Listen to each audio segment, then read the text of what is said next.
want to get away from it all. We offer you Escape.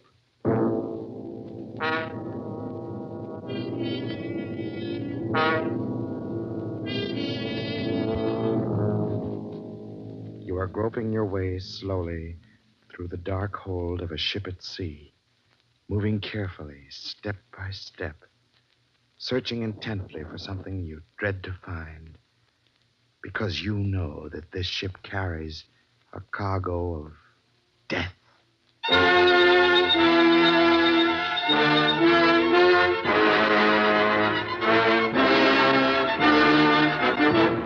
Escape, designed to free you from the four walls of today for a half hour of high adventure.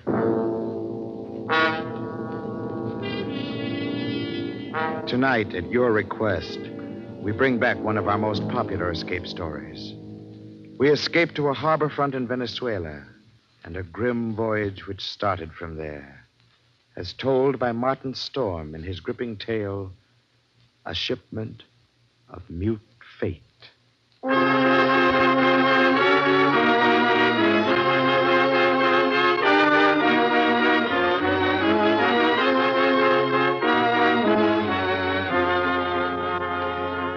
I stopped on the wharf at La Guaira, looked up the gangplank toward the liner Chankay, standing there quietly at her moorings. The day was warm under a bright tropic sun. The harbor beyond the ship lay drowsy and silent. But all at once, in the midst of those peaceful surroundings, a cold chill gripped me, and I shivered with sudden dread. Dread of the thing I was doing and was about to do. But too much had happened to turn back now. I'd gone too far to stop. I set the box down on the edge of the wharf, placed it carefully so as to be in plain sight, and within gunshot of the captain's bridge. I knew what I was going to do, but I couldn't forget that a certain pair of beady eyes were watching every move I made. Eyes that never blinked and never closed, just watched and waited. I turned and started up the gangplank. Oh, you've startled me, sir. Why, it's Mr.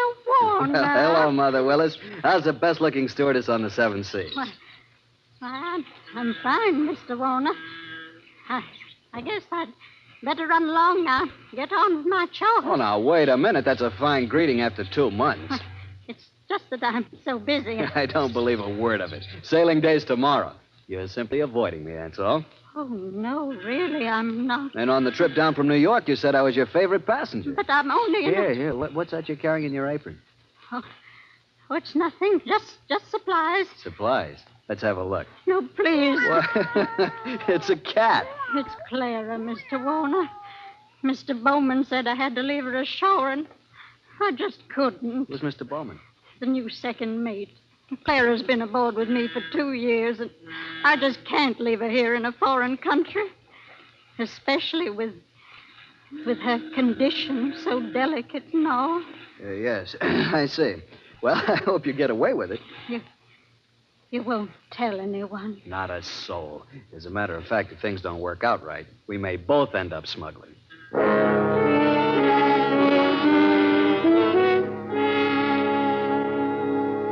I was happy to have you aboard on the trip down 2 months ago, Christopher, and I'm very glad you're coming along with us on the run back to New York. Well, thanks, Captain Wood. There is one thing, though. I'm having a little trouble with the customs men here, and I wondered I can't do it, Christopher. I just cabled your father this morning. Told him I'd have done it for you if I possibly could.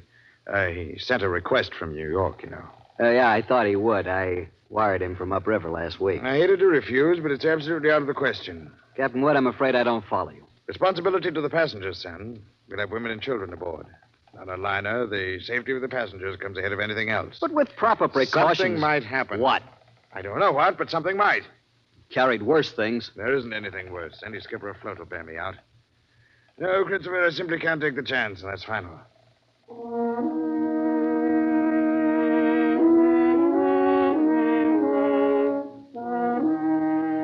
Final. Wasn't final if I could do anything about it. I hadn't come down here to spend 2 months in that stinking backcountry and then be stopped on the edge of the wharf. 2 months of it. Heat, rain, insects, malaria. I'd gone clear in past the headwaters of the Orinoco. Traveled through country where every step along the jungle trail might be the last one. Sanchez! Si, Senor Warner. Better start looking for a place to camp. Be dark in a little while. Si, senor. Very soon we turn to river. Camp on rocks by water. This very bad country. This very bad country.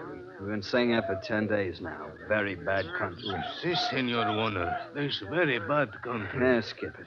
For all the luck we've had so far, it might as well be Central Park. Central Park?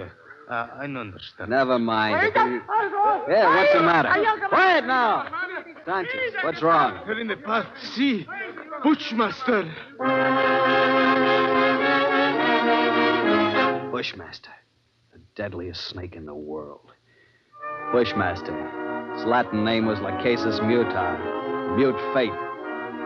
It lay there in the center of the path, a 10-foot length of silent death, coiled loosely in an undulant loop, ready to strike violently at the least movement.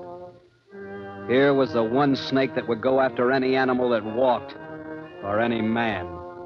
It lay there and watched us, not moving, not afraid, ready for anything. The splotch of its color stood out like some horrible, gaudy floor mat lying there on the brown background of the jungle, waiting for someone to step on it. Here was what I'd come 2,000 miles for, a bushmaster. The natives captured the snake, and Sanchez brought it to me in a rubber bag. He was shaking so hard I thought for a moment the thing had struck him. One thing you make sure, Senor Warner. No turn him loose in Venezuela. Because he know I the one who catch him. And he know where I live. All right, Sanchez, I'll keep an eye on him. He also know you pay me to catch him. All the time he watch and wait. You no forget that, Senor Warner, because he no forget. Not ever.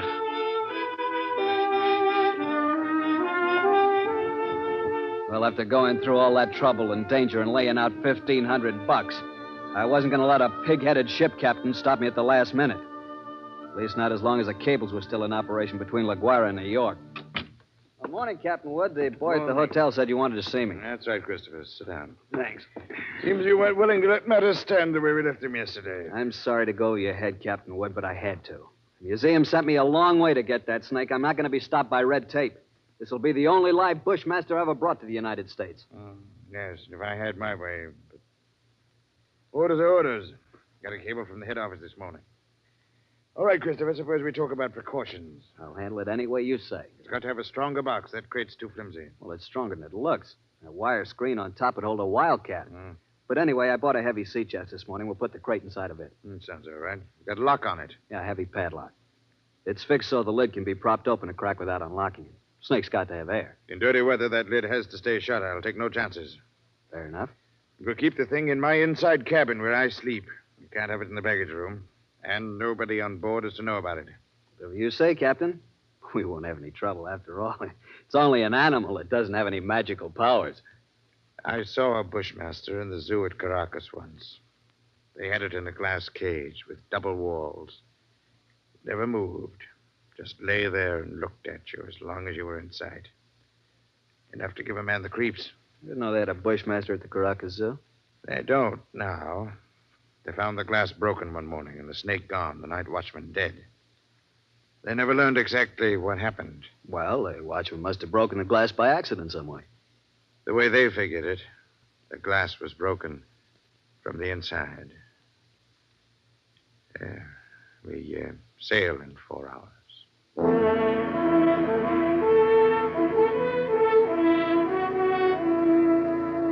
Into the Caribbean with perfect weather and a sea as smooth as an inland lake. The barometer dropped a little on the third day, but cleared up overnight, left nothing worse than a heavy swell. But in spite of the calm seas and pleasant weather, I found myself feeling more and more often an ominous foreboding. I was developing an almost unnatural fear of that snake. I stayed clear of the passengers pretty much, got the habit of dropping into Captain Wood's quarters several times a day. Kept the heavy box underneath his berth. Approach it quietly and shine my flashlight through the open crack. Never once could I catch that 12-foot devil asleep, or even excited. He'd be lying there half coiled, his head raised a little, staring out of those beady black eyes, waiting. It'd still be like that when I turned away to leave. Maybe that's what bothered me. That horrible and constant watchful waiting. In the name of heaven was he waiting for? Well, hello there, Mr. Warner. Oh, how are you, Mother Willis? My, but you and the captain spend an awful lot of time around this cabin. I'm beginning to think the two of you must have some guilty secret. No, nothing like that, Mother Willis. I don't know about Captain Wood, but I certainly don't have any guilty secret.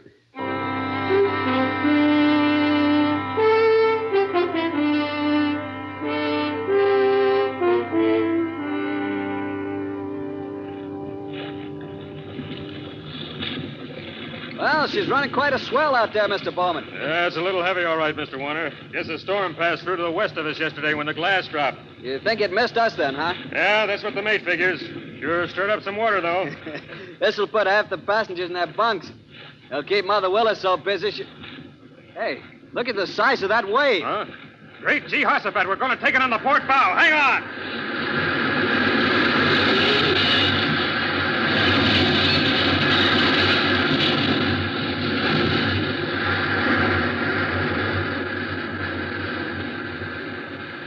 That was a freak if there ever was one. Not another wave that size in sight. Oh, you see them like that sometimes, even in a calm sea. I got to get below, Mr. Warner. That water probably did some real damage in the officer's deck. Yeah, What did you say? The wheel companionway was open on the port side. The bridge cabins must have taken a pretty bad smashing up. They're right below the... Something wrong, Mr. Warner? No, nothing at all, Mr. Bowman. At least I hope not.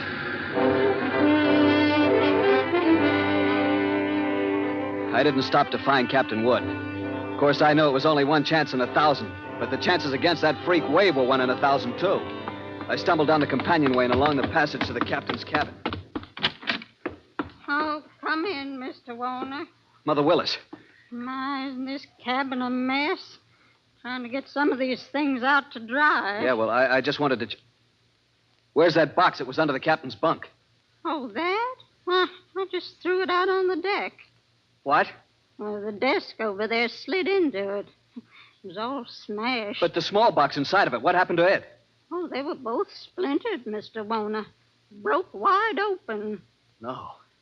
Well, Mr. Warner, you're white as a sheet. Mother Willis, go find Captain Wood. Tell him to come down here immediately. Well, of course, Mr. Warner. I'll go tell him right away. I can finish up here later.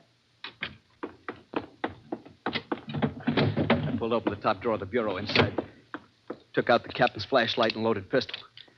Mother Willis had left a mop standing by the door. I put my foot on the head of it and snapped off the handle. Every move I made turned into slow motion. I could hear my own heart beating.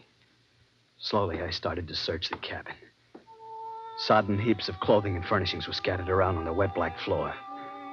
I punched at them one at a time, holding the gun cocked, flashlight pointing along the stick. Nothing.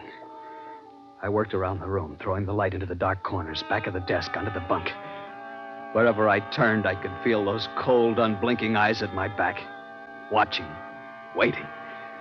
Using the stick, I pushed open the closet door and threw the light inside. Carefully, I poked at the boxes and junk on the floor. Snake was not in the closet.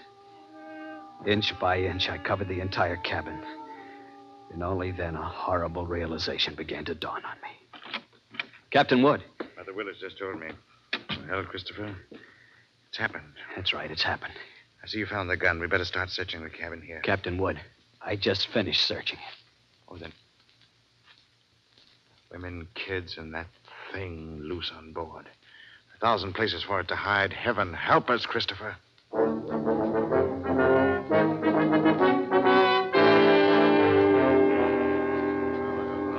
Starting to blame anybody now, gentlemen. I didn't call you in here to pass judgment. The thing's done, and that's that. Well, you're right there, Captain. What we have got to do is to make up our minds how we're going to handle it. And it'd be easier if we didn't have to tell the passengers and crew. I've seen panics aboard liners before. Yes, I agree with you, Mr. Bowman.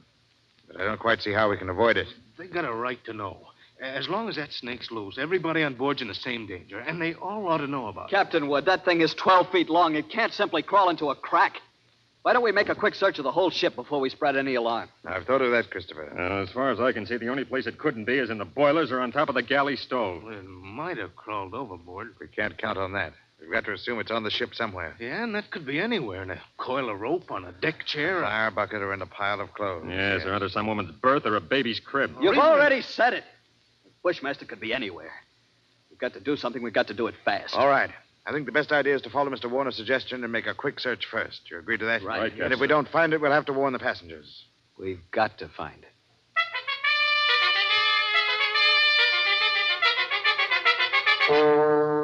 Alone in the dim baggage room, I went through the same movements as I had earlier in the captain's cabin. Gun in one hand, flashlight in the other, poking into every dark corner, behind every trunk and box. Since the baggage room was empty, I could keep the gun cocked and ready. The rest of those poor devils were having to do the same thing. Barehanded. All over the ship, the search went on. Here now, Stuart, what on earth are you doing rummaging through my cabin? Just checking up, ma'am. Well, I'm quite sure there's nothing in here that has to be checked. Sorry, ma'am. Captain's orders. It'll only take a few minutes. Well, I never heard of such thing. A passenger simply doesn't have any privacy at all. I've traveled on a lot of different lines, but I've certainly never heard of anything. Sorry, sir. I wonder if you mind moving over to the other rail. I'd like to look through these lockers. Oh, sure, go ahead. What's the matter? You lost something? No, just looking things over. Oh, there's nothing in there but life preservers. Yeah, that's right. You must be getting ready to sink the boat. Gonna collect the insurance, huh? Gonna send us all to the bottom, huh?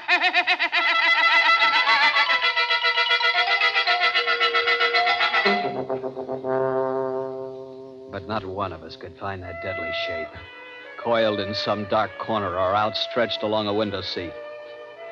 Not one of us caught a glimpse of that horrid head with its beady, black, watchful eyes. The thing lay waiting out there somewhere along the decks, shaded in the gathering dusk. But where? We didn't know. It was nearly dark when we met together again in the chart room. Well, gentlemen, there's no other way around it. We've risked all the time we can. We've got to warn the passengers. How'll we do it, Captain? Call them all together in the lounge? No, if we did anything like that, we'd be asking for a panic. We'll get one whether we ask for it or not. And we pick a few men and go through the cabin decks. Tell them individually, inside their cabins. Watch for any that act like they might cause trouble. We'll keep an eye on them. Handle crew the same way. Right, Captain. As soon as you're finished, arm all the deck officers and start searching again. Our only chance of preventing a riot is to find that damnable snake.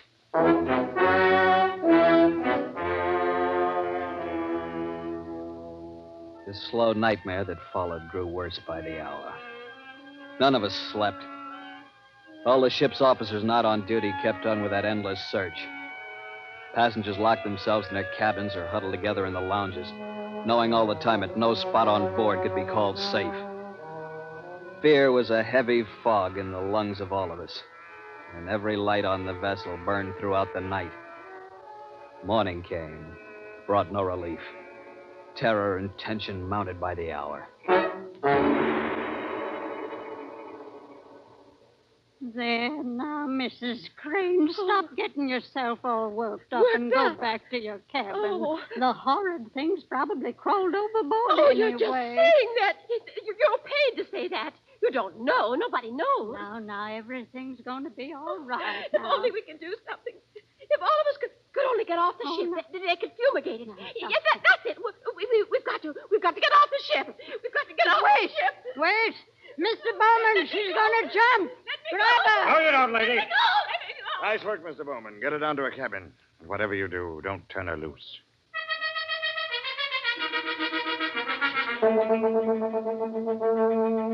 You never know when it might strike you. You can't put on a coat or move a chair without risking your life. Something's got to be done. It might be right here in this lounge. Yeah, all right, listen up. Better quiet down and take it easy. Take it easy. You're a great officer. Why don't you do something about it? That thing might be crawling around here right under our feet somewhere. I said shut up. Are you trying to start a panic? I got a right to talk. I don't want to die. Nobody's going to tell me what.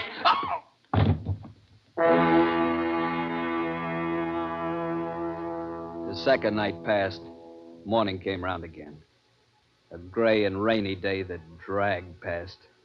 And then night came down again. Third night of the terror. Again, every light burned, the whole ship seethed in the throes of incipient panic. Faced by a horror they'd never met on the sea before, crew and officers alike were on the verge of revolt. Passengers sat huddled in a trance-like stupor, ready to scream at the slightest unknown sound. 7 bells, I made my way forward to the chart room, found Captain Wood bent over a desk. Oh, hello, Christopher. Come on in. Sit down. It's got to be somewhere, Captain Wood. It's got to be. I don't know. You could search the ship for 6 months and never touch all the places aboard. If we can only hold out for 2 more days, we'll be in. What's the Home Office say? We'll use the latest wireless from them. Keep quiet and keep coming. What else can we do? How is it on the decks? Pretty bad. Anything could happen. Yes, that's why I took the guns away from the men. 1 pistol shot and we'd have a riot on our hands. Whole thing's my fault, Captain Wood. That's what I can't Now, forget. take it easy. Now, if there was only some way I could pay for it myself alone. No. I know how you feel. But it's no more your fault than mine, or the man who asked you to bring that snake back alive. Nobody planned this.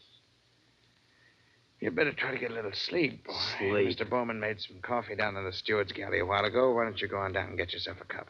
Then rest for a couple of hours, huh? Rest? I can't rest. Christopher, it's not going to help anything if you stumble through a hatch half asleep and break your neck, is it? You go on and get some coffee. One way or another, we've got to hold out for 2 more days.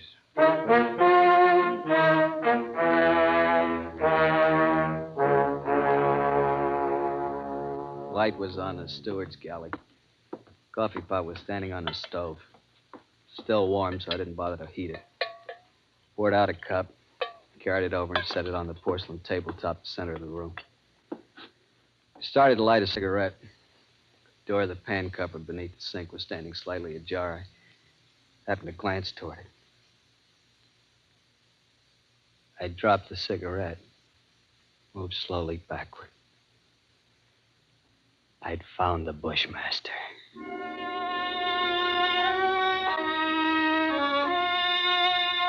As I moved, the snake slid out of the cupboard in a single sinuous glide, drew back into a loose coil on the galley floor, never taking his eyes off me. I moved slowly back, waiting any moment for that deadly, slithering strike. How had he known it was me? He'd stayed quiet when Bowman was here. How had he picked the first time in 5 days that I was without a gun? My hands touched the bulkhead behind me, and I stopped. Only then I realized in terror what I'd done. The call button and the door were on the far side of the room. I'd backed into a dead end. I stared at the snake in fascination, expecting any moment the ripping slash of those poison fangs. The horrid coils tightened a little, then were still again. 10 million years of evolution to produce this moment. Homo sapiens versus Lachesis muta. A man against mute fate. And all the odds were on fate. I knew then that I was going to die.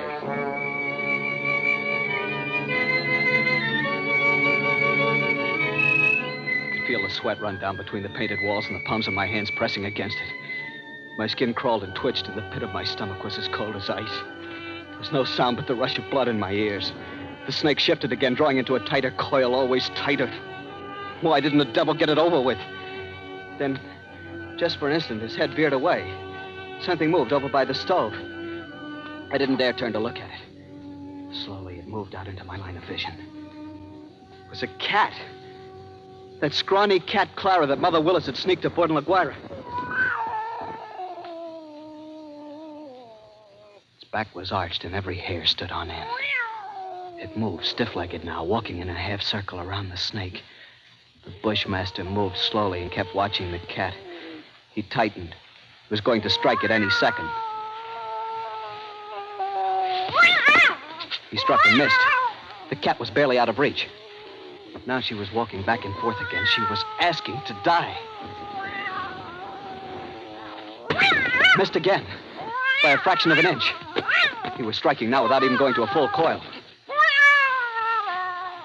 Missed. Again and again, always missing by the barest margin. Each time the cat danced barely out of reach, and each time she countered with one precise spat of a dainty paw, bracing her skinny frame on 3 stiff legs. And then suddenly I realized what she was doing. The Bushmaster was tiring. And one strike was just an instant slow, but in that split second, sharp claws raked across the evil head and ripped out both the lidless eyes. The cat had deliberately blinded the snake. He didn't bother to coil out, but slid after her in a fury, striking wildly and rapidly, always missing. And every strike was a little slower than the last one, until finally...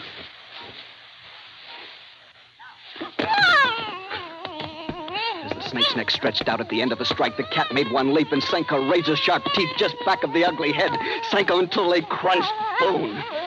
Tooth and claw, she clung as the monstrous snake flailed and lashed on the floor, striving to get those hideous coils around her, trying to break her hold, to shake off the claw in certain paralyzing death that gradually crept over him and at last stilled his struggles forever. I took a deep breath, the first in minutes. The cat lay on her side on the floor, panting, resting from the fight just over. She had a right to rest. That mangy, brave, beautiful alley cat had just saved my life. And maybe others as well. But as I turned toward the stove, I suddenly became very humble. And I knew all at once what a small thing a human being really is. I and others aboard were still alive only by the merest accident. There were 3 reasons why that cat had fought and killed the world's deadliest snake. And those 3 reasons came tottering out from under the stove on shaky little legs. 3 kittens with their eyes bright with wonder and their tails stiff as pokers. Up on the decks, hundreds of passengers were waiting for the news that the days and nights of terror were ended. They could wait a little longer. I pulled open the doors of the cabinet, found a can of milk. Then I dropped down on my knees on the floor of the galley.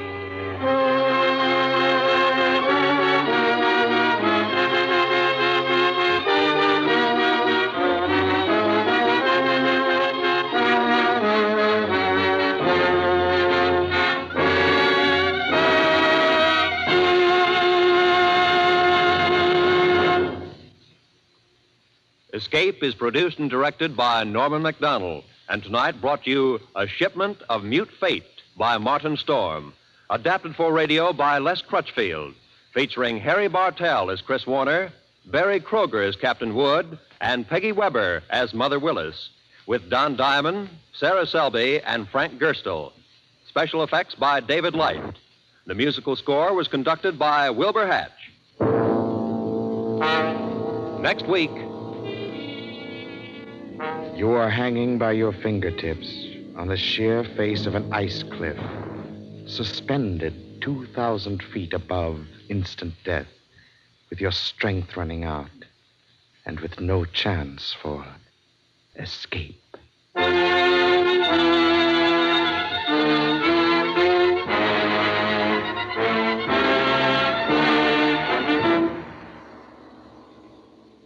Next week, Escape with C.E. Montague's exciting story, Action. Good night, then, until this same time next week, when CBS again offers you Escape. This is CBS, the Columbia Broadcasting System.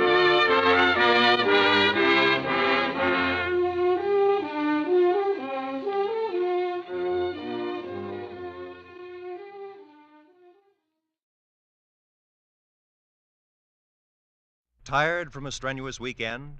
Spring fever give you the wanderlust? Want to get away from it all? We offer you Escape.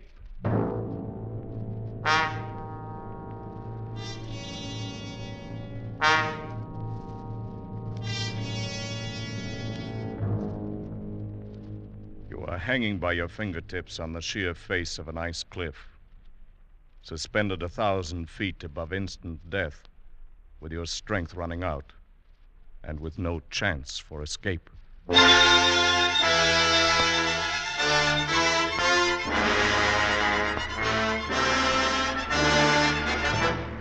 Escape, designed to free you from the four walls of today for a half hour of high adventure.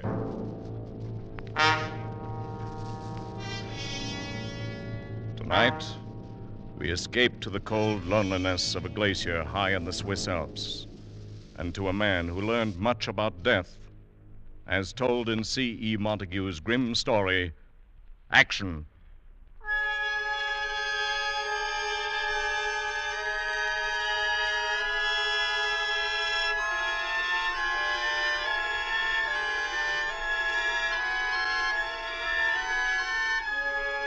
High in the Swiss Alps, well above 12,000 feet, a man clings with desperation to the frozen glass wall of the Chaliot Glacier, hands and feet jammed into shallow steps chopped in iron-hard ice.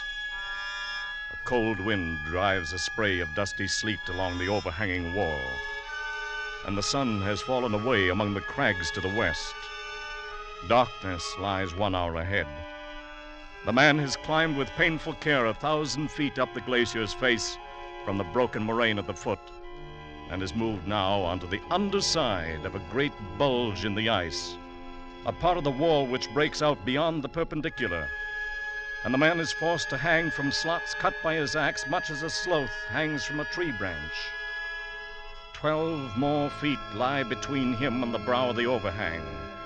6 more steps to be chopped out with the axe, and 1,000 feet of void space waits beneath him.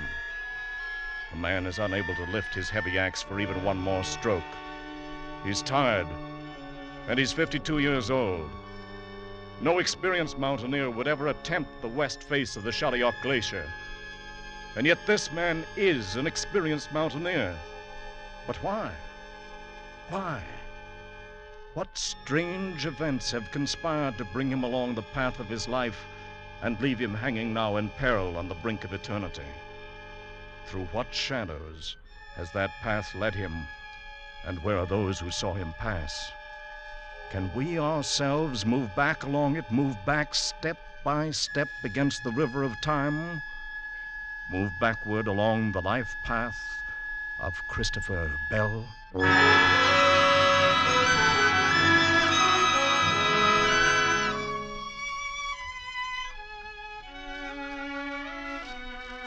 My name is Jean Valjour, and I am a guide for all the mountain trails on the Weisshorn and the Chaliorn. I talked with Mr. Bell this morning as he was leaving the village, though, of course, at the time I did not know that was his name. The season is over, you understand. Winter will come in another week or two, and most all the visitors are gone. So you see, I was very surprised to hear a stranger call out to me in English. Hello there. Bonjour, monsieur. Good morning, sir. Good morning. Well, I'm glad to see there's at least one other early riser in the village besides myself. Only a few people are left in the village, sir. It is the end of summer. The end of summer. How well I know it. Oh, by the way, which of these paths takes me to the foot of the Chaliot? The one on the left. But you will find no climbing there, sir. One arrives very soon at the glacier and can go no farther. Except, of course, to climb up it. The glacier? That is impossible. It has never been done. Of course not. It's never been tried. Well, there is not anyone who would be so foolish. Well, it isn't that. There are plenty of foolish people in the world. But even they hold on to their margin of safety. Margin of safety? Yes. The difference between the point where a man thinks he's reached his limit and the point where the limit really is. Que diable racontez-vous? I'm afraid I do not understand this. Oh, all right. Well, take a mountaineer such as yourself. Now, you look at a slope. You estimate the effort needed to climb it. Then you estimate your own endurance. And if there isn't a good-sized safety factor, you just don't make the climb. But it would be foolish not to do so. Oh, yes, I dare say. It's all tied up in the fear of death. Take that out of a man for one instant, and there's no telling what he might be able to do or what limit he might reach. And how should a man lose that fear? He can't. He can't lose it. Has to be done for him by things outside.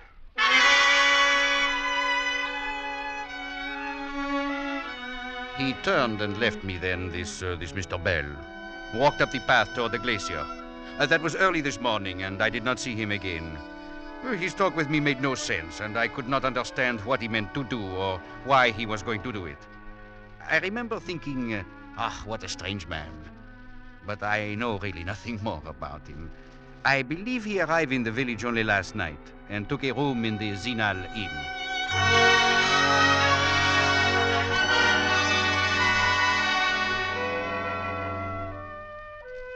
My name is Greta de Gaspar, and I'm staying out the week here in Zinal to close up the inn for the winter. I have known Mr. Bell for the last 30 years. Always before, he came in the summer season for the climbing, and I was most surprised when he arrived last night. I opened one of the rooms and found something for him to eat, and then later we sat and talked in front of the fire in a big empty lounge. This is very good coffee, Madame Gaspar. Oh, thank you, Mr. Bell. Had you let me know, I would have had everything ready for you, just like all the other times. Like all other times, eh? But this one's a little different, Madame Gaspar.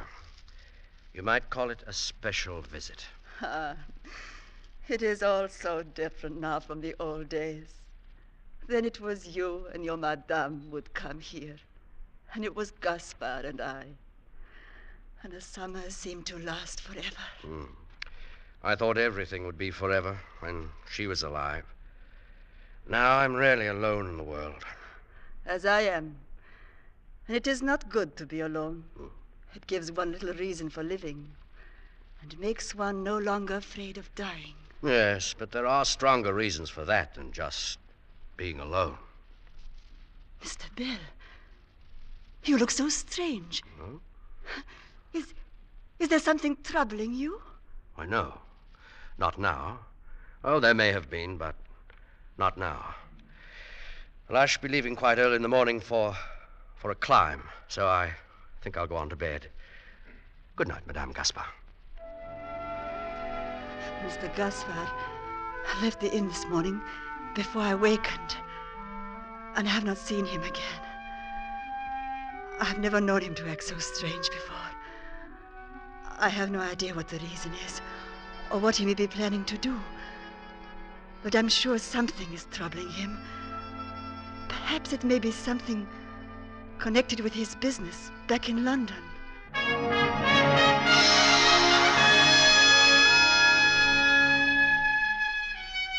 My name is Matthew Bruff. I've been chief clerk in Mr. Bell's London office over the past 25 years.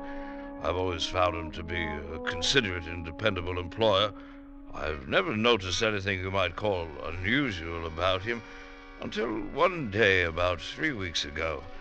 Mr. Bell entered the establishment a bit late, as I recall, and passed immediately into his own office without acknowledging my customary greeting.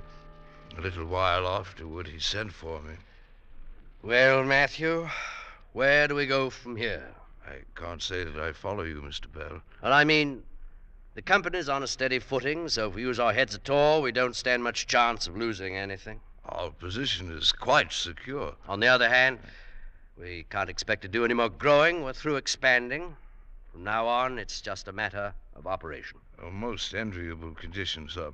Is it? There's nothing more to look forward to, nothing more to work for. So, as I said, where do we go from here?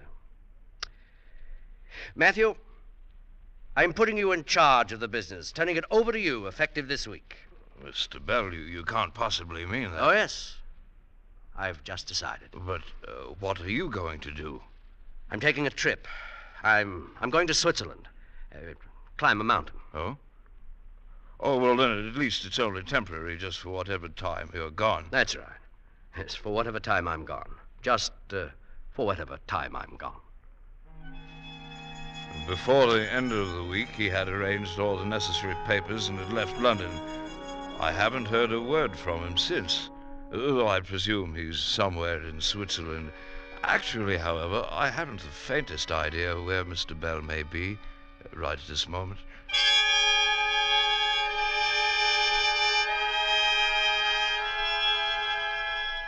Minutes pass on the glacier, and the shadows grow longer from the jagged peaks to the west of the Chaliot Glacier, and reach out with dark fingers toward the man who clings to the icy wall, while his pounding heart beats out the number of his time on Earth. Already those shadows have flowed into the awful depths below his swaying figure, blurring the sharp points of the tumbled rocks 1,000 feet down, and making the harsh void seem soft and inviting. The man's thoughts have grown as unwieldy as the heavy ice axe gripped in his hand. He keeps trying to remember that he is Christopher Bell, a human being, and not a part of this free and empty space. For he knows if he stops remembering that, he may forget all else too, and then let go.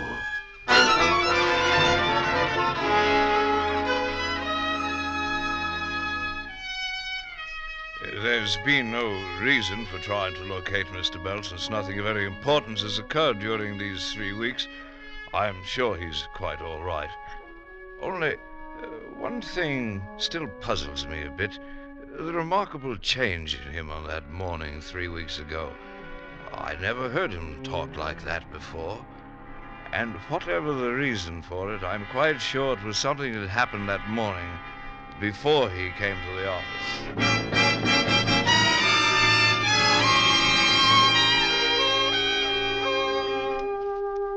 My name is John Huxford, and I've been a conductor on the Westminster route for some 14 years now. And during all that time, Mr. Bell has been a daily passenger of mine on the early morning inbound run. As I recall it, the first time anything you might say out of the way ever happened between us was one morning about 3 weeks ago. I saw Mr. Bell waiting at the usual place, so I signalled to the driver to stop. Oh, good morning, Mr. Bell. Good morning. I'll be right there. Here now, let me come down and help you, sir. I'll make it. If you just take my arm, Mr. Huxford. My arm, please. But I have taken your arm, Mr. Bell. Oh, yes, of course. I'm sorry. Up we go now. There you are, sir. Thank you. I had a bit of a shock this morning. I'm all right now. Well, if it's all right now, that's fine, I say. Now, take hold of the strap there now. Oh, yes, of course. Oh, let me see. I have the fare here somewhere. Oh, yes, here you are. Thank you, sir. And thank you. I'm afraid you've brought something home to mind. I don't understand what you mean, sir. Well, Mr. Huxford, have you ever had anyone take your arm and help you up a flight of steps? No, and I might say that I hope the day never comes when I... well, I'm sorry, sir. Not at all. Thank you, Mr. Huxford. Thank you very much. I don't rightly know what was wrong with him, though it's certain that something was. I haven't seen him for nearly 3 weeks now. I can't imagine what it might have been what happened to him that morning before he got on the bus. My name is Jenkins. I've been Mr. Bell's personal valet for the past 12 years and 7 months. The master's travelling somewhere on the continent just at present. Been gone something over 2 weeks now. Decided rather suddenly, I believe. In fact, I rather think something happened one morning about 3 weeks ago that caused him to make up his mind, though I really haven't the faintest idea what it might have been.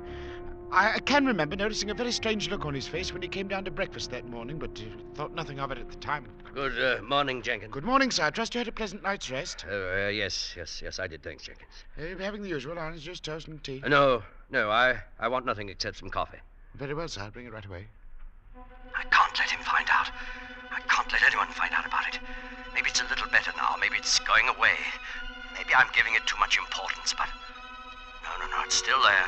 That same lack of feeling clear down the whole right side of my body. There, I can move my arm and leg all right. There's no feeling in them. They're numb. It's simply that at 52 years of age, I've had a light stroke. Your coffee, sir. Oh, thank you, Jenkins. Would you care for something more, sir? No, that's all. If you'll pardon me, sir, you don't seem quite yourself this morning. I do hope you're not ill. No, I'm all right, Jenkins. I hope you won't mind my saying this, Mr. Bell, but you don't take very good care of yourself anymore. Oh, please. It's been years now since you had a checkup, not since the mistress passed away, in fact. I'm quite all right, Jenkins. I'm quite all right. Yes, sir. I'm relieved to hear it, sir. I'll bring your paper now, sir. Good Lord.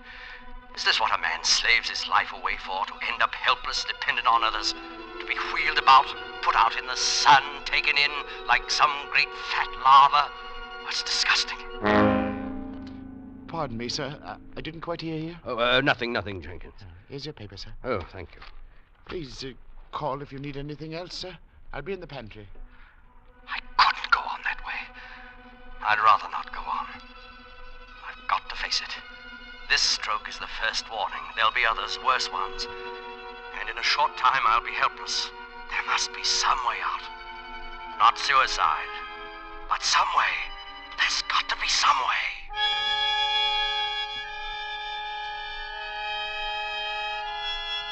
The icy wall hardens into cold, vitreous steel as the dusk-born shadows chill its surface. The merciless ice is beginning to freeze the cramped joints of the man's fingers now, and the heavy axe swings idly at his belt, tracing a fumbling pattern on the thin air of the void. How much longer can he cling to those slots in the glacier's face? How much longer does he have to live? 30 seconds? A minute? What's the margin of safety now? And what does a man think of while his pulse beats slower and he waits to die?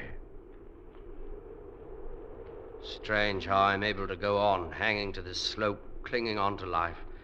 I can't feel another ounce of strength left in me. Strange, too, how it seems I could stay here forever, becoming part of the glacier itself, looking down at the rocks below and out across the peaks and the ice. I was right. Dying isn't so bad, really. Not when it's like this. Rather pleasant, in fact. It looks so soft down there. The shadows and the snow. And the wind. Perhaps I could let go. Float out on the wind like an eagle. Or be blown along by it like drifting snow. Well, the sun's gone now. It will be full dark in a few minutes. Maybe I can hold on that long. Till everything is dark. Even the snow and the ice. And who knows? Perhaps I'll watch the sun rise tomorrow and set again. And even beyond. Oh, no. I can't last even one full minute longer. I'm through. I'm finished. I can't even last a half. Huh? Chips of ice sliding over the edge. It's funny how a glacier sheds off that way. I suppose the difference in temperature between day and... Oh, wait. An ice axe. That was an axe. No other sound in the world like it. Fell from up above the overhang there. There must be somebody up there on the slope, coming down from the top. Hello! There is. Wait, that's 5, 6, 7, 8, 9, 10. Hello! That's a mountaineer's call for help. Someone's dropped his axe and he's in trouble up there. It's right above this bulge. If I can only... No, my throat. My throat's too dry. Well, 6 more steps to cut to reach the edge there. All right. 6 more steps. I was done in. I was finished. And now... Now... 5 more steps.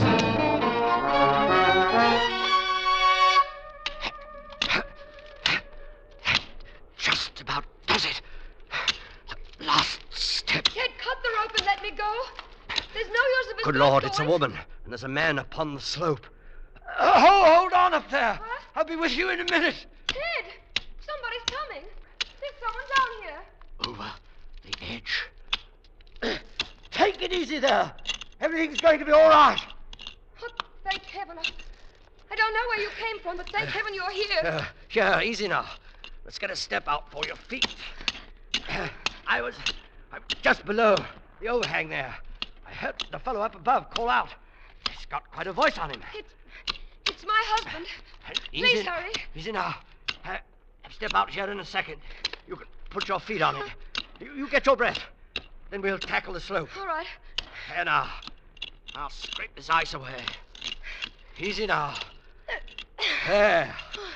Oh, that's better, isn't it? Oh, yes. Oh, you're all right now. Just lean there.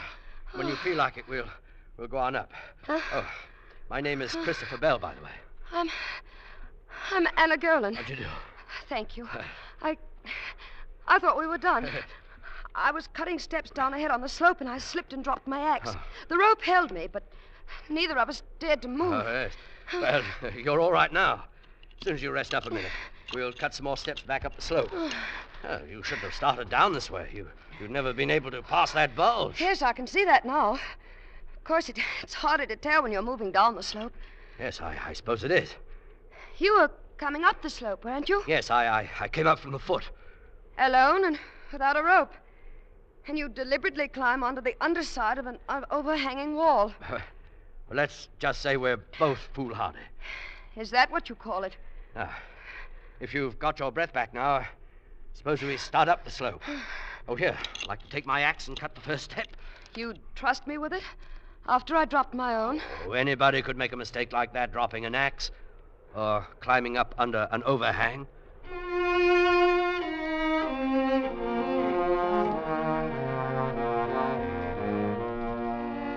My name is Theodore Gerland, and I'm the husband of the woman who slipped and fell on the wall of the glacier. I'm a physician, formerly of Harley Street, London, though I've practiced in Paris for several years now. I met Mr. Bell when he and my wife reached the ice ledge where I stood waiting above them. I was not immediately aware of his trouble, but found out about it a short time later when we reached the rest hut at the top of the ridge. While my wife heated water for tea at the far side of the room, Bell and I fell into a much more personal conversation than strangers normally do. But this sometimes happens when people have been very close to death.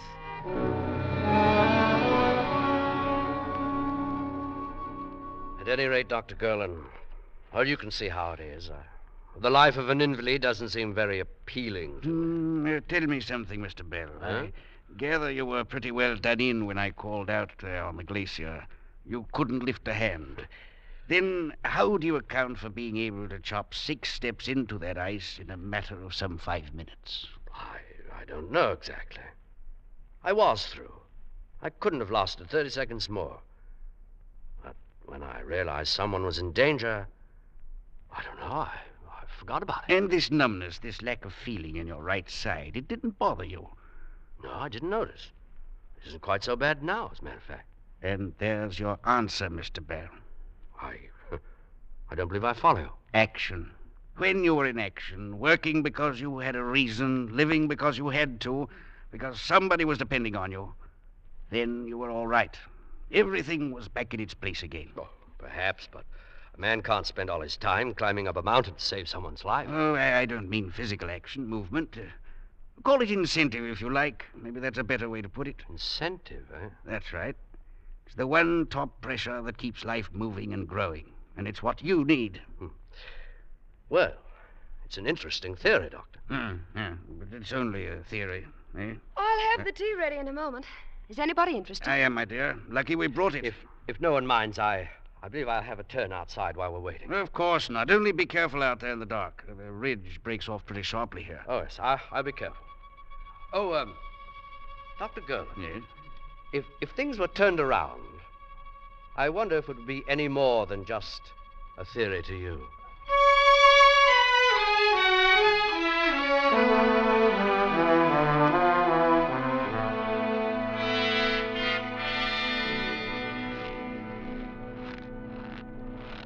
Mr. Bell, where are you? I'm over here, Mrs. Gerland. Beautiful, isn't it? With the stars so clear and bright. Yes. Well, there won't be any more clear nights before the winter storms. It would be a shame to give it up, you and I. What do you mean? I've got to say this quickly, because I don't want my husband to know. We're not the kind who commit suicide, you and I, but I think we understand each other. Well, you'll have to say more than that. You deliberately climbed into a dead end out on that glacier, deliberately extended your safety margin beyond all possible limits, didn't you? What do you mean, we understand each other? Because I did the same thing. I went ahead. I picked that route down the slope. But, No, please wait. In 30 seconds, I would have cut myself loose from that rope. Oh, we went to an awful lot of trouble so we wouldn't have to call it suicide, didn't we? You? But why? I have a brain condition. There's no point in going into it, but it's incurable. And sooner or later, at any moment, I shall go blind. Oh, no. My husband doesn't know about it, and I don't want him to. Mr. Bell. Yes? I'll make a bargain with you. What sort of bargain? I'm not brave, really. To go on living, I need something to cling to. I need to know all the time that there's someone else with courage, too. Mr. Bell, I'll go on living if you will. I'd say you're amazingly brave. If I were, I could do it alone, without having to make myself dependent on you and your courage. Well, that sort of thing could work both ways. I wouldn't dare let you down. Nor could I you. Do you want to make the bargain? Shall we go on living, Mr. Bell? As I said before, I am Dr. Theodore Gerlin, and I met Mr. Bell some 3 hours ago on the Shalioch Glacier. At the moment, he's outside the hut a few yards away talking to my wife. I can hear the sound of their voices, but I can't make out the words. However, I know what they're talking about, what his answer will be. My wife and I discussed that before she went out to join him. You may have heard of my wife, incidentally, though it would likely have been under the stage name she uses in the Paris theater. You see, she's quite a talented actress.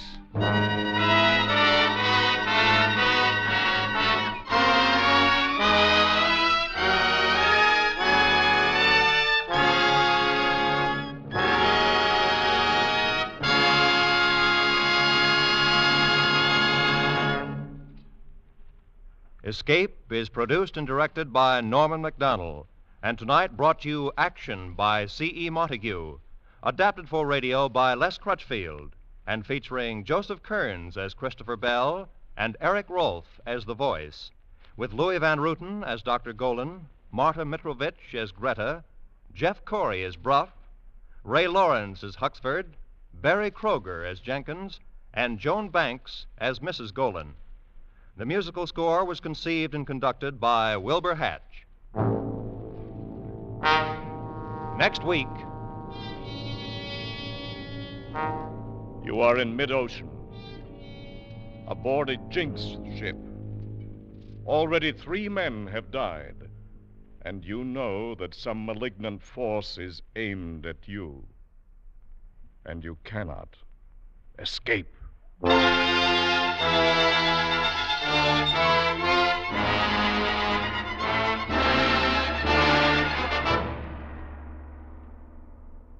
Next week, Escape with Joseph Conrad's great story, The Brute. Good night, then, until the same time next week, when we again offer you Escape.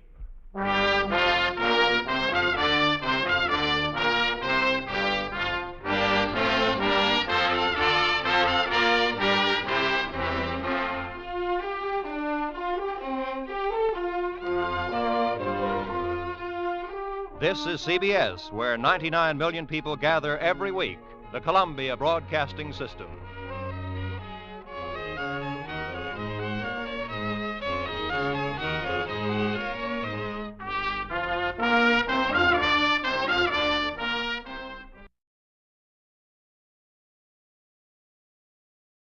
Getting impatient for baseball season to start? Have a touch of spring fever? Want to get away from it all? We offer you Escape.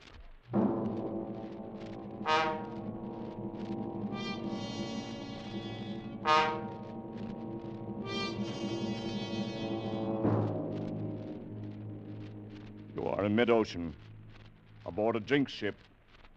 Already 9 men have died, and you know that some malignant force is aimed at you, from which you cannot escape.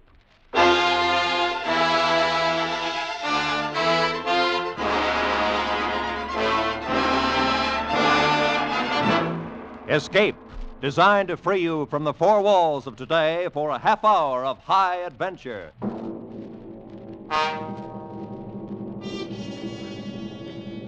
Tonight, we escape to the North Atlantic in the year 1900, and to a sailing ship whose very name struck dread in sailors' hearts, as Joseph Conrad told it in his famous story, The Brute.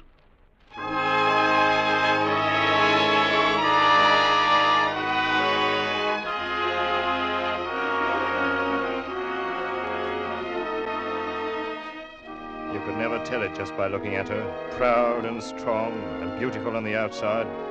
You couldn't see the black heart inside of her, and you'd never know she'd killed at least a dozen men and maybe more. But I knew her for the murdering she-devil she was. I saw her the day she killed her first one, and I was there too when she finally made her big mistake and killed the wrong person. But that was a long time later. Oh, she had a name all right, but after that first day, her first killing, nobody but the family ever used it again. Everyone else from that day on would look at her half afraid and half snarling, and they called her the Brute.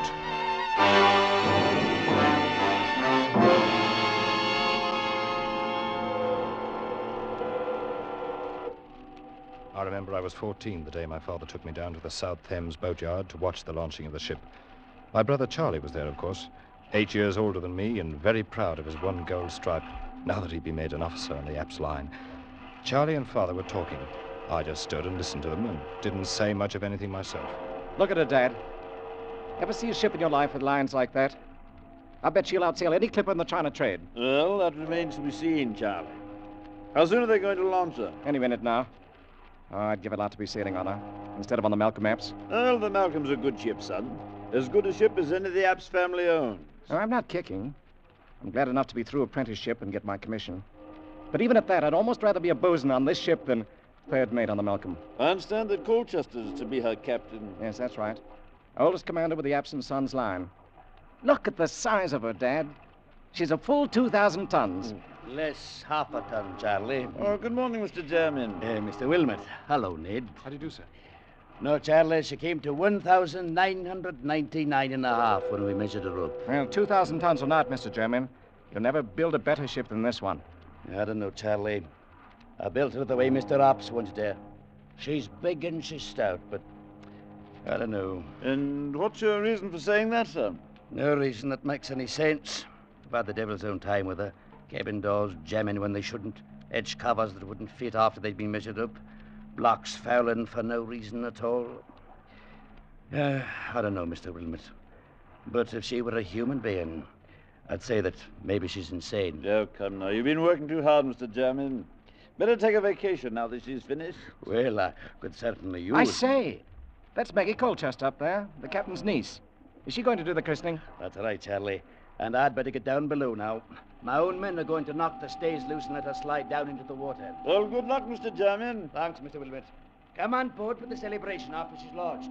Bring the boy. Fine, thank you. We shall be there. They'll let it go any minute now.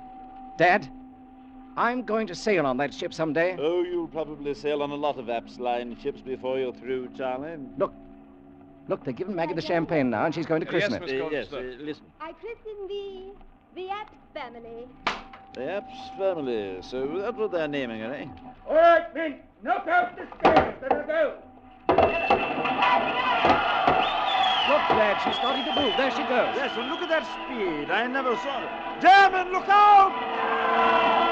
Good Lord, he fell right into the waves and she went over him. He didn't fall. The timber rolled off the deck and knocked him under. She slid right over him. Mr. Jermyn, the man who built her. She's launched in blood, if that means anything. She's a brute and a murderess now, Charlie. Still think you'd like to sail on her? It was an accident. It doesn't mean anything. Perhaps not. I'll sail on her someday, sooner or later. I will sail on her.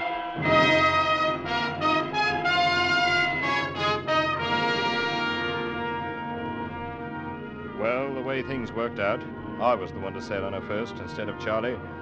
He'd gone on out to the Orient aboard the Malcolm. And 6 months later, when I started my apprenticeship, I found the company had assigned me to report to Captain Colchester on the Apps family, or the Brute, as everybody was calling it privately. There was some kind of mix-up in the sailing orders, and by the time I came on board, a tug already had a line on the big sailing ship and was starting to ease her stern first out into the channel.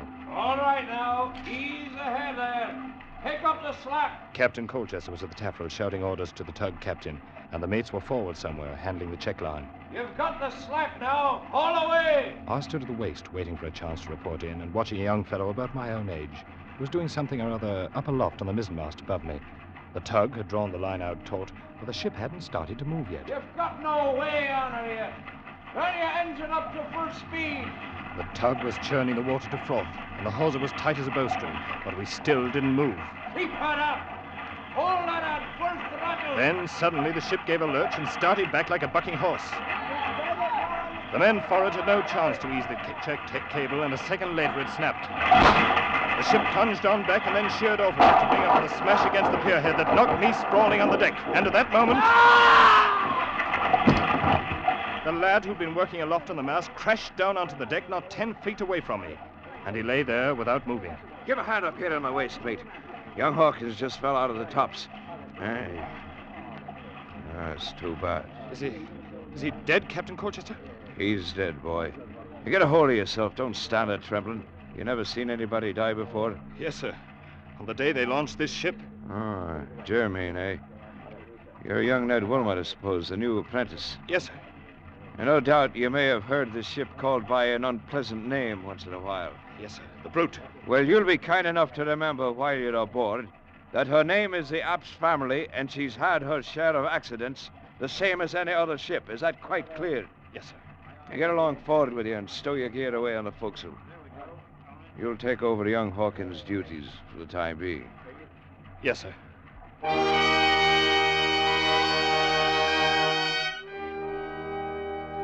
I sailed aboard the Brute for the next 4 years and watched her kill 9 men during the time. We got so we'd try to outguess her, try to figure how she'd do it the next time.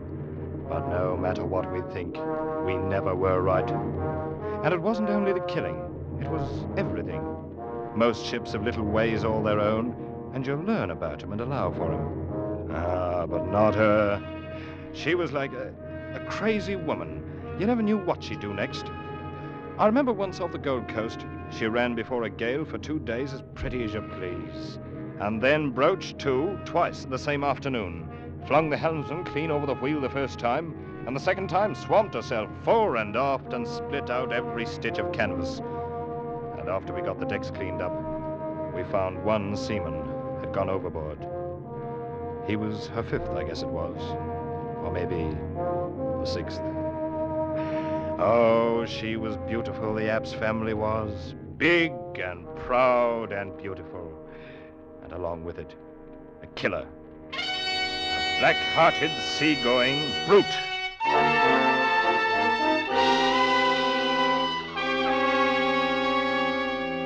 My brother Charlie was on the China run all that time. First on the Malcolm and later on the Lucy Apps. But we never happened to hit port on the same time. Finally, the time of my apprenticeship was up. We boomed into London at the end of the trip. I went before the board for my papers.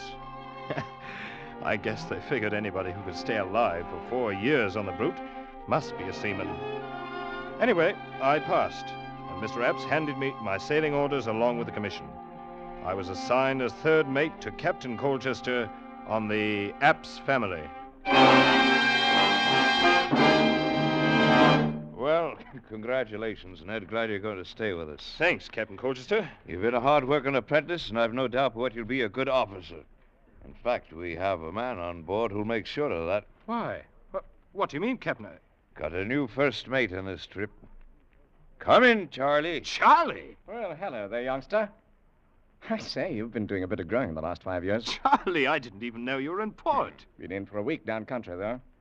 I hear you fooled the board. Careful, man. You're talking about your own 3rd mate. Yes, so they tell me.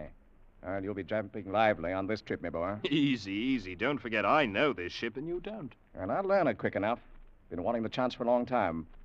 And between us, I think we can even break this jinx. Lads, there'll be no talk of a jinx on this trip. At least not in the cabin as long as Maggie's going along. Maggie? Who's Maggie? Ask your brother. I think he's the one who talked her into the trip. Though she claims it's for her health. I'll leave you two to get acquainted. We'll be about 10 days loading if you've got any plans. What's he talking about, Charlie? Who's Maggie? His niece, Maggie Colchester. You remember her, the girl who christened the ship? Of course. Ollie, Well, you're hasn't not... Dad told you where I've been spending shore leaves for the last year and a half? No, Charlie, I didn't know anything about it. Well, then let me show you something. Here. Now, if I have my way, Mag will be wearing this before the trip's over. Here, take a look. Blimey, that's all right. Yes, I bought it in Cape Town. It's a blue-white diamond set in platinum. Is it big enough to go on a finger? Oh, it's big enough, all right. And that's where it's going if I can talk her into it.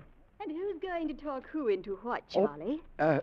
Maggie, I was, saying that, I hoped I could talk you into going ashore for dinner with me. Oh, where are you now? You big liar. Oh, Maggie, this is my brother, Ned. Ned, this is Maggie. How do you do? And are you one of the officers, too? I'm the new third mate. Well, I certainly hope you're more truthful than your brother. Maggie. Whose invitation to dinner I am accepting with pleasure. Oh, really? See you both later. All right, you are. About an hour. Charlie, she's lovely. Well, she's more than that, Ned. She's everything as far as I'm concerned. Well, in that case, good luck. I hope you get her. Well, we'll see about that. Anyway, with Maggie aboard, we've got to make sure this jinx ship stays on good behavior for once. It'll be the first time if she does. And it's the first time we've had both the Wilmots on board together. We'll tame her down, Ned. We'll make her calm and peaceful as an old workhorse. Just you wait and see if we don't.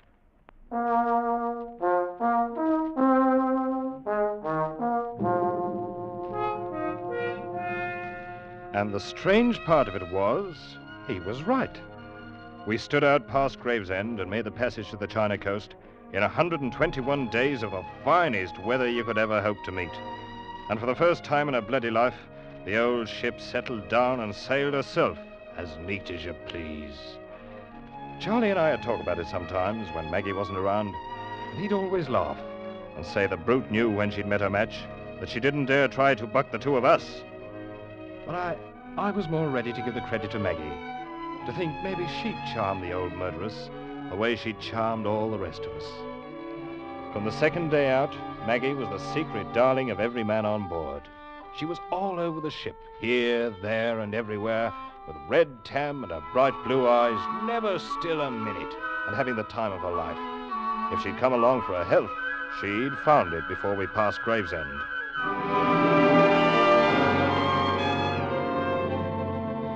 We raised a storm on the passage back and ran 4 days in a heavy gale. I stood by and held my breath, ready for anything, and nothing happened. The old lady, App's family, held up her head and sailed along like a seagull.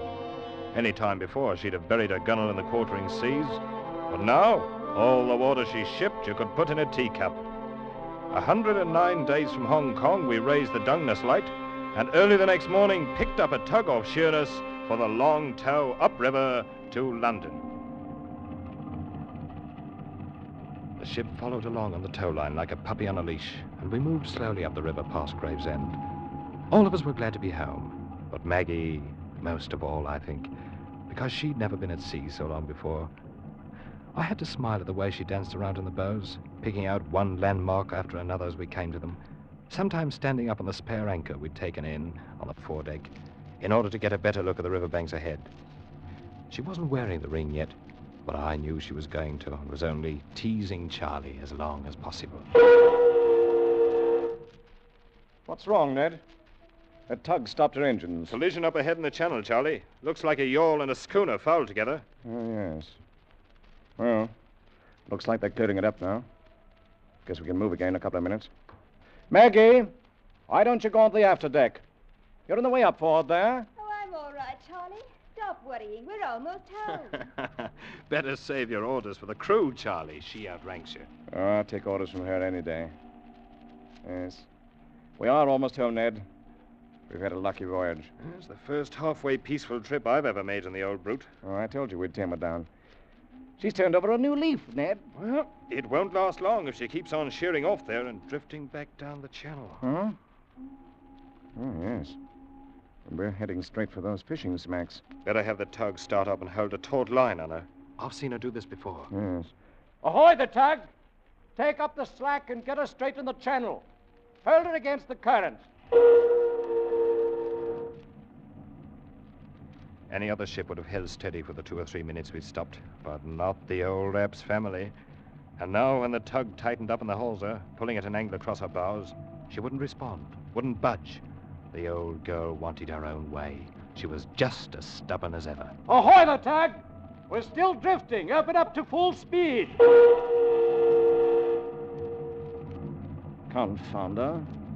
Never saw a ship act like this. The heavy hawser was pulled so tight it was humming, and Tug's pedals with her engines full whipped up the water like a mill race. And then it happened. The heavy towing chock tore loose from the deck. The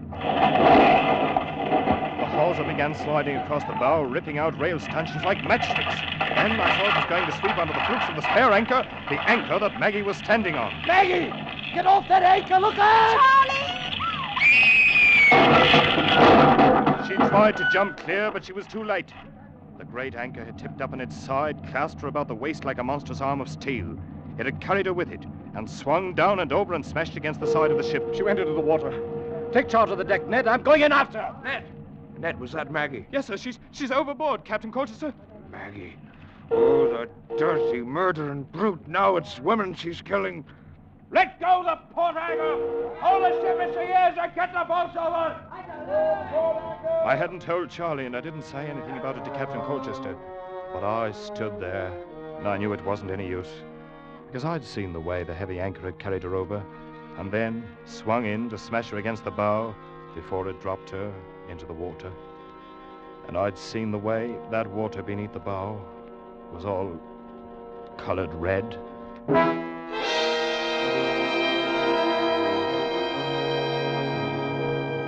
They found her at late afternoon when the tide turned, and she floated clear of one of the mooring buoys. And the next morning, we tied up in the London docks. The men had been happy at coming into their home port, but now they remembered how she'd been happy too, their own darling. I'd never before seen a crew leave a ship so quietly, and some of them, when they reached the wharf, turned back and cursed her under their breath.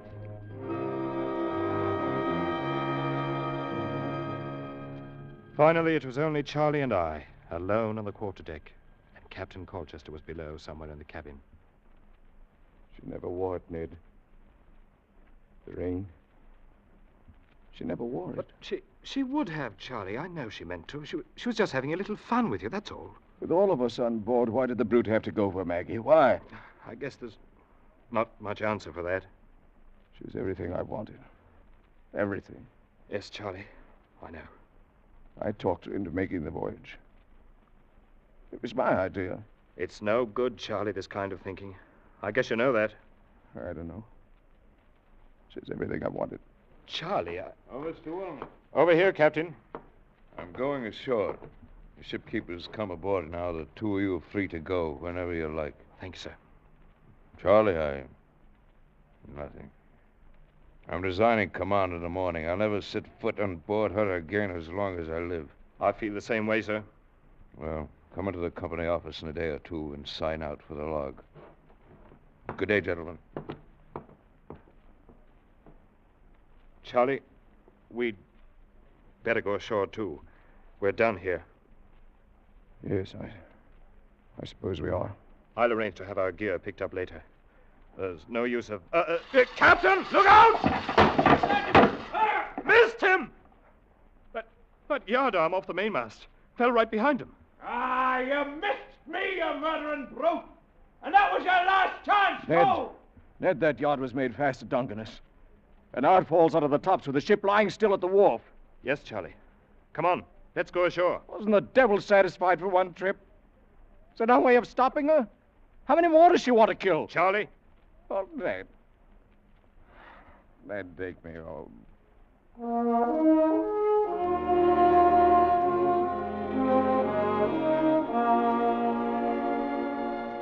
Charlie was 10 years older by the time we reached home, and it was 2 weeks before he'd do anything more than sit in his room and stare at the wall, saying nothing. Captain Colchester carried out his threat and resigned from the company the morning after we docked, and I filed my application for a transfer. The Apps family was reloaded and ready to sail, but she stayed on lying at the wharf with nobody to take her out. And that's the way things stood for 2 weeks, until one morning a bombshell dropped.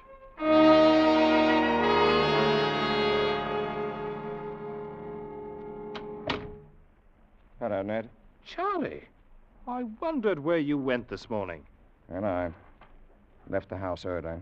How do you feel? Fine. Ned, Mr. Epps tells me you've applied for a transfer. Another ship. Well, yes, I did, as a matter of fact. You saw old man Epps? Yes, I stopped in at the office this morning. Ned, it's up to you, of course, but I hope you'll change your mind. Not a chance. The ship sails tomorrow morning. Oh, so they finally found somebody crazy enough to take her out? Yes, they did. Me. You? You're going to skip her, the brute? That's right, Ned. But I it's thought... a short voyage, North Atlantic run. Be awfully glad to have you along. Somebody I can depend on if you feel like signing on again. Charlie! Of course, it's up to you. All right, Charlie. I'll sign on again. Be glad to.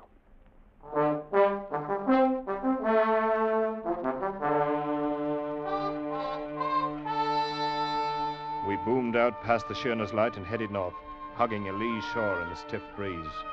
The ship drove ahead as steady as a barge, with scarcely a roll or a quiver. But in spite of the smooth and easy way she handled, I couldn't help feeling uneasy. I could sense the black spirit of her brooding somewhere down inside, mocking and taunting us with her bloody memories, and waiting for a new chance.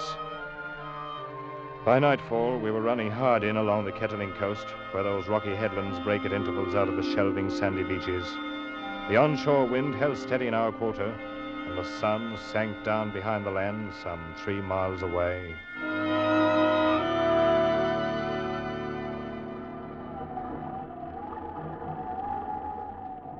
It wasn't quite full dark yet when Charlie sent for me.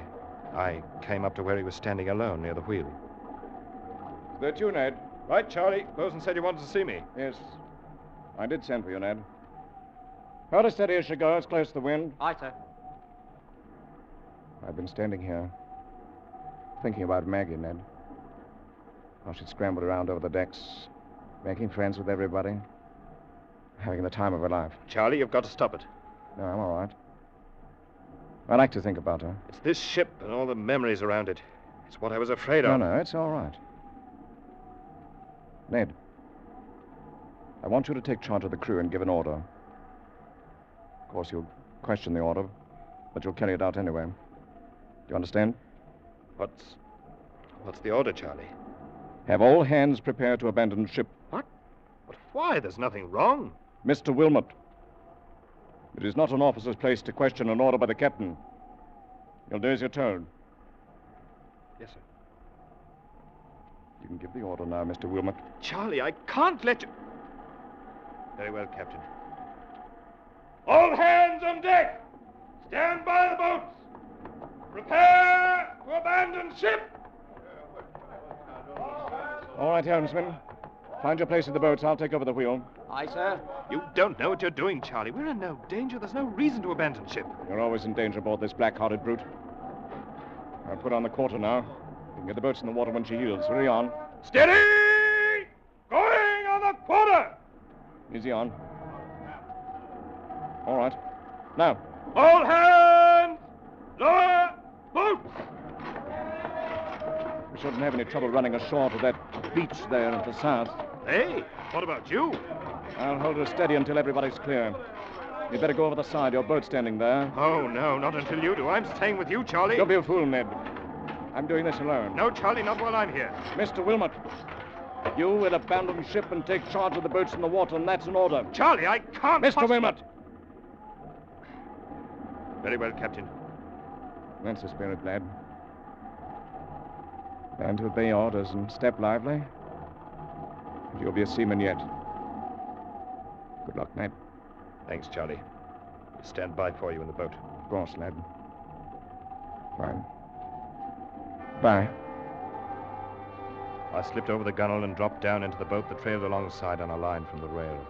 I'd hardly hit the bottom when the line slackened. I knew Charlie had cut us loose from the ship.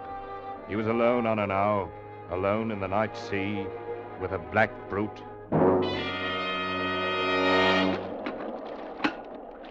Look, sir, look. He's laid laid it over, away from the wind. Charlie had put the helm over hard. With a terrible shudder of her dark sails and a smother of white foam from her bows, the great ship heeled about in a sharp turn and then began to drive ahead like some mad thing before the wind. Straight before the wind and straight toward the shore. Look, sir, the rocks on the headland. She's going to smash herself. Faster and faster she plunged ahead through the weltering seas, faster and faster on the back of the gale, while the black-hearted spirit of her screamed in the ratlines. Look, sir, the rocks. What in the name of heaven is he going to do? And now, for one long instant, she hung poised at the top of a plunge and then drove smashing downward onto the rocks.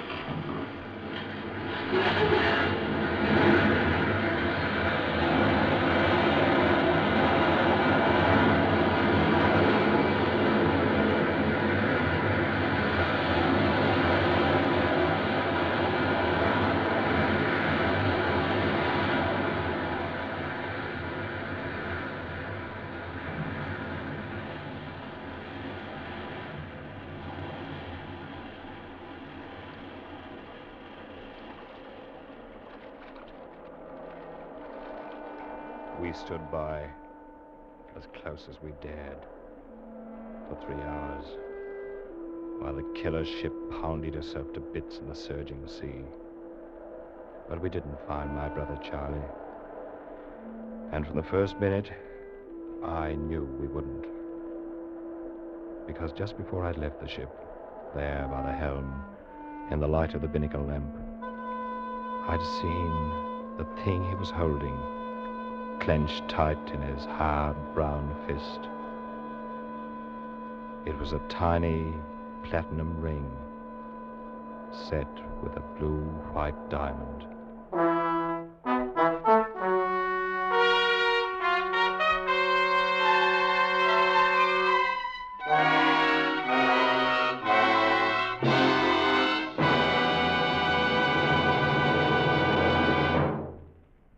Escape is produced and directed by Norman MacDonald, and tonight brought you The Brute by Joseph Conrad, adapted for radio by Les Crutchfield, featuring Dan O'Herlihy as Ned Wilmot and Eric Rolfe as Charlie Wilmot, with Nina Cowden as Maggie, Jeff Corey as Captain Colchester, Wilms Herbert as German, and Parley Bear as the father.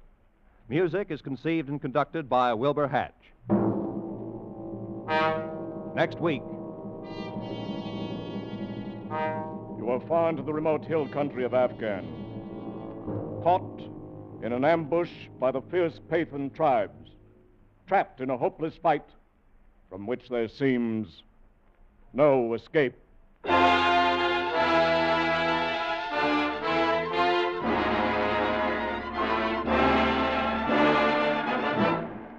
Next week, we escape with Rudyard Kipling's gripping story, The Drums of the Fore and Aft. Good night, then, until the same time next week, when once again we offer you Escape.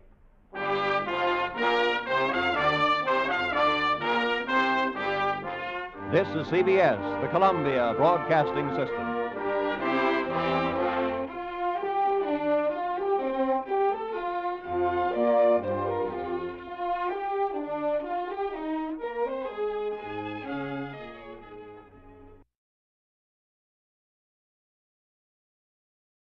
Worrying about those bills piling up, dreaming about that coming vacation, want to get away from it all? We offer you Escape.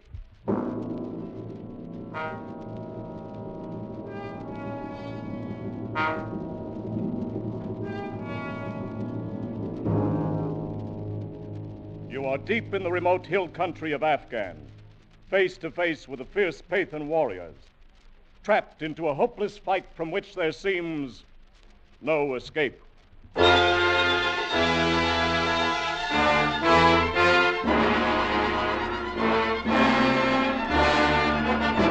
Escape, designed to free you from the four walls of today for a half hour of high adventure.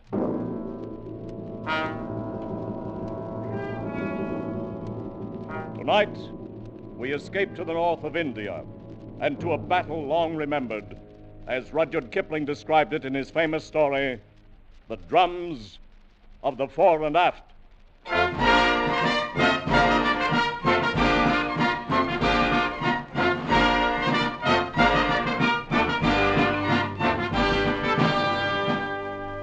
When I came out from England to serve as a news correspondent with the British troops on the North Indian border, Regiment number 329A was called the 4 and Fit, Princess Hohenzollerins Own Royal Light Infantry.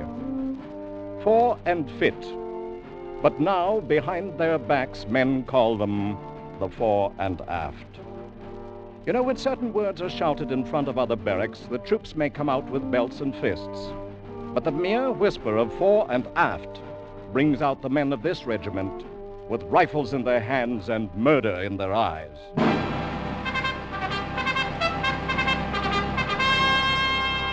I think perhaps the story of how the fore and aft got its name may be really more the story of Jakin and Peggy Liu, two of the toughest and most lovable little monsters who ever banged a drum or tooted a fife in a military band.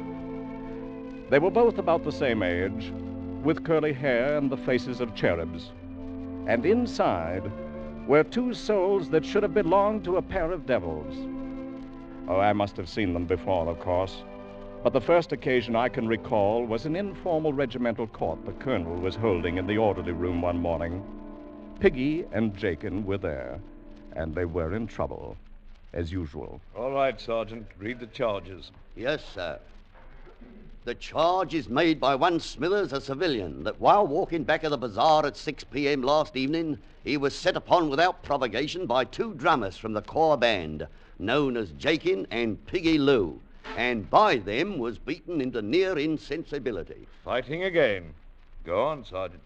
Mr. Smithers states further that he was struck down by the two defendants, and while lying on the ground was kicked repeatedly in the face and ribs, escaping with his life only through the timely arrival of a detachment of the guard. That's all, sir. Well, what about it, Jakin? Piggy, is this the truth? Oh, yes, sir. We gave him what for, all right. Confound it, you two little heathens are more trouble than all the rest of the regiment put together. You're hailed in here on charges every time you turn around.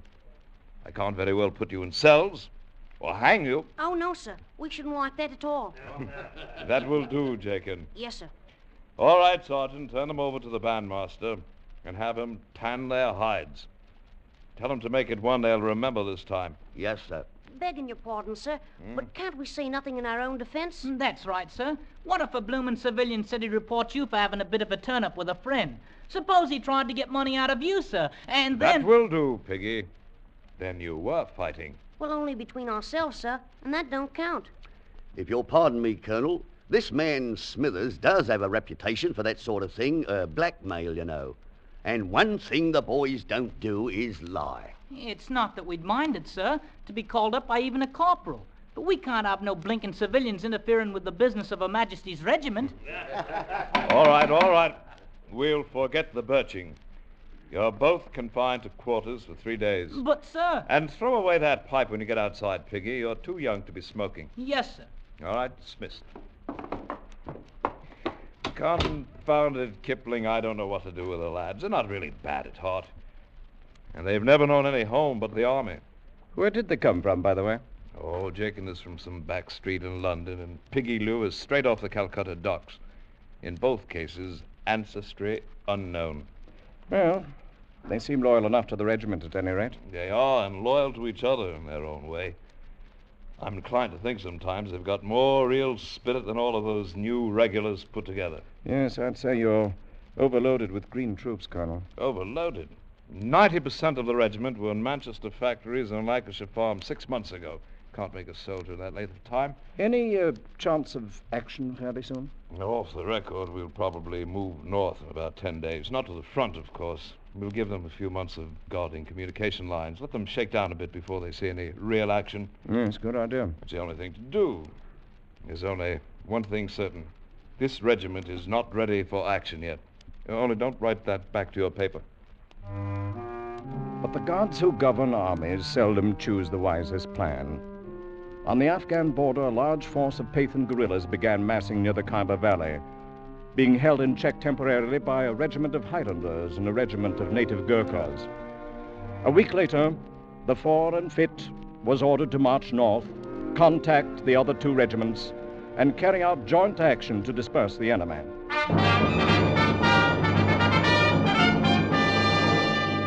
Parade ground and barracks began to hum with preparations for the coming campaign. Privates walked with a new swagger, subalterns began to snap their salutes and orders, and the young officers nearly shot one another at pistol practice. Battle, a glorious word to men who'd never fired a gun at a human being in their entire lives.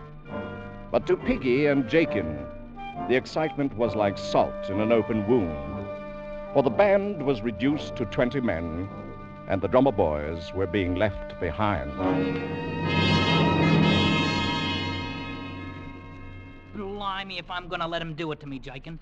Me, what's going to have a career in the army, being left behind like an old boot. And why should you worry? Now you can stay here with that bloomin' girl of yours. Oh, what's a girl when the regiment's going up to the front? And that's another thing, too. How am I going to explain to her about being left behind with the women? What do you have to explain anything to her for? She's only 13. Oh, I've been telling her I'd get myself a medal when the first campaign come along. Now am I going to do it now, I ask you? Perhaps the drum major will give you a bloomin' medal for tooting on a fife. I heard him talking to you yesterday. And how was I to stop him? Piggy, he says, why don't you consider making music your career? Piggy Lou, the musician, a bloomin' non-combatant. I won't do it. He can try, but he can't make me. Aha! And when I'm an officer, perhaps I'll invite you in to have a glass of sherry wine on mess nights, Mr. Lou. I'll be a blinking officer before you are. I'm going to join up with the regulars just as soon as I'm old enough. Piggy the musician. Oh, stow it. Right at the moment, I don't feel like fighting even you. I heard in the barracks are going to take Tom Kidd along. He's to be the bugler. Of course, he's 18, though. That he is. But I can plaster the wall with him any day. With one hand behind me back. Perhaps we can hit him around a bit. Just enough so he can't bugle no more. You get hold of his hands, Piggy, and then I'll kick him in No. They still wouldn't take us. Our reputations ain't what they might be, you know. Oh, well. I just leave stay here and do a bit of loafing myself. With our own regiment going into action? Why, I just leave at my... Hey, look who's coming. It's the bloomin' colonel herself. And so it is, all alone. You know, Jakin, me lad, I think I'll have a little talk with this colonelship. Have you gone daft with the heat? Oh, the colonel's a good old beggar. Here, hold me pipe. Blimey, now we're in for it again. I beg your pardon, sir. Eh?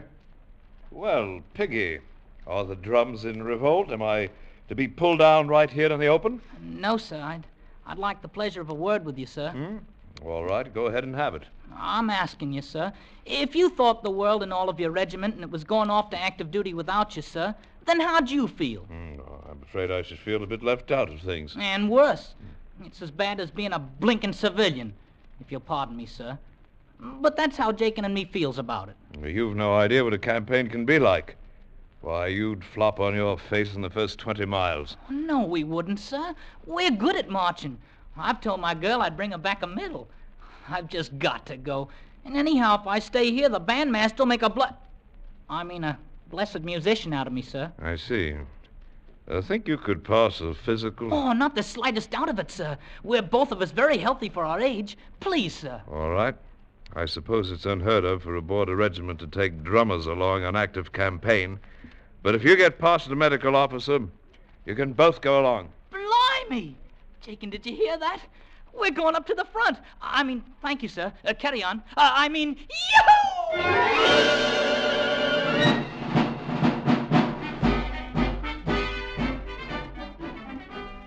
The regiment marched out of the station 2 days later, and all those left behind lined the road that led past the parade ground. The band stood by and played them out, waiting to fall in at the foot of the column. And although Jakin perspired and beat on his drum manfully to cover up, it was quite evident that Piggy Lou was not with the band. Jakin kept glancing at the cedar hedge behind him, and I had a rather good idea why Piggy was being detained. You've got to be awful careful and take real good care of yourself, Piggy. You're so venturesome. I'll worry all the time. It's odd, Chris. I'll grant you it's odd, but what's a man to do when his regiment's called off to active duty now? Here, give us another kiss. Oh, Piggy. That's more like it. You'd have stayed here like you ought to. You could have had as many as you wanted. And if I'd done that, Chris, you wouldn't think anything of me. Like as not. But at least I'd had you with me, Piggy. And all the thinking in the world ain't like kissing. And all the kissing in the world ain't like having a medal to wear on the front of your coat. Who cares about a medal? Just stay with me, Piggy, darling, and I'll love you true forever. Aren't you going to do that anyhow, Chris? You said you was. Of course I am. Be lots more comfortable if you stayed here. Oh, don't take on about it, Chris. I'll be coming back, and I'll marry you someday, too, I promise. But when? Years and years, perhaps. You be careful, won't you, Piggy? Oh, a man has to take his chances in the army, Chris. But if it happens, I'll be thinking of you right to the last. Oh, don't talk like that. Oh, now, here, give us a kiss. Peggy, get yourself on over here. We're about to fall in. I've got to go now, Chris, my darling. Don't you be forgetting me. Oh, I won't ever, Piggy. Here, I made something for you to take with you. Eh? What's this? It's a button bag. All the regular soldiers carry them. I put some of my hair in it. Well, now, that's awful kind of you, Chris. I guess it ain't made so good, but I didn't want nobody else to help me. Not even Mum. Oh, I'll carry it right over me heart, so long as I'm alive. Don't say things like that. Peggy, come on. Give us one more kiss now. Can't stay no longer. Oh, Piggy. Goodbye, Chris. Take care of yourself. Bye, Piggy. Be careful. Be careful. I'll be coming around to see you, Chris, my darling, when I get back from the war. Peggy. Well, it's about time. And lucky we're not both in trouble. Here, stick this blinking pipe in your ugly mouth and blow on it, petticoat chaser. Oh, shut up and beat your drum, soldier, before I decide to pound in your bloomin' head a bit. Tell the colonel he can shove off now.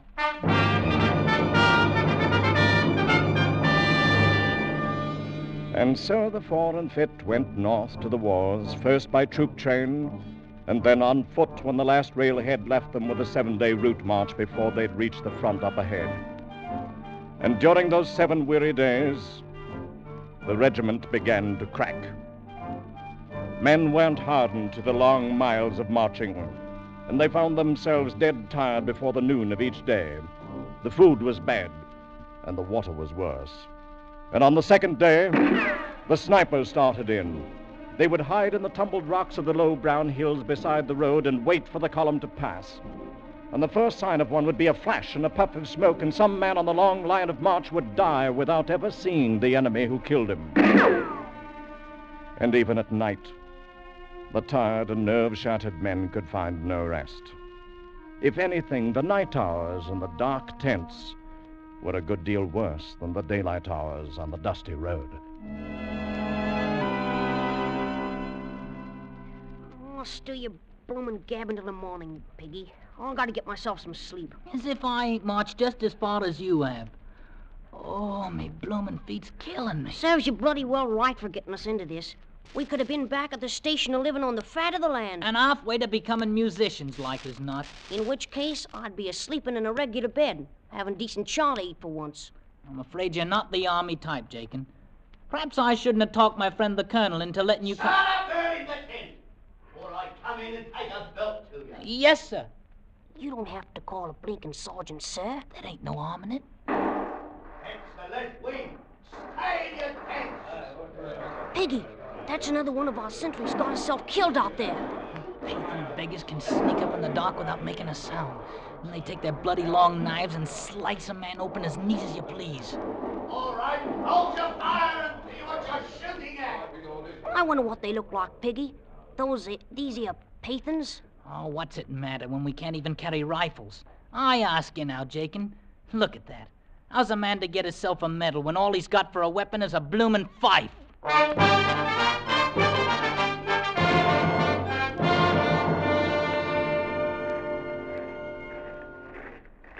Late afternoon of the 7th day, weary, savage, and sick, their uniforms dulled and unclean, the four and fit rendezvoused with the Highland Brigade. Hey, lads, here comes the new regiment, the Four and Fit.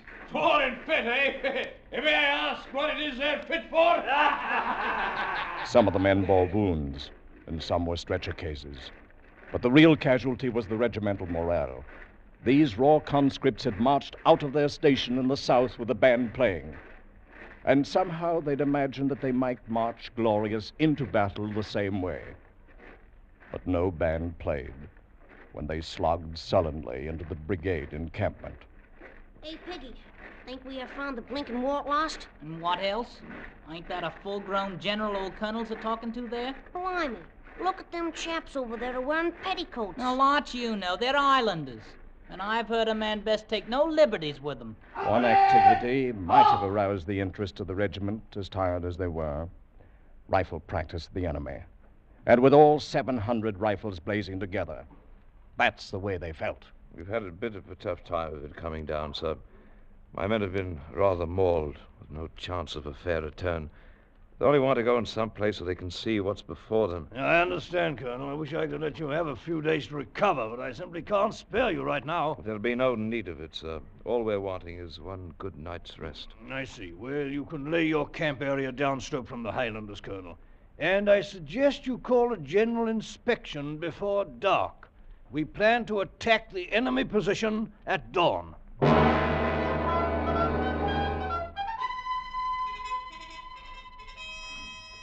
So it's active duty you wanted, Piggy. And how much longer do you think they're going to keep us standing here with the bloody daylight barely coming over the hills? Oh, knows. We can't have no battle till the bloomin' general has his morning tea now, can we? Just take a look at all them Pathans out there on the plain.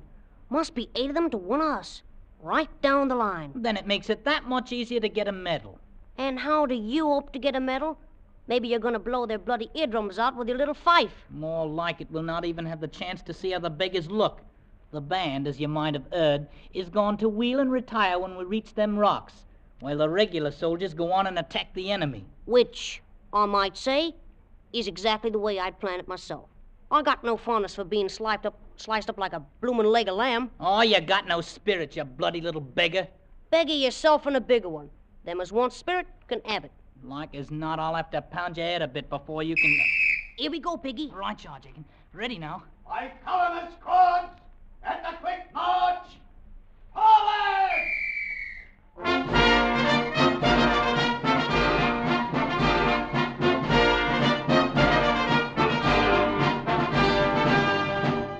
Watch yourself now, Jacob.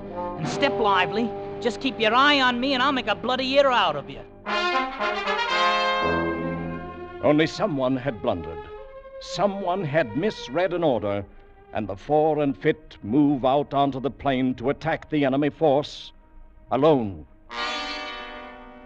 Confounded, stupid conscripts! What are they up to anyhow? They've spoiled the whole plan of the battle. It's the kind of a mistake you could expect from a regiment that doesn't even know how to march. At the clump of rock, the band wheeled and halted and continued to play, while the ranks opened to form a skirmish line and moved slowly ahead. Hold steady, laddies. We've had no orders to move out, and therefore we'll stand fast. If the 4 and Fit wishes to fight like hogs, then they'll fight alone.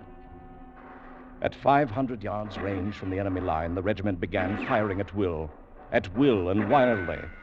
In a few minutes, they'd thrown away half their ammunition and blinded themselves with their own smoke. And farther out on the plain, the Afghan army stood quietly, throwing occasional well-aimed bullets into the milling herd of green troops. The blooming fools! They're bunching like a herd of sheep.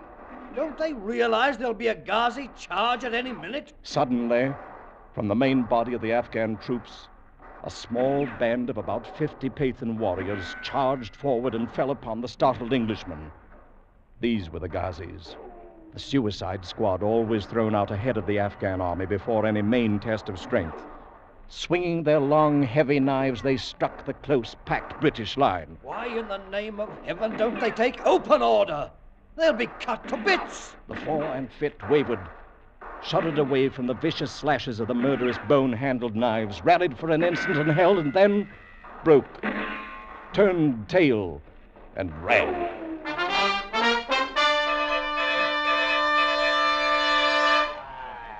Will you look at them, laddies? They turn and run. I might say they make better speed to the rear than they make to the fore. They're anything but the 4 and Fit now. More like it to call them the 4 and aft. It'll take them a long time to live that one down. The 4 and aft. The regiment took no thought for the wounded, for the men left behind. Nor did they stop until they jammed in the pass that led up the hill. And the band, too, was carried along with them in their panicked, headlong flight. All the band except 2 men. Piggy, you think the bloody beggars can see us hiding here on the rocks? Of course not. Seeing as how they're too busy chasing our brave comrades. Look at 'em run, the bloomin' cowards. Ain't it a fine way now for a British regiment to act? Had we done the same thing, we'd not be left behind here the way we are. What's eating you?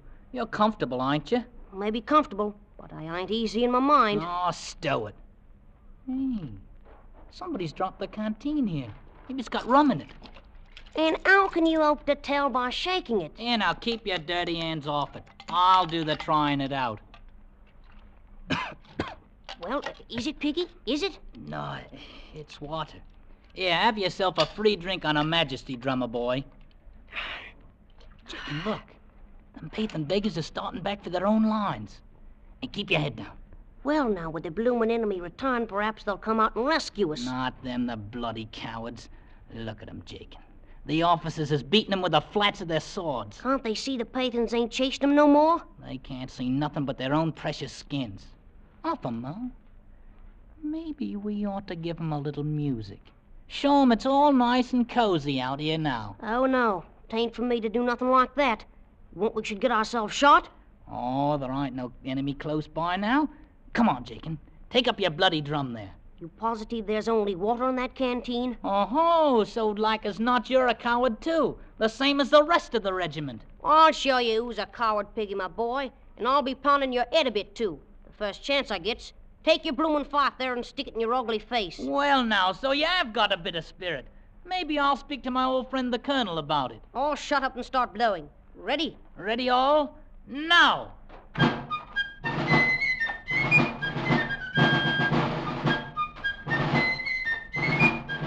Where is it we're gonna march to, Piggy? Back and forth a time or two in full sight. Then we'll wait in the rocks for the battle to start. They watching us? To be sure they're watching us. Ah, yes. They're watching us, all right. Time held still, and even the Afghan snipers forgot their weapons, while 2 armies watched the tiny red-coated figures marching back and forth on the battlefield alone. Aye, and I tell you certain there's a pair of brave laddies down there. All right, you blinking cowards! Look at them out there! Are them 2 children the only brave men in the regiment? The men of the fore and aft lifted their heads, fingered their rifles, and stared without moving. And out there on the silent plain, back and forth, marched Jakin and Piggy.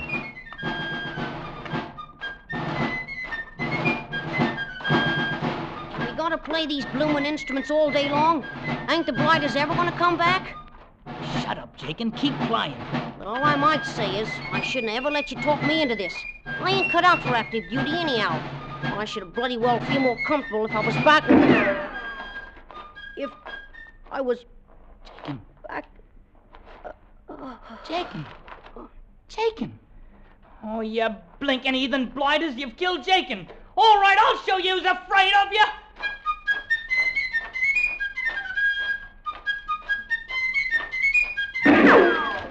Come on, you bloomin' cowards!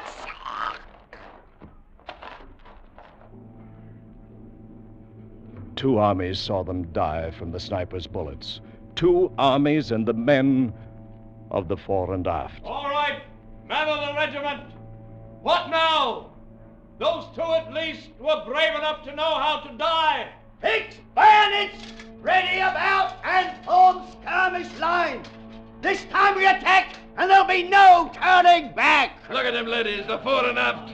They're going back to fight. Aye, look at them run. Here's how it should have been done in the first place.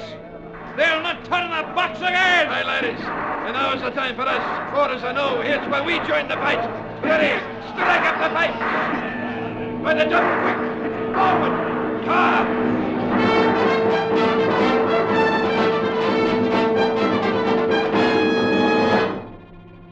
Late afternoon saw the Afghan army wiped out. And the general explained to me how everything had gone according to his plan, and how he hoped I'd cable that back to my paper in London right away. I turned and left him then, and walked out across the silent battlefield, walked out among the silent dead.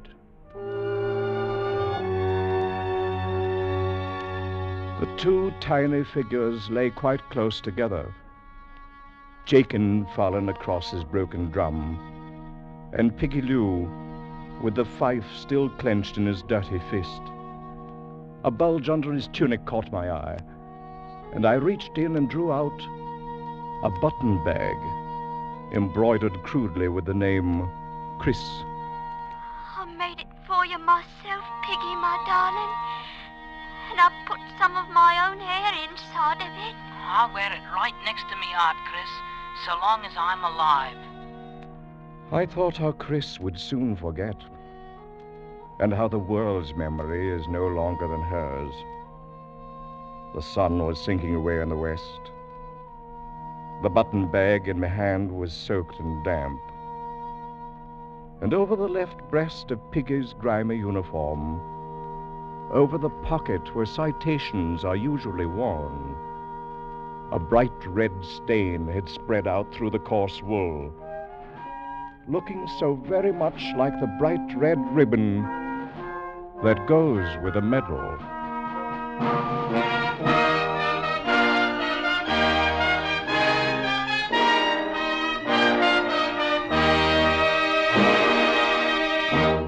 Escape is produced and directed by Norman MacDonald, and tonight brought you The Drums of the Fore and Aft by Rudyard Kipling.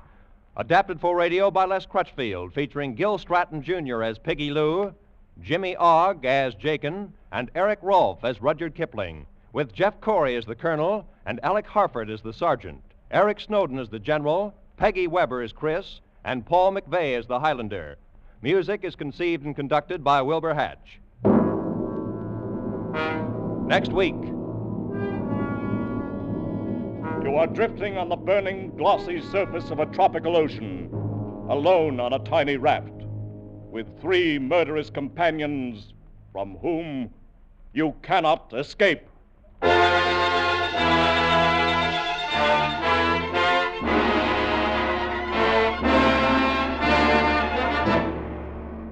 Next week, we escape with John Russell's gripping story, The Fourth Man.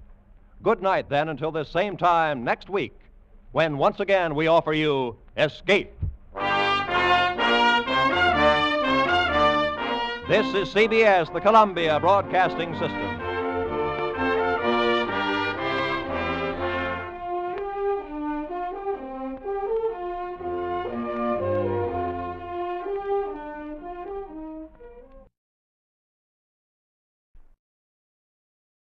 Tired out from spring house cleaning? Find your life uninteresting? Want to get away from it all? We offer you Escape.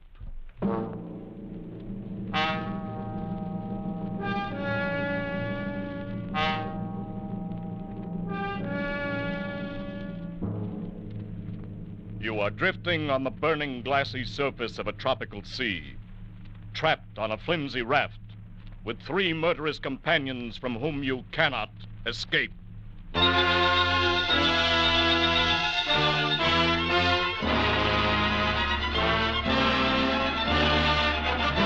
Escape, designed to free you from the 4 walls of today for a half hour of high adventure.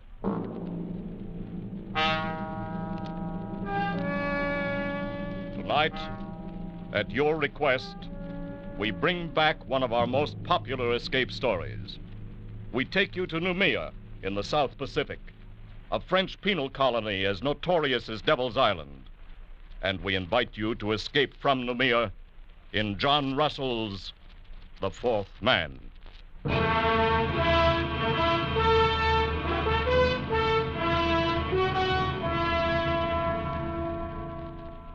The raft stood to open sea.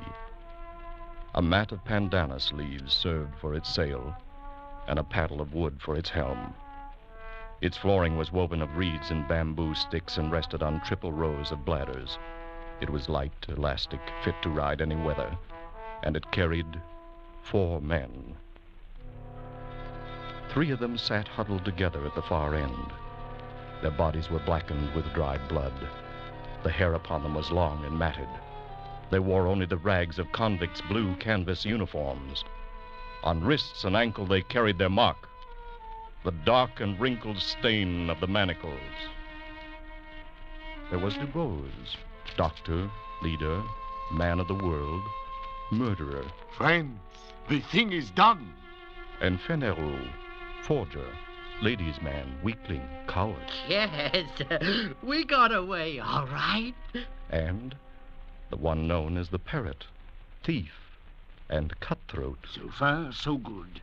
Gentlemen, by way of celebration, may I offer you cigarettes? Cigarettes? Oh, Doctor, you're a marvel, a magician. Look at them. White and fresh as though they just came from the package. How did you do it? Every 6 months, there are about 75 escapes from Numia, and not more than one succeeds. Ours would be that one I knew. And so, 3 weeks ago, I bribed the night guard for these very cigarettes, so that we might sit here, my friends, as we are doing, and celebrate. I want a light. Yes, a light for the Parrot. Oh, our doctor is a wonder. He thinks of everything. He gives us cigarettes, matches, and our freedom. Wait till you've got your 2 feet on a pavement again. That will be the time to talk about freedom. To wear starched collars again. To stroll with a girl, clean and fresh from her bath, down the Place de la Concorde, the Rue de Rivoli. Suppose we get a storm. It's not the season of storms. Just the same, suppose we get a storm. Perquet, my friend, you must not be so impatient. We were convicts back there, festering in oblivion. And now we stand on the rosy threshold of the big round world again. We are men raised from the dead. Suppose we get a storm. You have got a gift of speech, but where's the ship that was going to meet us here? This is the day, as agreed. It will meet us. This wind will blow us to China if we keep on. We can't lie any closer to shore. There's a government launch at Torreon, and I doubt if the native trackers have given up yet. Oh, careful, Parrot. They will eat you yet. I've heard about that. Is it true, Doctor, that the natives keep all the runaways they can capture to fatten on them? They prefer the reward. Still, I doubt if they've entirely lost the habit of cannibalism. Yes, piece by piece, Parrot. First they will sample you, then they will make a stew of your brains. They won't miss a thing. Shut up, Fenerou! The filthy brutes. You know, I forgot. We have one of them with us.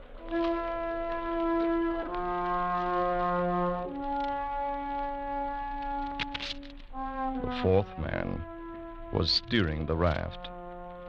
He sat crouched in the stern, his body glistening with spray.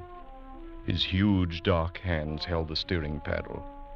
He was motionless like an idol, his eyes fixed on the course ahead. The 4th man on the raft. My friends, you are looking at a Kanaka. You will see nothing superior. No line of beauty to redeem the low angle of the forehead, the knobby joints of the body. Nature has stamped him with the mark of inferiority. And he has set the final seal himself with that twist of bark about his middle, that prong of pig ivory through his nose. Nonetheless, he is a man, and there is a price on our heads. He could be taking us where he lied. Calm yourself, Fenerou. He is a very simple animal. An infant, really. Does that mean he could not double-cross us? It does. He is bound by his duty. I made my bargain with his chief up the river. And this one is sent to deliver us on board our ship. That's the only interest he has in us. And he will do it? He will. That is the nature of the native. I don't trust him. Not for a minute. The brute. The animal. You! It's you I'm talking about, you filthy brute! Parrot! Save your breath, Parrot. He speaks no language, only a few noises, a few signs. I don't feel right on the same raft with that. Go on, burn yourself up in this sun. Me, I will just stretch out a little under these mats. Yes. We should all sleep a little, conserve ourselves. When we awake, she'll be there, the ship, our pretty little topsail schooner. our mast standing out against the sky. And we'll be on our way to France. Sleep, my friend.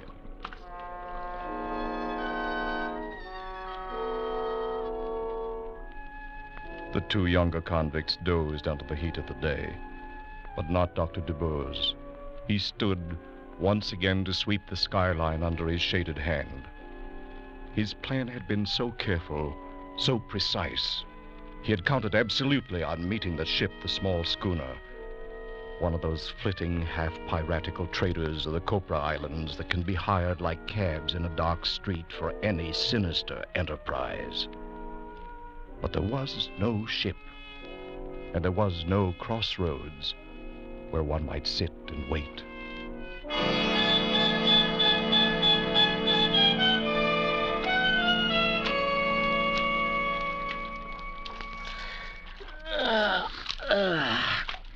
Good morning, Doctor. It's afternoon, Finero. Oh, yes, it is. I slept like a corpse. And where's the ship, Doctor? It was going to be there when we awoke. Oh, I'm thirsty. I'm dying of thirst. So are we all, Finero. Where is the flask? Oh, I'm roasted in the sun. You'll have to roast some more. This crew is put on rations. What are you talking about? Where is that water? I have it here. So you have. Do you think it's yours? It's ours, Parrot. I want a drink. Think a little, Parrot. We have to guard our supplies like reasonable men. We don't know how long we may be floating here. So, that's how you talk now. You don't know how long, but you were sure enough when we started. I am still sure. The ship will come. She cannot stay for us in one spot. She will be cruising to and fro until she intercepts us. We must wait. Ah, that's good. Wait. And in the meantime, what? Fry here in this heat, our tongues hanging out, while you deal us out drop by drop? Perhaps. No! The man does not live who can feed me with a spoon. With a spoon? Laugh, you scum! But you're in this too, with this captain who thinks of everything and still puts to sea without provisions. Go on. Laugh again. Laugh. I wasn't laughing, Parrot. It's true. A bad piece of work for a captain of runaways. Unless you would die very speedily, we must guard our water. And whose fault is it? Mine, I admit it. What then? Here we are, and here we must stay. We can only do our best with what we have. All right, Doctor. Do your best. Give me a drink. You may have your share, of course. But be warned. When it is gone, don't come to us. To Finero and me. Oh, what's fair is fair. My drink! Very well. A thimbleful? One thimble? This way we should have enough for 3 days. Perhaps more. With equal shares among the three of us. That's right. There are only 3 of us. Were you thinking of him, Finero? Of our pilot? He looks somewhat like us, doesn't he? But his body has never known clothing. His feet, shoes. His heart has never known the swelling that comes with feelings of love or beauty. His mind has never known a single thought. Look at us 3 gentlemen. You, Finero, a forger. You, Parrot, a thief. I, Dr. DeBoers of Paris and Marseille, a murderer. And yet we are civilized men. And this is a savage animal. Our provisions are for men only.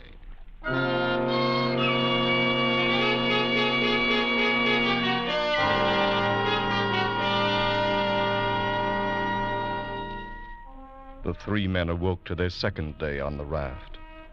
They looked and saw the far round horizon and the empty desert of the sea, and their own long shadows that slipped slowly before them over its smooth, slow heaving. The land had sunk away from them in the night. The trap had been sprung.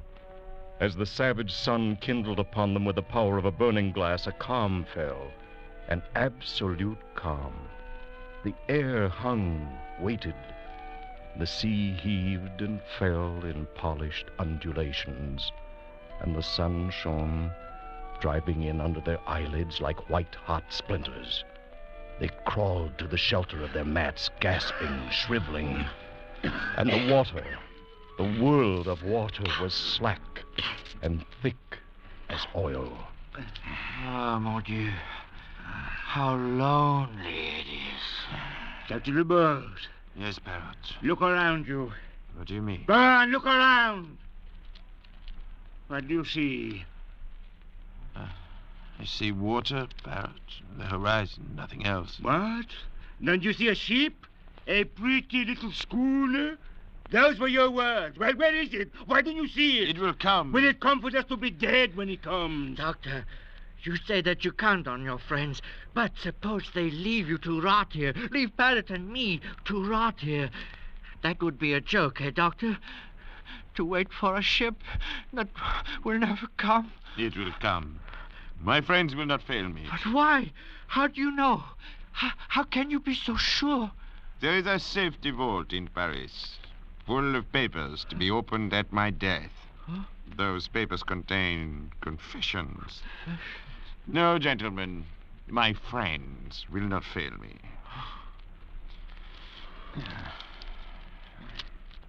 Parrot. A moment ago you asked what I saw. Well? There was something I neglected. What was that? I see a Kanaka on this raft with us. He does not join us. He does not look at us. He sits on his heels in the way of the native, with his arms hugging his knees. He sits at the stern, motionless under the shattering sun, gazing out into vacancy. Whenever I raise my eyes, I see nothing else. Only this Kanaka. And he seems to be enjoying himself quite well. I was thinking so myself. The cannibal, the savage. He does not seem to suffer. What's going on in his brain? What does he dream there? He looks at us as though he hates us. The dirty rat. Maybe he's waiting for us to die. Maybe he's waiting for the reward. At least he wouldn't starve on the way home, and he could deliver us piece by piece. How does he do it? Has he not any feelings? I've been wondering about that. It may be that his fibers are tougher, his nerves are But we stronger. have had water, and he has not. And yet, see, his skin, it's fresh and moist. And his belly round as a melon. Don't tell me this savage is thirsty. Is there any way he could steal our supplies? Certainly not. Suppose he has his own supplies hidden. What? We see. I'll go Search to the the- raft. Look for Look under the under mats. I've opened this morning here. Turn this one. Did you hear? No, nothing. No, there. Doctor. Okay. Over there. Oh, I'm sorry. No. No. No. You are mistaken. He has nothing hidden. You're wrong about him, Doctor, when you say he has no understanding. There is one thing he knows, and knows well. Pain. Parrot! Don't hit him! No, not so much. Parrot! No! There, scum! That will teach you! Not so cheerful now, are you? Not so happy with your luck. That will make you feel. A higher race tramples the savage, with or without cause.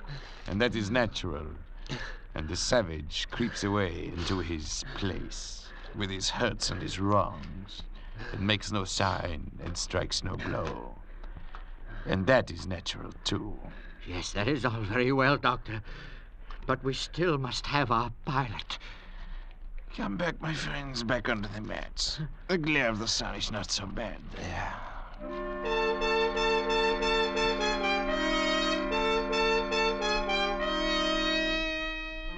So the days dragged by, the second and the third, and now it was the fourth day. And still there was no breeze, and still there was no ship. Doctor? Yes? What do you stare at? At him, savage, look at him, and look at us. We are dying, our powers are ebbing. And him? He's naked, wild, brutish. He's yet to give the slightest sign of complaint or weakness. Yes, it's true. At night he stretches out and sleeps. Those long hours when we wrestle and fight with despair, he sleeps like a child. Then in the morning he resumes his place aft, unchanged, fixed, a growing wonder. Doctor, is this a man or a fiend? A man is man. A miracle. He's a man, and a very poor and wretched example of a man. You will find no lower type anywhere. Look at his cranial angle, the high ears, the heavy bones of his skull. He's scarcely above an ape. Then what? He has a secret. Secret? But we see him. Every move he makes, every minute. What chance has he for a secret? How absurd. Here are we three, children of the century, products of civilization. And here is this man who belongs before the Stone Age. In a set trial of fitness, of wits, of resources, is he to win? It's absurd. What kind of secret? I can't say. Perhaps some method of breathing, some strange posture he uses to cheat the sensations of the body. Such things are known among primitive peoples, known and jealously guarded, like the properties of certain drugs, the uses of hypnotism, who knows? We can know. We can find out. To ask him, useless. He will not tell. Why should he? We scorn him. We give him no share with us. We abuse him. And so he falls back on his own expedients. He remains silent, as he always has been, as he always will be. He never tells the secrets. They are the means by which he has survived from the depths of time, by which he may yet survive when all our wisdom is dust. There are a number of ways of learning secrets. I know them all. Oh, Parrot, it would be useless. He could stand any torture you might invent. You saw how he behaved before.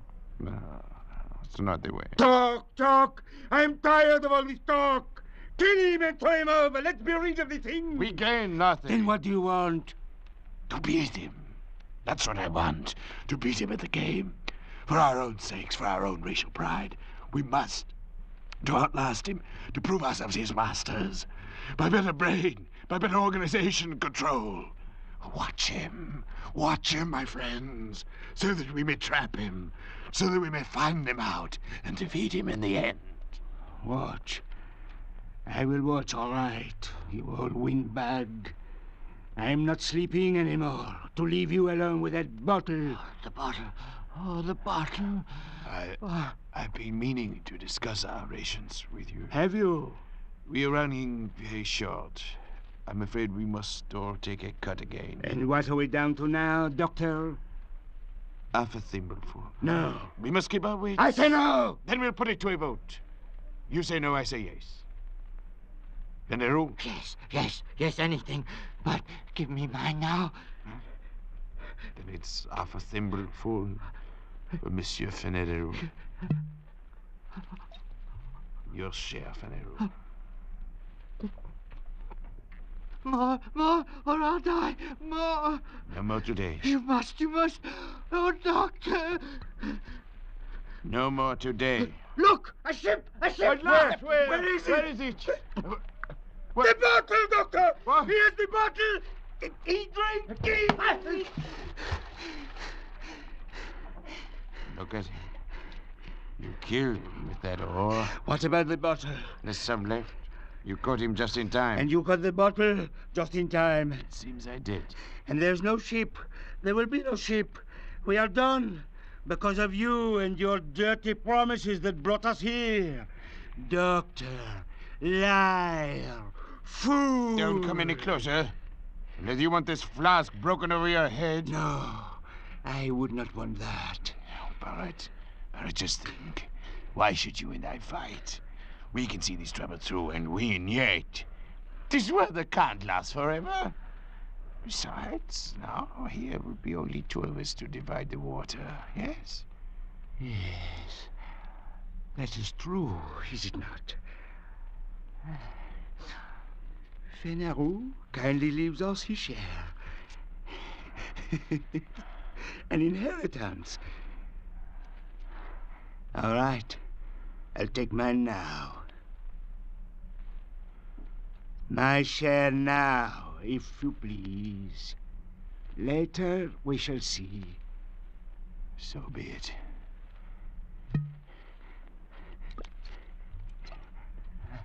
Your share.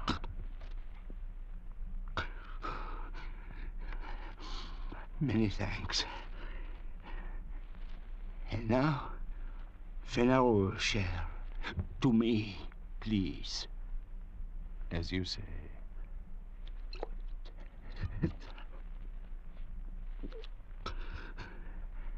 And now, another good doctor. 3. That's enough, Barrett. No, Doctor. It is not enough. Now, I will take the rest. Stop, Barrett! Stop! My arm! Your arm! Please! I will kill you if you don't! Thank you. You see, I have manners, haven't I? And I have wisdom, too. Because I have fooled a very wise man. I toast you, Doctor. The best man wins. That was a very bright idea of yours. The best...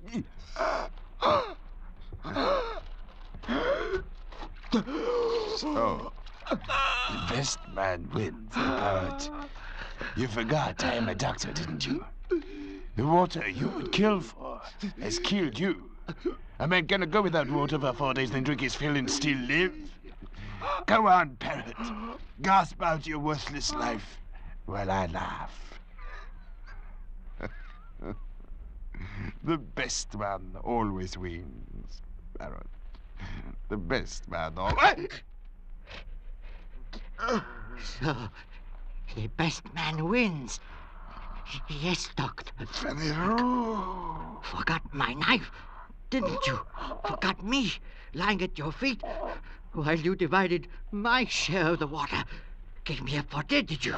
But I, Fenero, will outlast the 2 of you.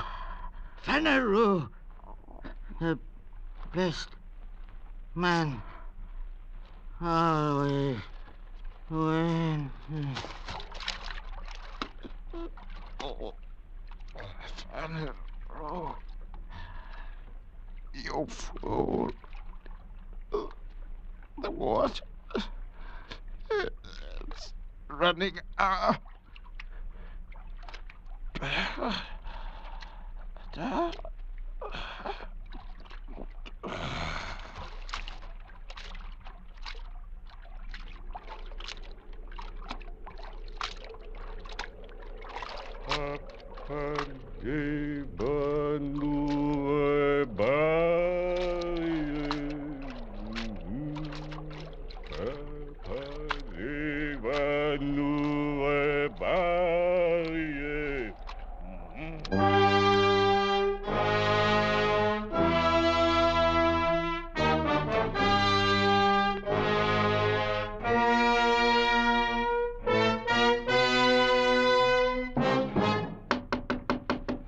Come in.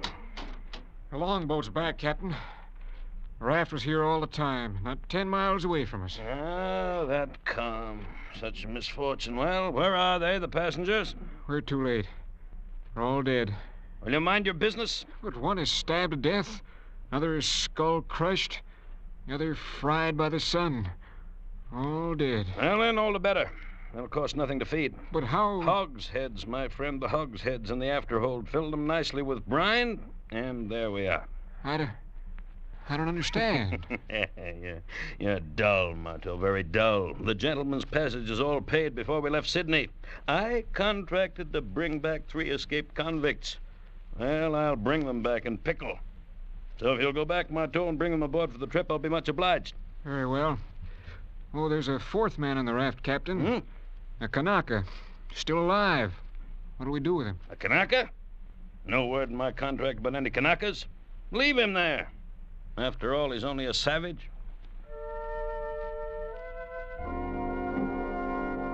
And so Dr. Dubose and Fennereau and the parrot went aboard for the long trip to their beloved Paris, their bodies pitching and rolling gently in the huge vats of brine. On the raft, the fourth man raised his head slightly as a wind freshened from the west.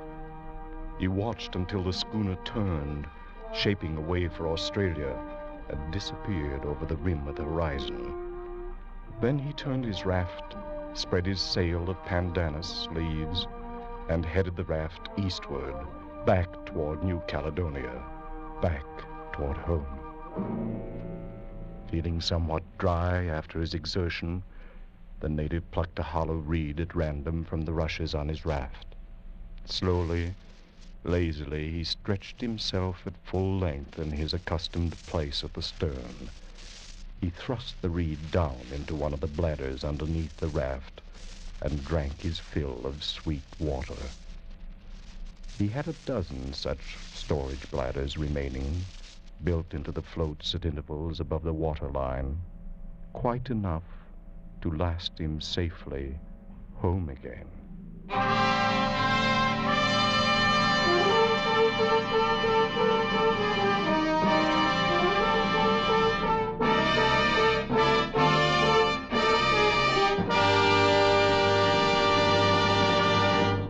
Escape is produced and directed by Norman MacDonald, and tonight brought you The Fourth Man by John Russell, adapted for radio by Irving Ravitch, and featuring Barry Kroger as the Doctor, Joseph Kearns as Fennereau, Jay Novello as Parrot, Lou Merrill as the Captain, Byron Kane as Morteau, and Eric Rolfe as the narrator.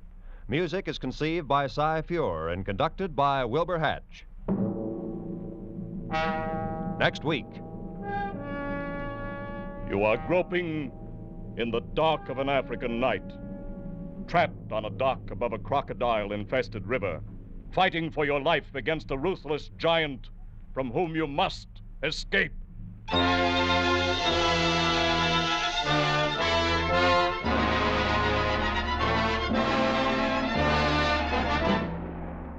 Next week, we escape with Robert Simpson's 10th story, John Jock Todd. Good night, then, until the same time next week, when once again we offer you Escape. This is CBS, the Columbia Broadcasting System.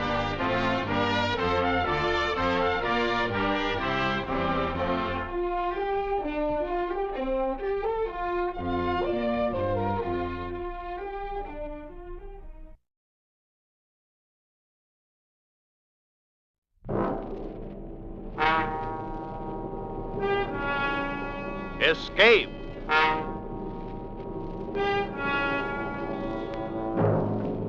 You are groping in the dark of the African jungle night, trapped on a wharf above a crocodile-infested river, fighting for your life against a ruthless giant from whom you must escape.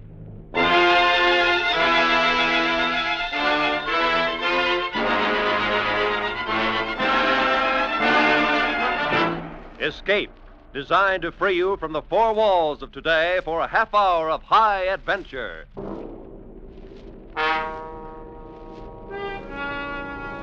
Tonight we escape to the dank jungles of the Segwanga Valley in Africa, and to the heart of a courageous man, as Robert Simpson told it in his story, John Jock Todd.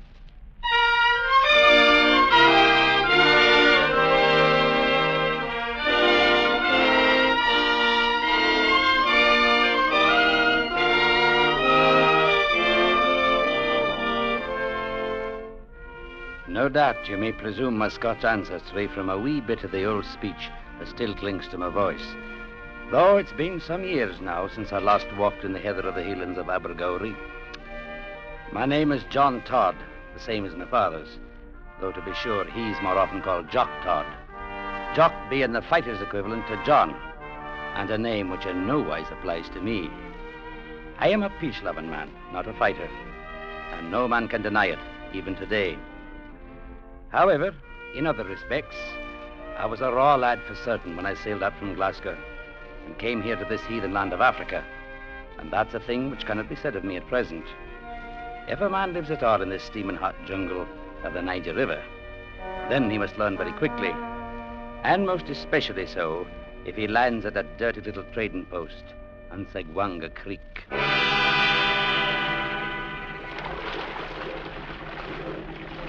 Upside, boy. Landing coming up.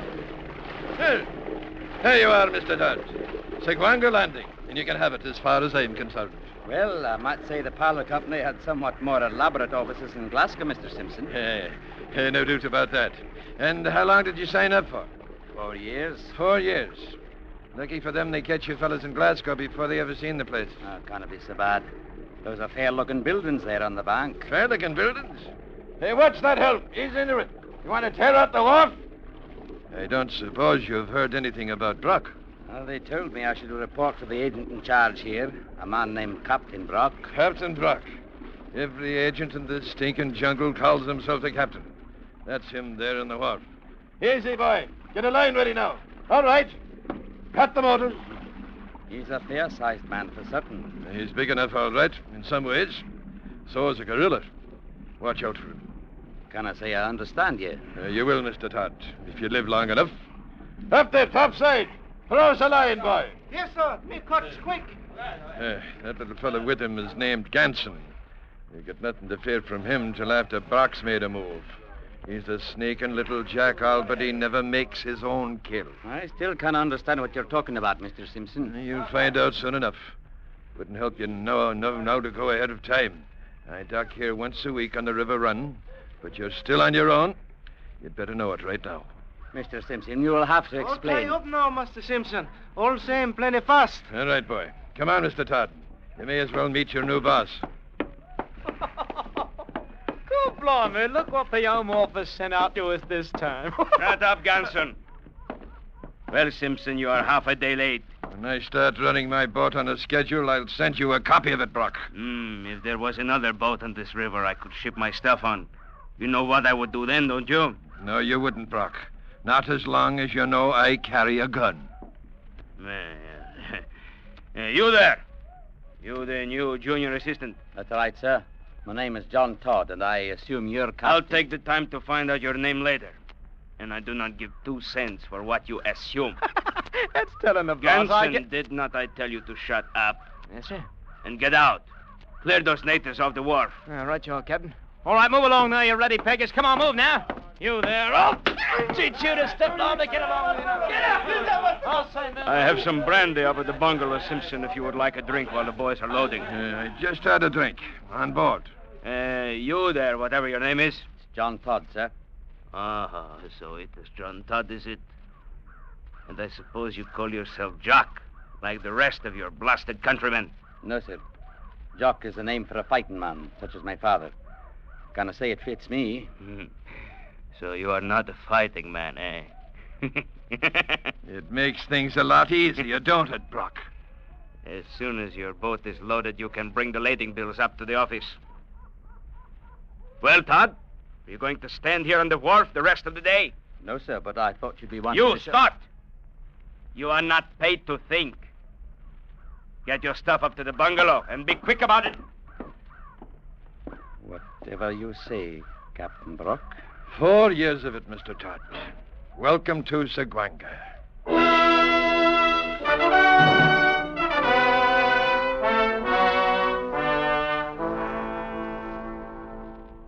I didn't understand it at all. The reason for Captain Brock having acted in such a strange way. I'd never met the man, nor could I think that he'd ever heard of me before. And I couldn't be certain of the extent of the man's authority here in the jungle. The Home Office in Glasgow having been a wee bit unclear about the matter. They had said only that the agent was very much like the captain aboard a ship, and that he carried full responsibility in his own 2 hands. But about the attitude of Captain Brock himself, I very soon had few doubts left in my head. I didn't see the man again the afternoon I arrived, but a houseboy came and wakened me in the middle of the night and said the captain wished to see me in the main room of the bungalow immediately.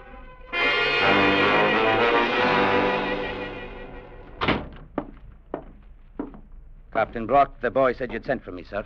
You do not have to tell me that. It took you long enough to get here, too. Well, it took no more time than to pull on a pair of pants. So it makes you argumentative to wake you up in the middle of the night. I was not intending to be so. I am not interested in your intentions, Mr. Todd. You will learn to keep a civil tongue in your head. Well, I was not meaning... Shut up! That's better. And I suppose you're wondering why I had you waked up like this in the middle of the night. I presume you had a reason. Oh, you presume, do you? Oh, yes. And what do you presume the reason is? I'm afraid I couldn't say. Then I will tell you. I sent for you, Mr. Todd, simply to show you I can have you waked up any time I please to. You had no other reason than that? None at all, Mr. Todd.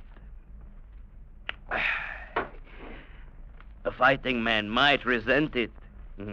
But then you are not one, are you? Too bad. If that's all you've got to say to me, then I'll go back to my bed. That is all. Now get out of my office. Just as you say, Captain Brock.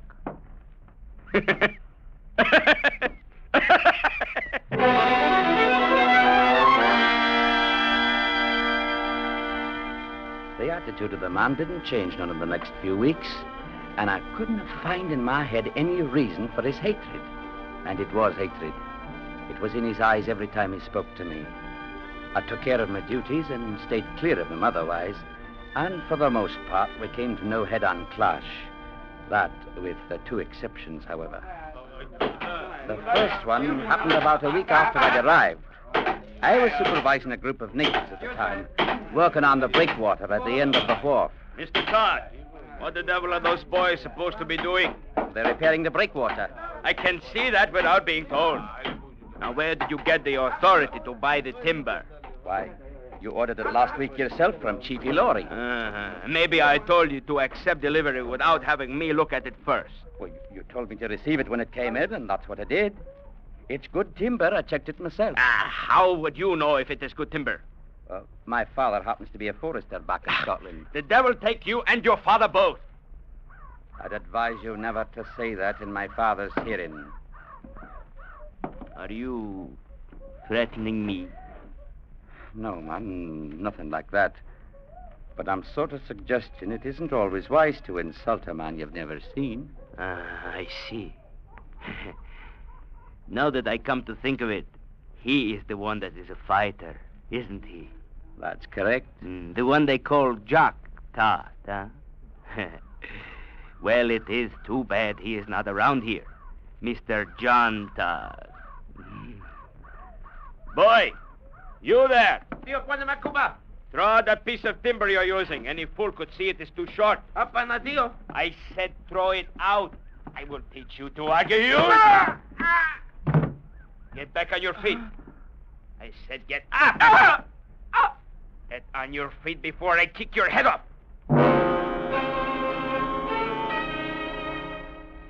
I'd seen him knock Ganson down the same way and then kick him like he did the natives. And Ganson took it and saved his curses until Brock was not around. I wondered what I might do if he ever tried it on me. And the next week, I saw that he would try it, sooner or later.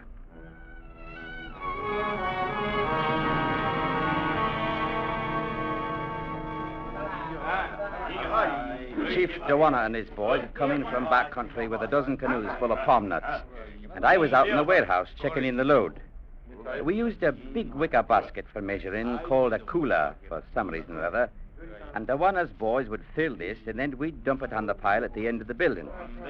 Ganson was bossing the loading, and I'd check off each cooler in the tally book as it was dumped. It was late in the afternoon when we finally finished. All right. Step loudly now, ye, then polite as you. Right, no more to trouble about after this one.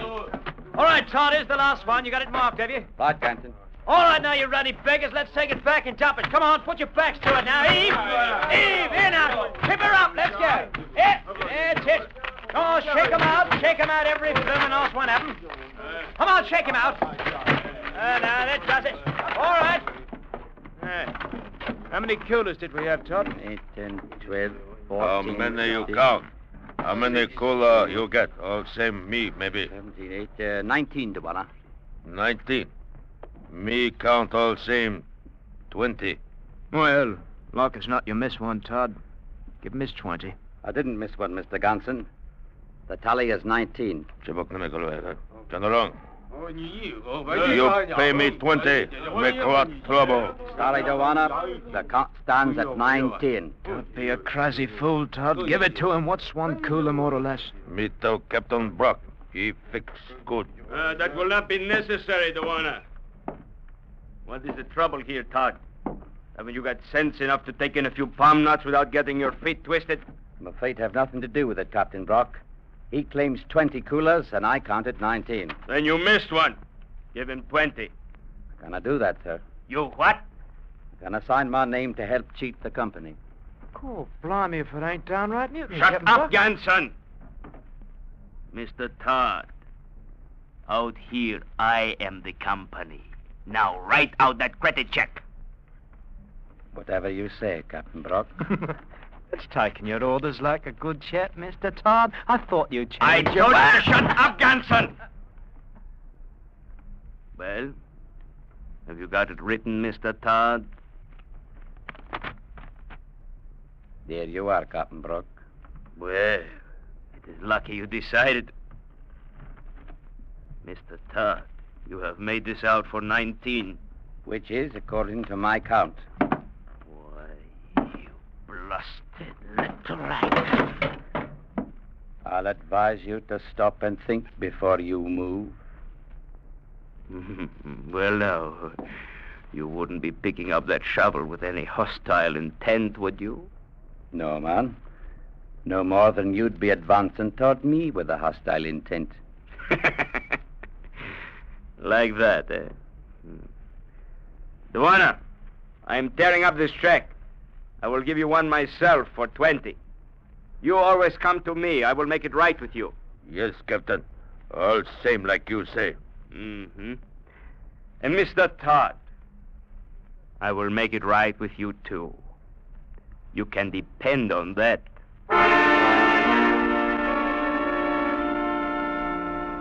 Brock stayed clear of me for a few weeks, and outside of the job of work I was hired to do, I had no words with him.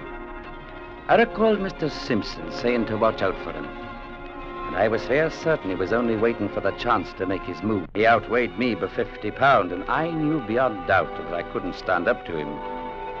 But what really worried me was not knowing of any reason for the man's attitude. It made no sense that a man should go looking for a fight without no reason at all. At any rate, the weeks passed. The jungle steamed, and the muddy river rolled past the wharf. And then one day, it happened.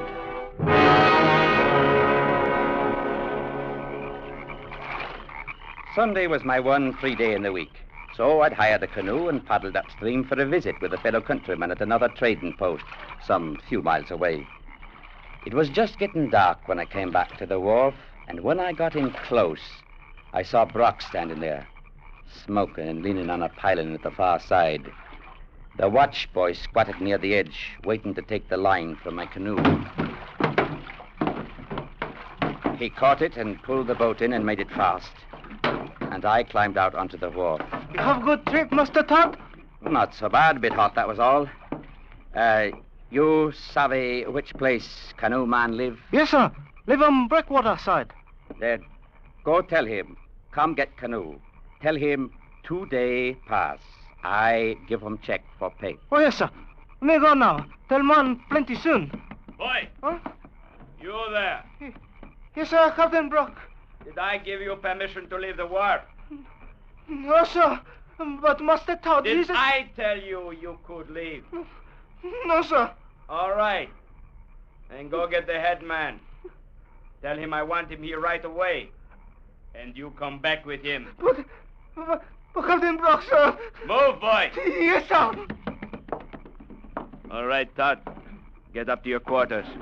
I think I'll be staying right here, Captain Brock. If you're planning to tie that boy to a post and flog him, as I've no doubt you've decided to do, then you'll be having a word with me first. Cool, blimey. Ganson, is that you? All right, y'all, Captain. I heard what he said. If it's a witness you want, sir. I will tell you when I want anything. All right, Captain. No, I'll let you know. Take Mr. Todd up to his room and keep him there. I will attend to him later. If either of you lay a hand on me, it'll be a most unfortunate day in your lives. Oh, you don't say so, Mr. Todd. Mr. John Todd. I've told you what you may expect. So you have. I am not to lay a hand on you. Not even like this. Oh, do the proper, Captain. Hit him again. Come on, Mr. Todd, get up! I felt his foot smash into my side. I tried to get up onto my knees, and I couldn't. I told you to get up! Again. I knew it wouldn't take many to finish me off. My head hung over the side of the wharf.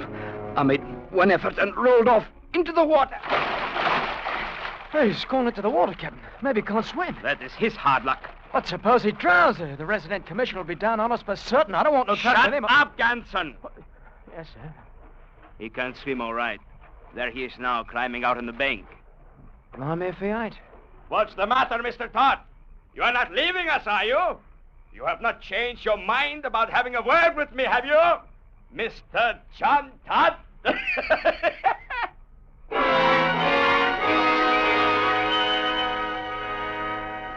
Back in my own quarters, I changed into dry clothes, hurrying as fast as I could.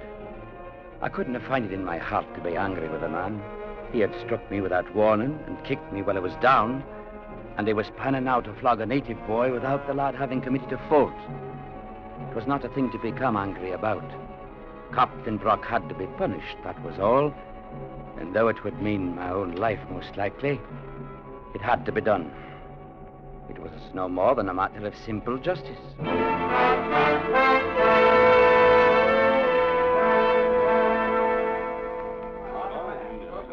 Within 5 minutes, I was back at the wharf. The watch boy had come back with the headman, and a group of natives had gathered around the circle of light thrown out by a hurricane lantern. They didn't see me at first. All right, Ganson. Pull his hands up over his head and tie them there. Stretch him out. Right you are, Captain. The watch boy stood there trembling with fear while Ganson bound his hands to the heavy post. Hurry up, you clumsy fool, and make it tight. I wanted to hang there after I'm through with him. Oh, he'll do that all right. Captain is Todd.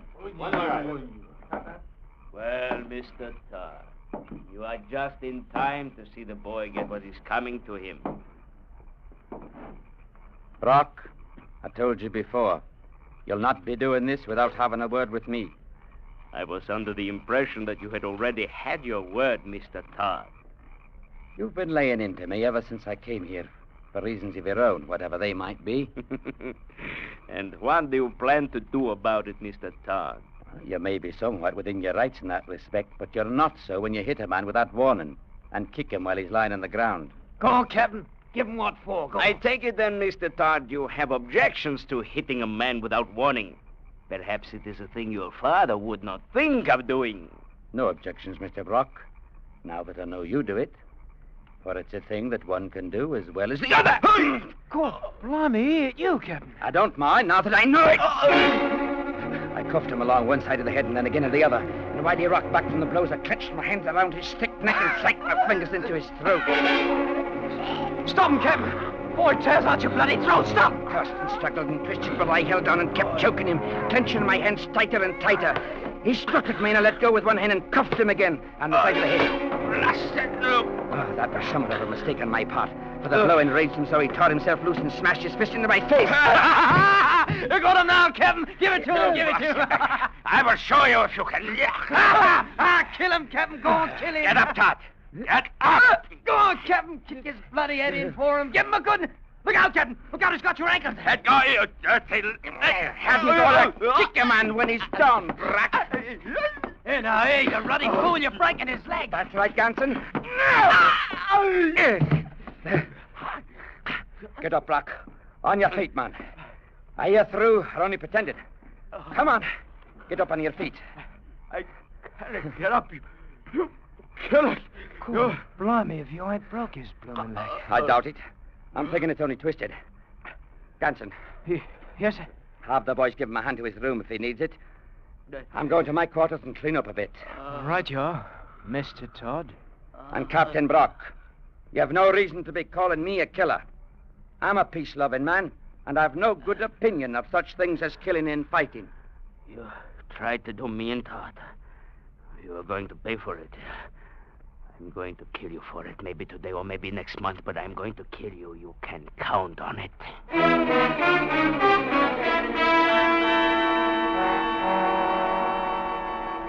I went to my quarters then, and I didn't know what happened just after that.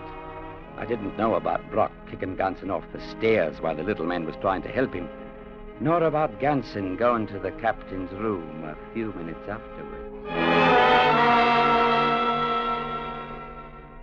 How are you feeling, Captain? Oh, shut your mouth, Ganson, or I will shut it for you. You got no call to be treating me like that. I'd have helped you if I could, but there just wasn't no chance. He'd have done for me the same as you, Captain. Shut up! Cannot even move my leg. There wasn't no call to kick me a while ago, neither. If I could get out of this chair, I'd do the same again. You can't get up, Captain Brock? How could I hope to... Well, what is in your mind, you little beggar? You've been booting me around for nearly 2 years now, haven't you? You hopped onto me the first minute I landed, like you got an habit of doing when a bloke is new.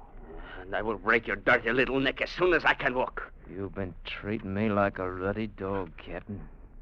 And I've been taking it, too. Until now. Oh, what are you up to? Ganson? Ganson?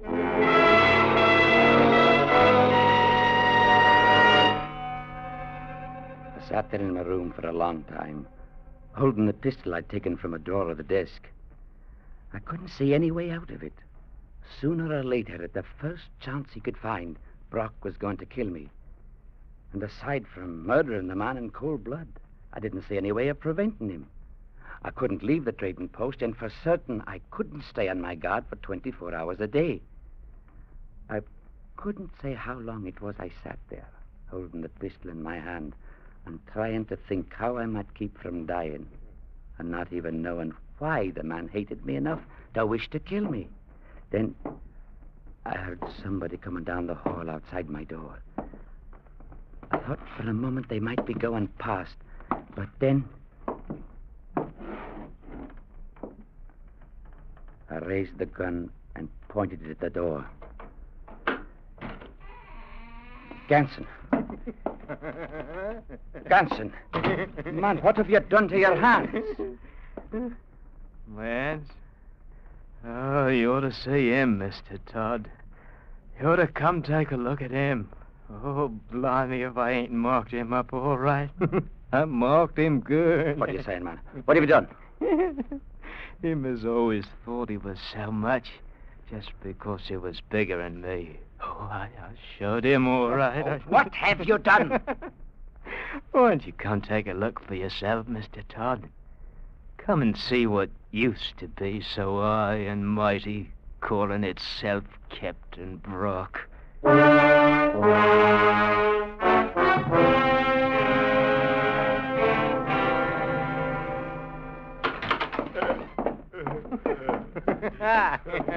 Take a look at him, Mr. Todd. He ain't quite so tough now as he was before. Ma, what have you done to him? Please do not let him hit me. Please do not let him hit me again. With my own 2 hands, I've done it, Mr. Todd. I beat his face to a pulp, I did. Beating a man while he's helpless. You're as bad as he is, Ganson. Please do not let him hit me again, Mr. Todd. He's not going to hit you, Brock. Get to your room, Ganson. Come on. Oh, all right, Mr. Todd. Anyway, I marked him. I've marked his face up good, so it'll show for a long time. Don't let him hit me again. Shut up, you great blubbering baby. Most likely you'll live through it all right. Though you may never look the same again. Well, I heard you've been having a bit of excitement. Oh, Mr. Simpson. I docked at the wharf 10 minutes ago. The boys told me what had happened. Good Lord. You did all that? Oh, not to his face. Ganson has been settling up an old score. I'm afraid the little man has a vicious disposition. I never thought I'd see it. Brock, crying like a baby. Aye. And the sound of it fairly sickens me. Suppose we step outside and let him be? Don't let him hit me, please. Don't. Mr. Simpson, I've found out why Captain Brock hated me the way he did. Why he threatened to kill me. Eh? What do you think it is? The man's a coward, that's all. You saw him in there just now. He knew he was a coward, and he was afraid I'd find it out. You may be right. There's no doubt of it. And I'm thinking you'll have him for a passenger when you go back downriver. You'll not be able to stay here now that we understand him. And I'll see to it that Ganson goes along with him. Well, I can't say that I'll mind the change. I mean, doing business here from now on with a gent by the name of Jock Todd. Jock? Oh, no. You're taking me all wrong. I'm a peace-loving man, and my name is John. It's no wise proper to call a man Jock unless he's a fighter. Now, you take my father, for instance. There's a man who can hold his own in any kind of company. But I remember...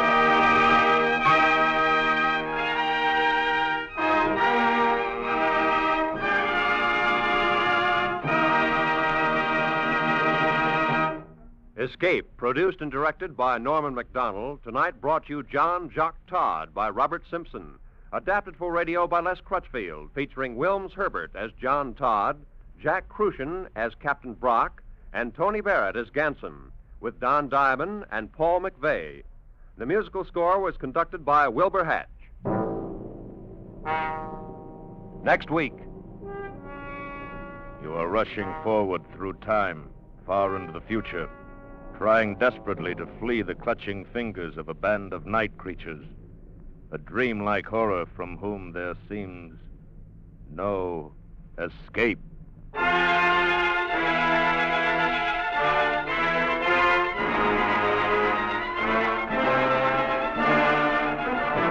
Next week, we escape with H.G. Wells' awesome story, The Time Machine. Good night, then, until this same time next week, when once again we offer you Escape. This is CBS, the Columbia Broadcasting System.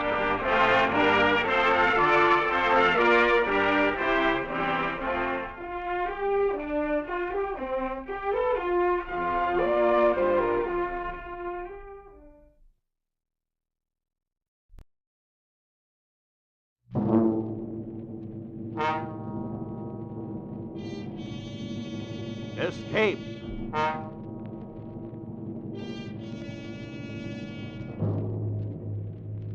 You are rushing forward through time, far into the future, trying desperately to flee the clutching fingers of a band of night creatures, a dreamlike horror from which there seems no escape.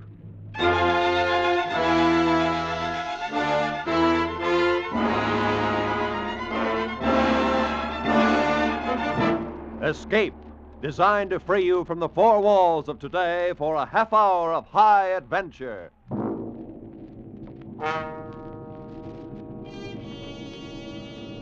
Tonight we escape to the year 100,080, and to a world where beauty and terror live side by side, as H.G. Wells described it in his immortal story, The Time Machine.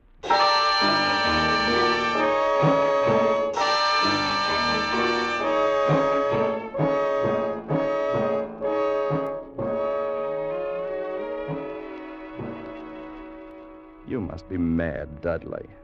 A time machine. Yes, my friend. A time machine. This thing? This very thing. Well, this contraption, this whatever it is, made of quartz and brass and ivory, with its levers and dials and its seat in the middle. This is the result of 3 years' hard work? I promise you, Fowler, that on this machine, a man can go wherever he likes in time. By working these levers, a man can choose his century, his year, his very day. Oh, that's impossible. It's out of the question. In one of the journeys I've already taken on this little contraption. Well, I'm afraid you're having a bad dream.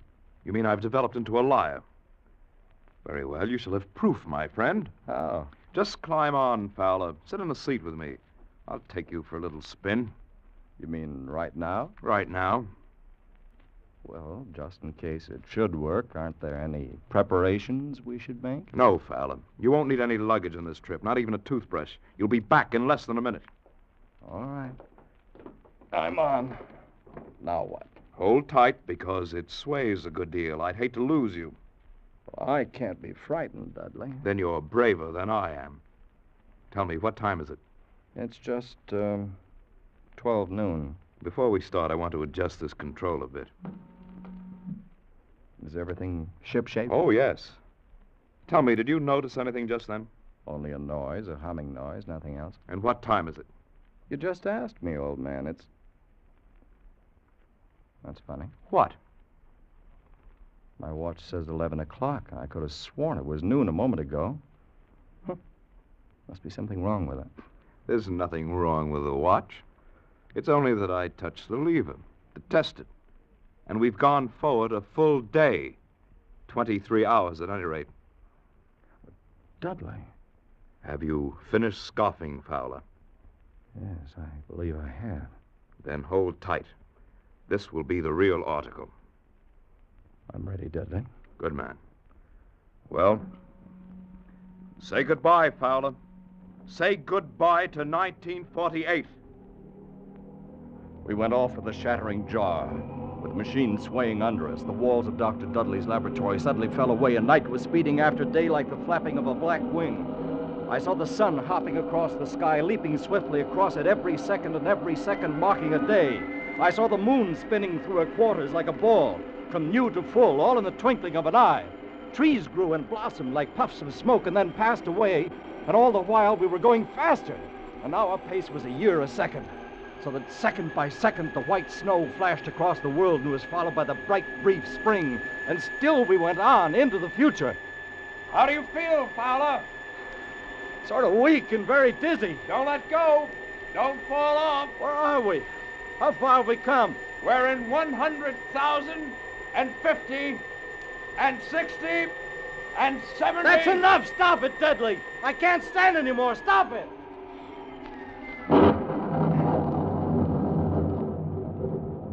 Fowler, are you all right? I believe so. No broken bones. What happened? I'm not sure. I must have stopped too suddenly. Where are we, Dudley? Look around for yourself. On a wide lawn, in a beautiful, vast garden. I meant geographically. Just where we were when we started. We're standing exactly on the spot where my laboratory stood 100,000 years ago. And the year? 100,080.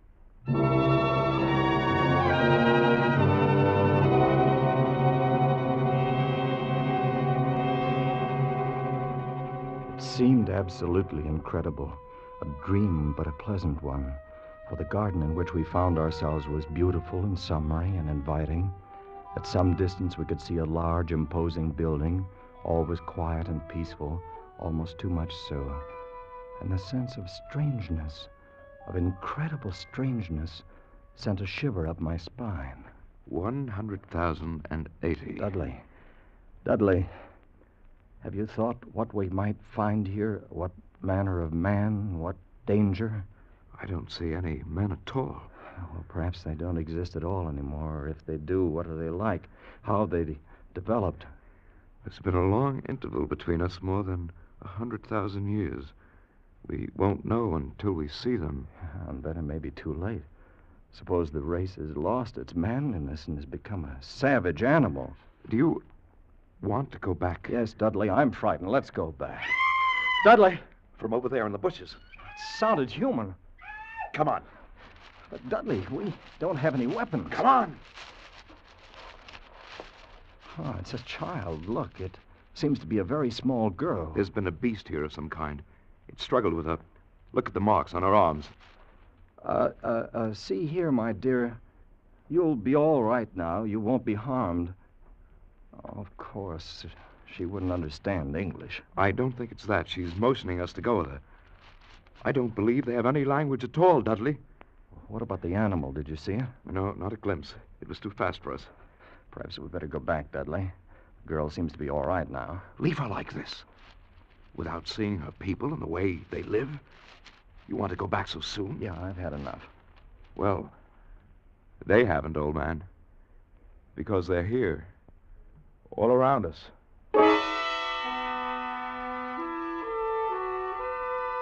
They had crept up on soundless feet to surround us, the little people of this era. And the girl we'd saved was not a child, but a full-grown woman.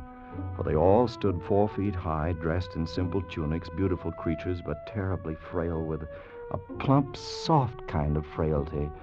Their mouths were small, and their little chins ran to a point, and they made no sound.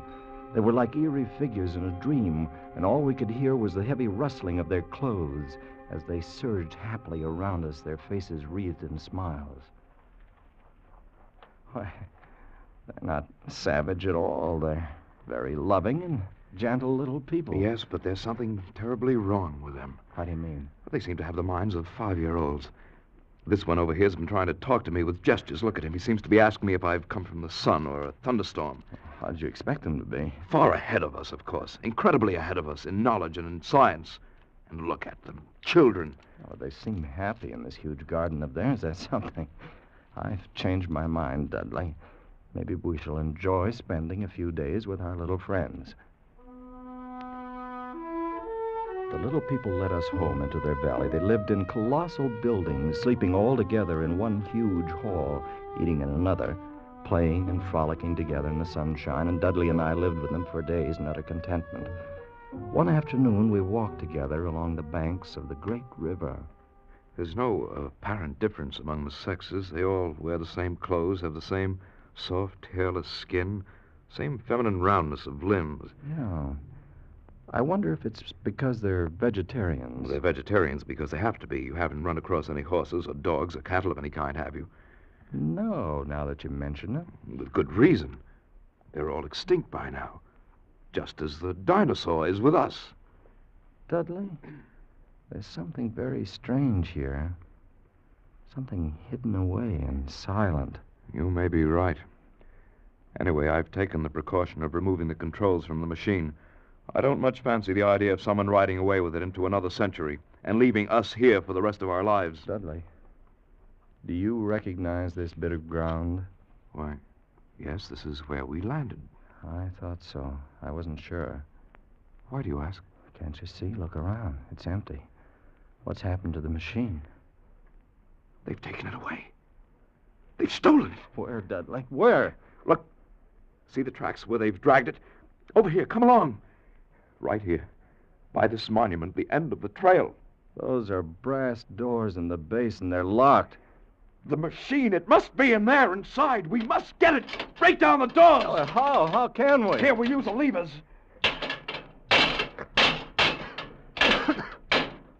Oh, it's no good, Dudley. They're solid. We'll never break through. Never? Never? Do you mean stay here for all our lives? Do you mean never go home again? They must open the machine, the time machine.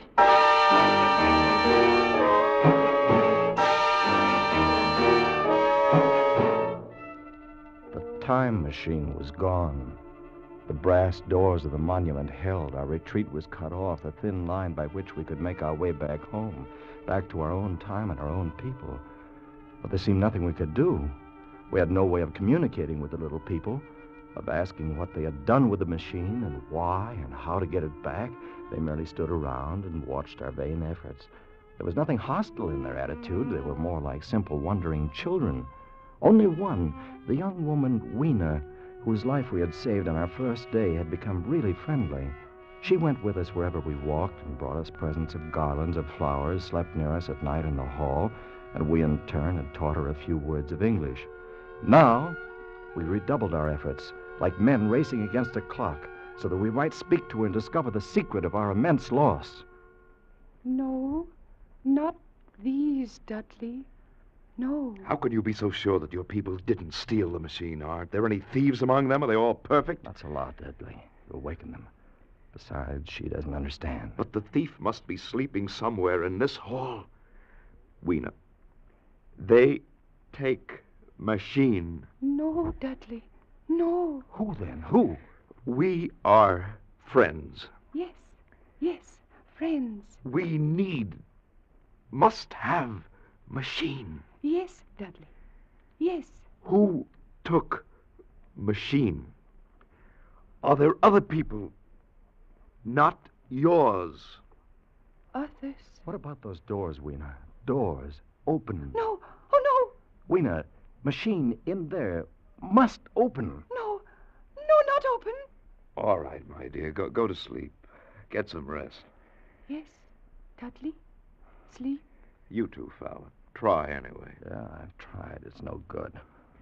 What's to become of us, Fowler? Are we caught here in this century?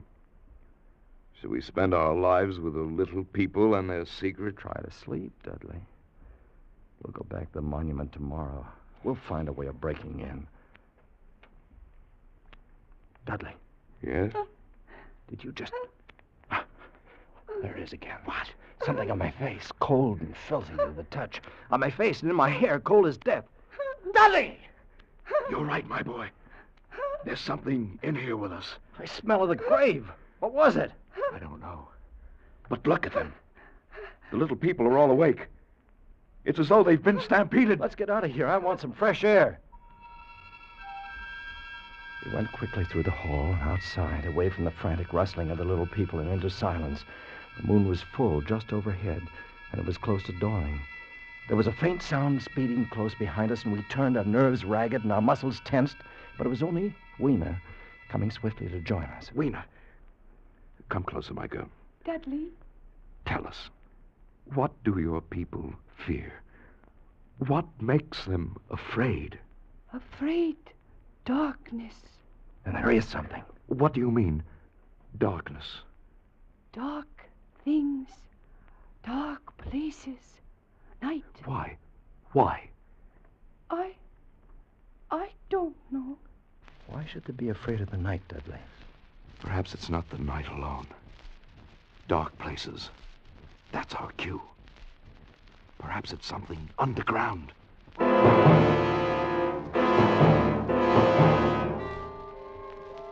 By now it was light, another day. We had wandered into a lovely wooded place, about a mile from the community. Suddenly, Weena screamed. Dudley! We stopped short. A pair of glaring eyes was fixed upon us. As we stood there petrified, the thing, a little ape-like figure, rushed across our path and disappeared in a clearing about 30 yards away. What was it? I couldn't see it too well. It seemed to be dull white, with white hair in its head and down its back. Looked like a small ape. That's because it was running on all fours, or with its arms held very low. Weena, what's the matter? Morlocks. They are Morlocks. Who are the Morlocks? What are they? Weena, tell me. No, go away. Let's go over there and see where it disappeared.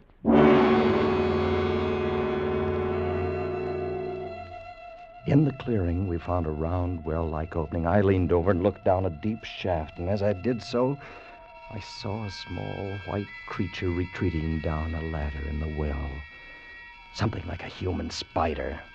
Its large, bright eyes watching me as it went swiftly down, and then it disappeared in the shaft. Fowler, did you see it? Like an ape? Yeah, but like a man. So there are two species of men in this world. Hey, Fowler. Yes. The little people above the ground, and this obscene thing, this bleached monster below. Two races of men in this country. That white look. It's common to animals that live in the dark, like huge rats, like worms that are cold to the touch. I know because they've touched me. You can feel air being sucked down into the shaft. Yes. The earth must be tunneled enormously here under our feet. And these monsters live in the tunnels. I think we know now who stole our time machine. Yes, I'm sure of it. Then we'll go down and have a look. No, don't go. Why not, Weena? Morlocks, you never come back. We've got to have our machine, my dear. You wait for us here. No.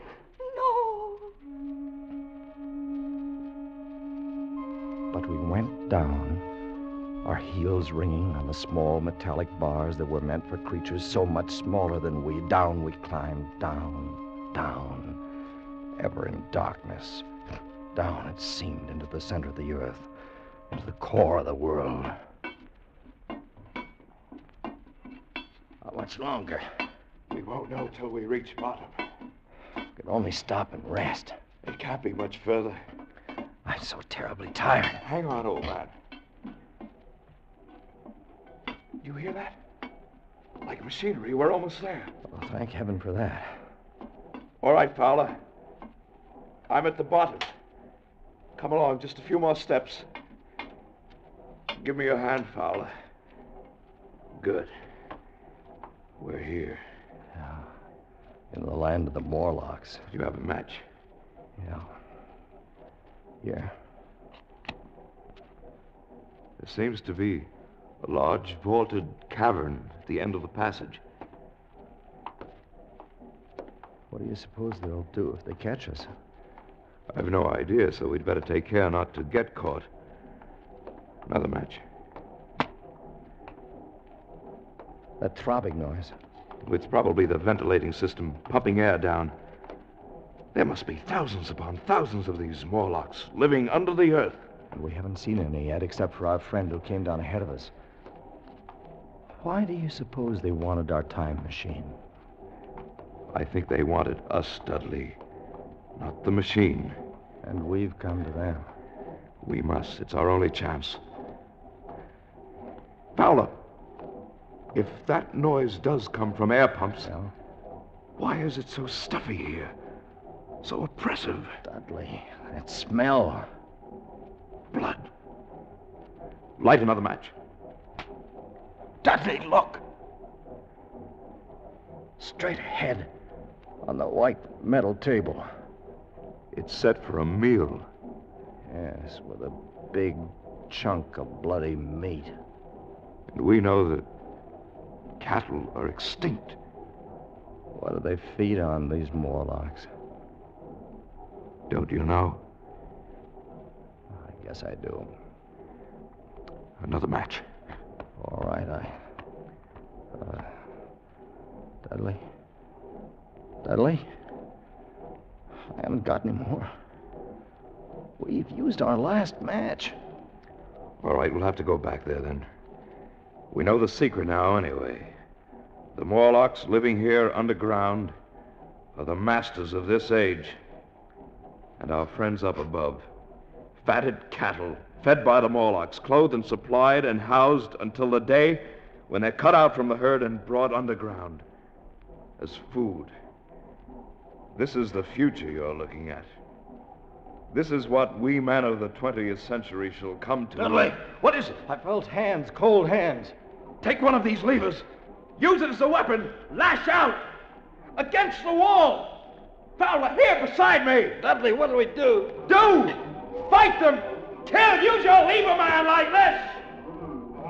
Dudley, they're all around us. This way, Fowler! This way! Back this way!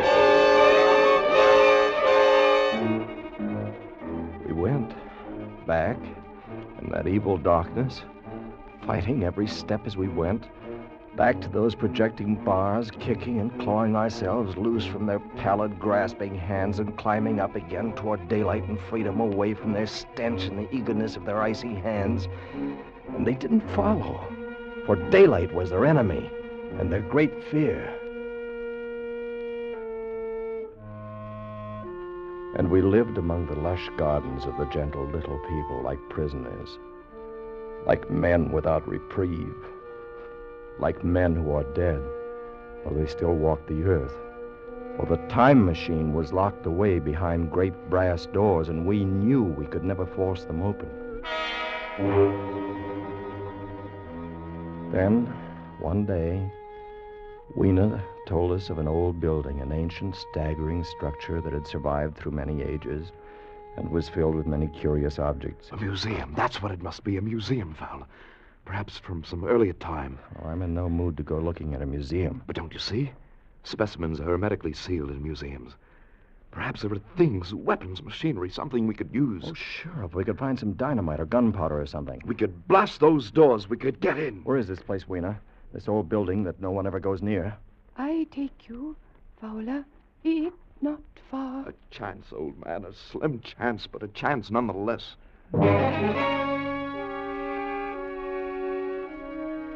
All day we wandered through the great ruined halls. The building had been deserted and in disuse for perhaps a century. The childlike men of that time had long since ceased to care about anything but their own personal comforts. It was late afternoon and growing dark when we came upon the chemical section. We'd found nothing useful to us until then. And now came the worst disappointment of all. And it's dust. All of it. It's been dust for centuries. Another dead end. It's hopeless. We were out of our heads to hope that nitrates would retain their form for 100,000 years. We better go if nothing here. Wait just a moment. There's something in this case. You can break it with your lever. Stand back a little. Hallelujah. A box of matches hermetically sealed. Yes, perfect. Not even damp. And what shall we do with them? Burn down those brass doors? Better keep them anyway. At least we can smoke again. And you can't tell. Fowler. Yeah? On the floor. See them? Small, narrow footprints leading away into the darkness at the end of the gallery. Dudley. We'd better go.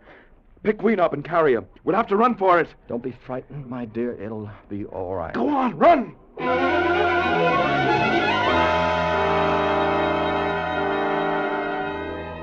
We came out of the gloom of that place into the deeper gloom of dusk. Suddenly, we saw we were trapped. All around us were the Morlocks. They were there by the thousand, surrounding us and coming closer, a long, even line of deathly white, their eyes blinking in the half-light, and their tiny mouths alive with appetite. The matches, Dudley. Light a fire. Here, the forest is dry. Good. We'll have an inferno here in a minute. And our little friends don't like light or heat. The fire leaped high to the heavens, and the countryside was ablaze. The Morlocks turned in fear, blinded by the glare. Some of them burned into the middle of the raging flames, and the rest faded away like a fog. Dudley had left a narrow passageway for our retreat, and we fled down a long corridor of leaping flames and blistering heat. We fled to safety.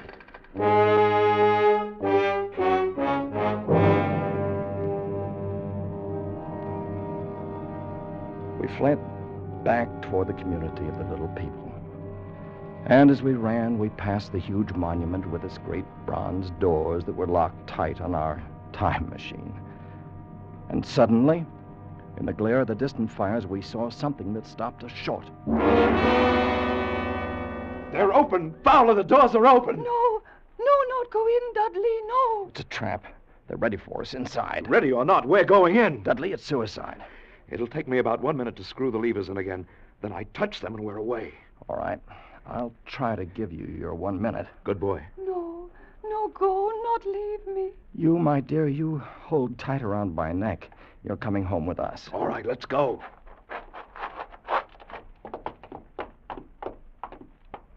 We're in. Look! The machine, they haven't harmed it. I don't see them. Yet. Come on, quickly. Give me that other lever. The doors, Dudley, they're closed. Get in the seat. I'll be ready in a minute. I waited for the hum that would signal our departure, and there in the darkness, the Morlocks were finally upon us. Cold, persistent fingers swarmed over my body, tugging at me, sucking me away from the machine, but I held tight to Weena as a man holds fast to life, and tried to kick them away with my feet. Hurry, Dudley! Hurry! I can't seem to get these levers. Quick, or we're done! Just another turn, and it's... There, Fowler. We're away. We're gone. Yeah, we made it. You all right? I'm all right. Good. And Weena? Weena isn't with us. What happened? They tore her from my hands. At the last minute, they got her. I tried to save her. I couldn't. I know, old man. I still got a piece of her tunic here in my fist. A little piece of her tunic, Dudley. But nothing else.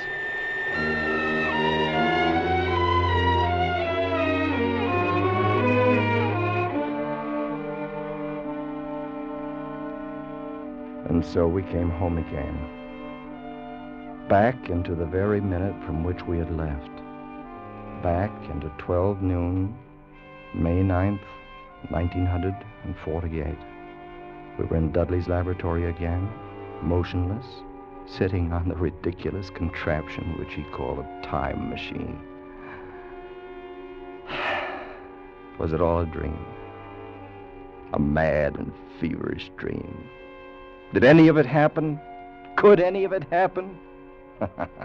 No, of course not. How stupid. But then, what's this? What of this jagged piece of thick green silk I hold in my hand? What does that mean?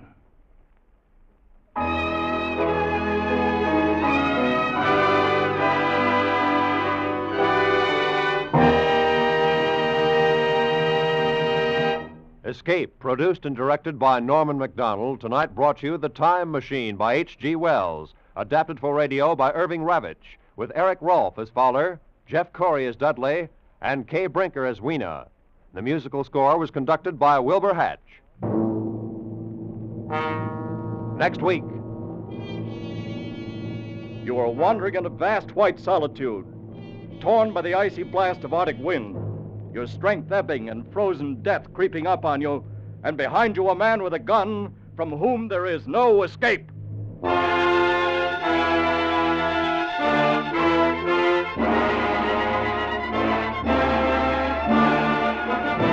Next week, we escape with another great story of high adventure by one of the world's best-known authors.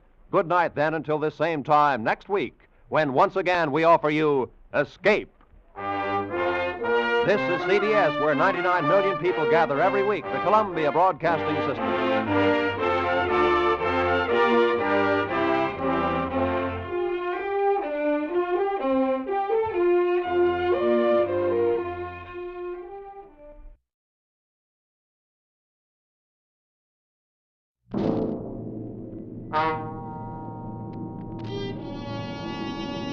Escape!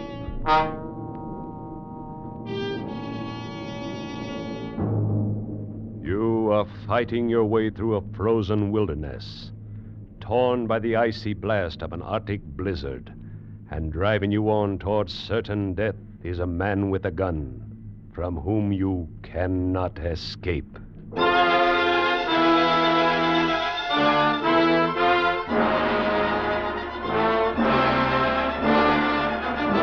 Escape, designed to free you from the four walls of today for a half hour of high adventure.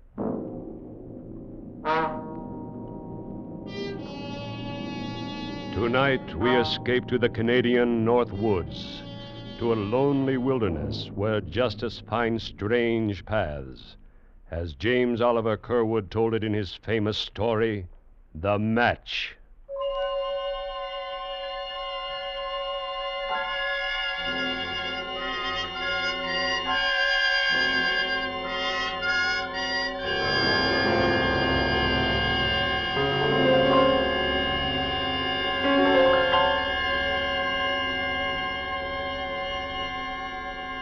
Just below the Arctic Circle, where blizzards scream in the winter and tear frozen branches from the pine trees, where the driven sleet cuts human skin like flying glass, there men know and fear the eternal spirit of the icy north, the great cold spirit that weaves the patterns of human destiny, both weaves and destroys.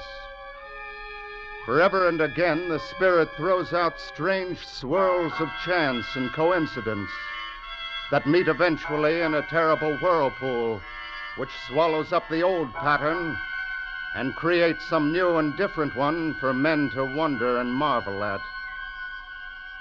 One such swirl in time and space began months ago and far to the south, in a logging camp near the southern border of Canada, where two men faced each other on a narrow trail in the light of a full moon. It began in violence and hatred.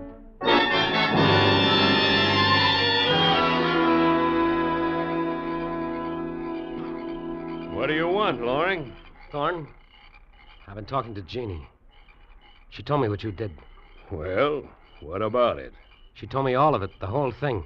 Too bad, Loring. But if you can't keep your wife from casting her eye around, then that's your tough luck.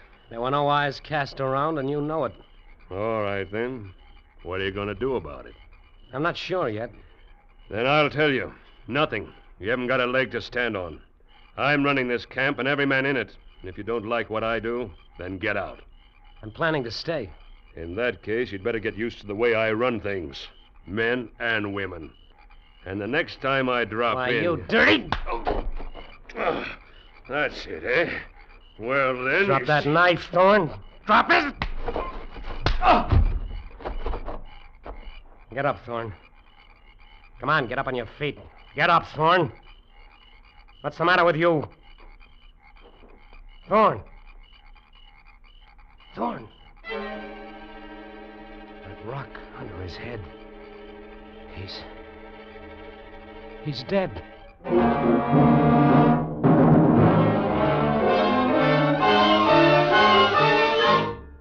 Jeannie? Billy. Billy, what's wrong?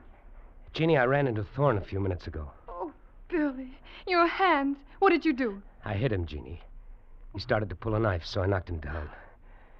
His head hit a rock when he fell. He's dead. No. Oh, no. They probably won't find Thorne till morning, so I've got to get out of here in the next half hour. Leave? I'm new here, Jeannie. They don't know me. It's just my word. I wouldn't have a chance. Where'll we go? Not you. You're going to take the baby and go back to the cottage in New York State. But where are you planning to go? North, honey. A long ways north. I'll have a better chance up there in the woods. They'll catch you, Billy. They always do. Don't worry. They won't catch me. And somehow, sooner or later, we're going to be back together again. Believe me.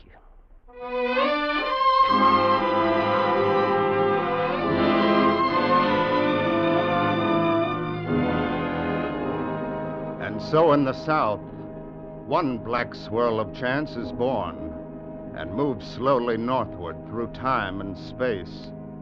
Moves even as the great Arctic storms move across the faces of continents.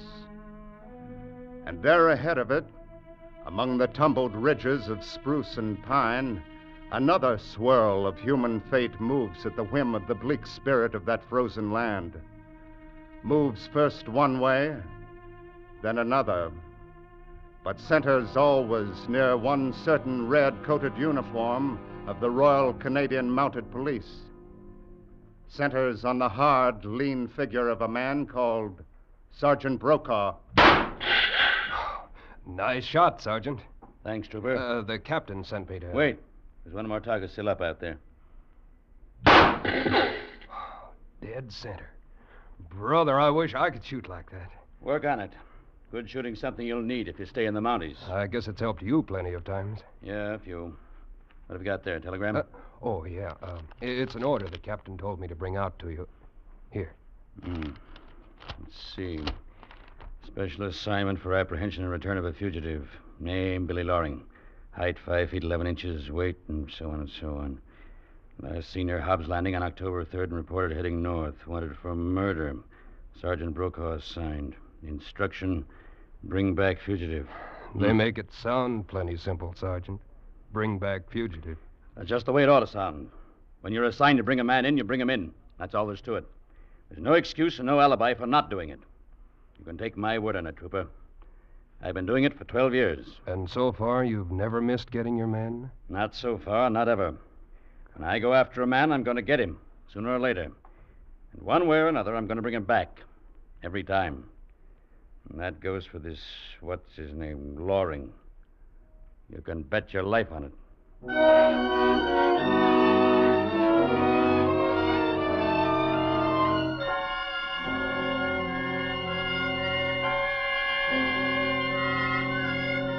And so they grew in time and space, these two great swirls of chance, the one hovering in the north, and the other moving toward it slowly across 1,000 miles and through 227 days.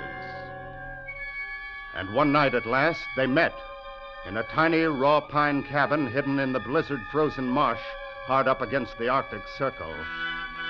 And the wild whirlpool born from that meeting, created strange, new patterns of human life and death and destiny. All right, Loring. Let's have your other wrist. There. You don't need these handcuffs. You've got me, that's that. I don't take chances, Loring. You know it already, of course, but you're under arrest in the name of the Crown for murder. You can sit down in that chair by the stove. Thanks. It's funny, I've lived here all winter, and I've had pretty good luck trapping. I've been selling furs to the Indians. In another month, I'd have had enough to go away and meet my wife. Then you come along. Tough luck, Loring. We'll start back for the post in the morning, or at least as soon as this blizzard lets up. That'll be 3 days. It always is. What's your name? Brokaw. Sergeant Brokaw. That's kind of funny somehow, today being the day you found me. Glad I did. I hate to be camping out in that blizzard tonight. What's so funny about today? It's her birthday. I mean, my wife, Jeannie. Here, let me show you. Hold it, Loring. Oh, no. It's all right. It's just her photograph. Here, let me unwrap it. See? She's a pretty girl. Yeah, that and everything else, Sergeant. You married? No. Had some of her hair. That curl that's pinned to the picture. Yeah. Red, isn't it? It's like red gold. We got married on her birthday. So today's our wedding anniversary, too. She wanted it that way. She said the best things in her life always happened on her birthday. Yeah, well... Yeah, I guess it was crazy. But I was so happy when I got up this morning about what day it was and only 2 months to go and all. I put 2 places at the breakfast table, and I propped her picture up by one of them. I sat there talking to her while we ate together. I guess you get like that up here alone. I haven't seen a white man for 3 months. I had a little dog for a while, but he died about 6 weeks ago, and there wasn't any chance to get another one. Jeannie always liked dogs. Dogs and kids. You don't mind my talking this way, do you, Sergeant? It kind of helps. I don't mind. Why should I? Well, the thing is, we've always been so blamed crazy about each other. We'd never been apart until this came up. And then we had to be. And in another month or two, we'd have been back together. It's your own fault, Loring. It's not my concern. My job is to find you and bring you in. I've done part of that, and I will do the rest of it. Maybe so. I warn you right now, Sergeant, I'll make it as tough for you as possible. I'm going to get away if I can. You see, I promised her that we'd be together again. It's up to you, Loring. But if you start to play rough, I can play a whole lot rougher. One way or another, I'm going to bring you in to stand trial. And there's nothing can stop me. Maybe so, Sergeant. You see, I'm probably the hardest man in the whole Royal Canadian Mounted, Loring. And that's your hard luck, too. Because you might have softened up another man with that stuff you were telling. You think that's why I talked about it? I don't know, and I don't care. The only thing that matters is that I've got a job to do. I always have done it, and I'm going to do it this time. You can depend on that. I guess duty's a big part of your life. Not a big part of it, Loring. It's all of it. Now, if you don't mind, I've come 15 miles through the snow today. Last 5 against a blizzard. I'm tired. Let's turn in. All right, sure. You can take the bunk. Leave your clothes on. Is it all right if I get that photograph off the table? Go ahead.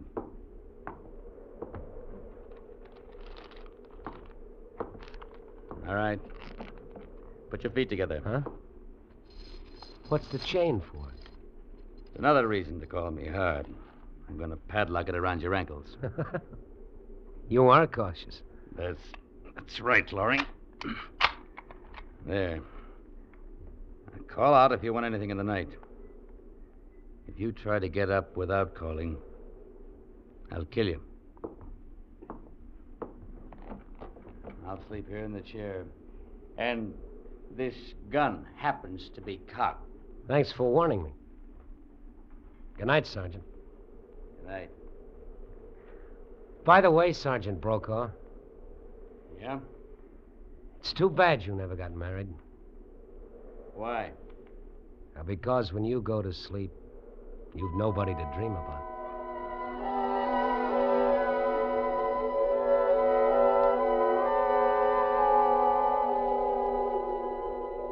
Billy. Billy, darling. Can you hear me? Yes, Jeannie. Yes, darling. Never mind the blizzard. It doesn't matter.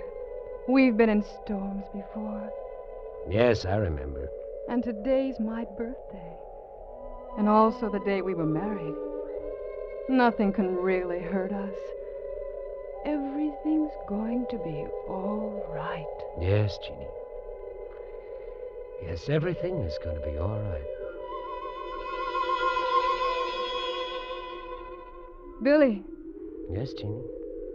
Remember one time in the fall, we built a bonfire and roasted ears of corn. That was in the field back of the cottage. Oh, yes, 2 years ago. That was on your birthday, too. Yes.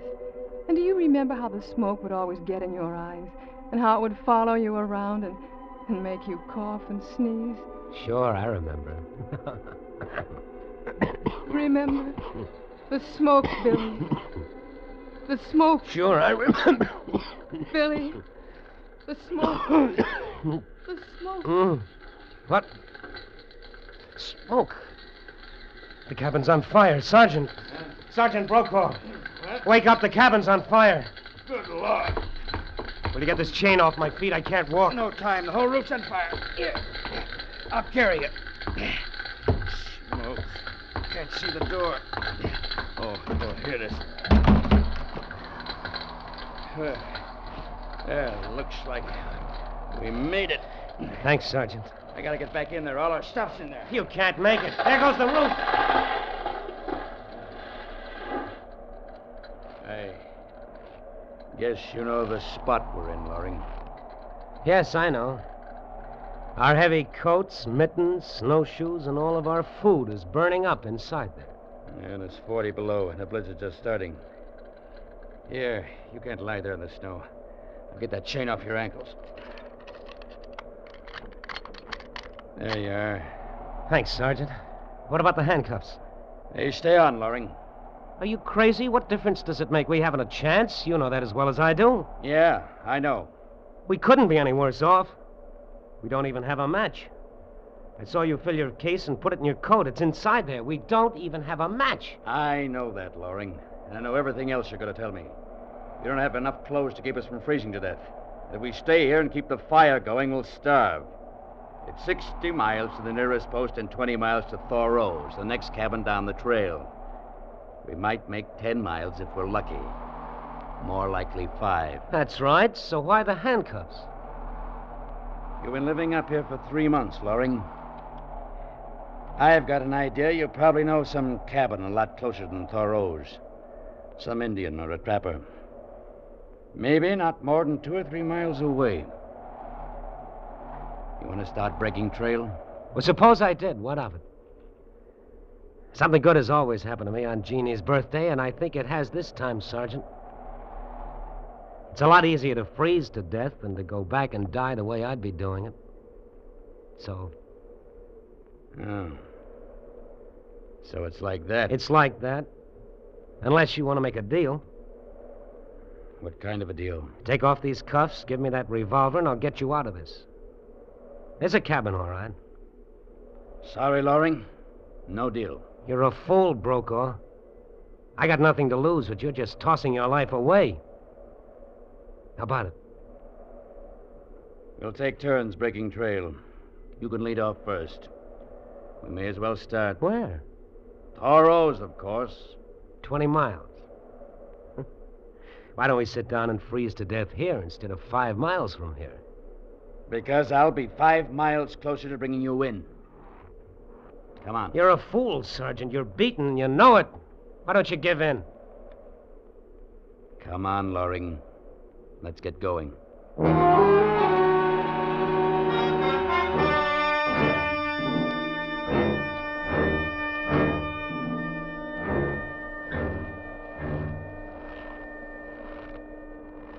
Loring, How far do you think we've come by now?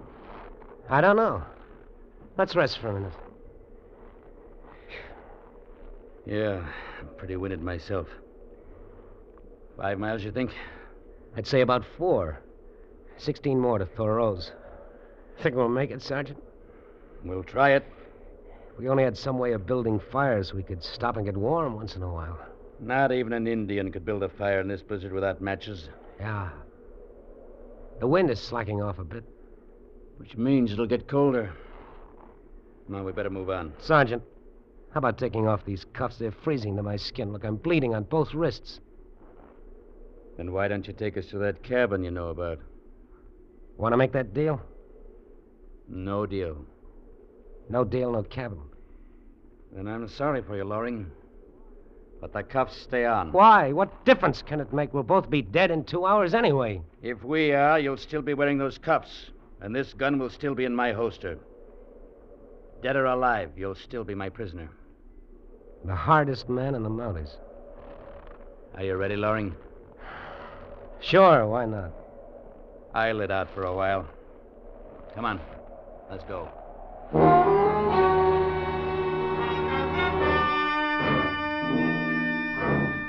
Of all those who dwell in this frozen land, the bleak, cruel spirit of the North is known best to men on the open trail.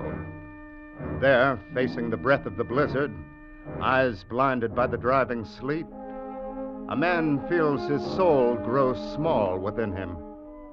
And when that happens, his mind may turn to strange fantasies and to memories of a faraway voice.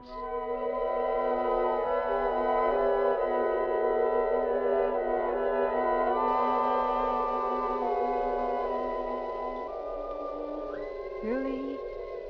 Can you hear me, Billy? Yes, Jeannie. Everything's going to be all right, Billy. I love you. And everything's going to be all right. Sure, honey. The snow doesn't matter.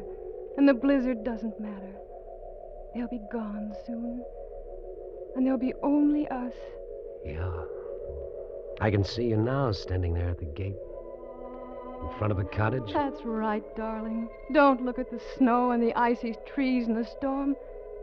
Look at me instead. See? Yeah.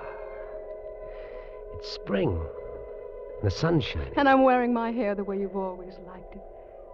It's in curls all tumbled. See, Billy? Yeah. Oh, Jeannie, Jeannie.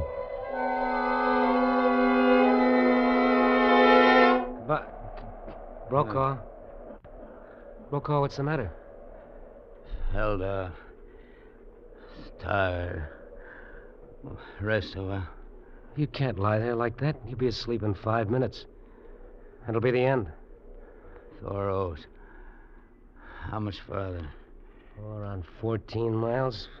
Come about 6 altogether. Your hands. In pretty bad shape. I don't know, Sergeant. I can't feel anything now. Might as well take those cuffs off. Stick out your hands. Thanks, Sergeant. Yeah. Here's my gun. How come? I'm through. Beat. I'm giving in, Laurie. Take us to that cabin. What's wrong with you? You're too late, Sergeant. What do you mean? The cabin's about 2 miles from where mine was. We're over 4 miles from it now. Neither one of us can last another half mile. Yeah. I guess you're right. Well, looks like you win, Laurie. You might call it that. It's tough on you, though. I was going to die anyway. Well, you may as well keep moving. Why? This is as good a place as any. Not gonna stop trying as long as I can move. You can do what you like, Laurie. I'm going on. Wait a minute, Sergeant. If we had a fire and we could get warm for a while, then we could make that cabin without much danger. Yeah, we haven't. Suppose I say the word that'll save both of us, get us out of this. Will you go back to headquarters and tell them I'm dead? No. No, I can't do that. In 12 years of the service, I haven't run up a white flag once. I'm not going to do it now. Dying or no dying. Duty, huh? Call it whatever you want. We'll make you a square offer, though. Pull us out of this, and I'll give you 24 hours head start. As soon as we're both on our feet again. You're all right, Brokaw. Funny, I don't even know why I'm doing this.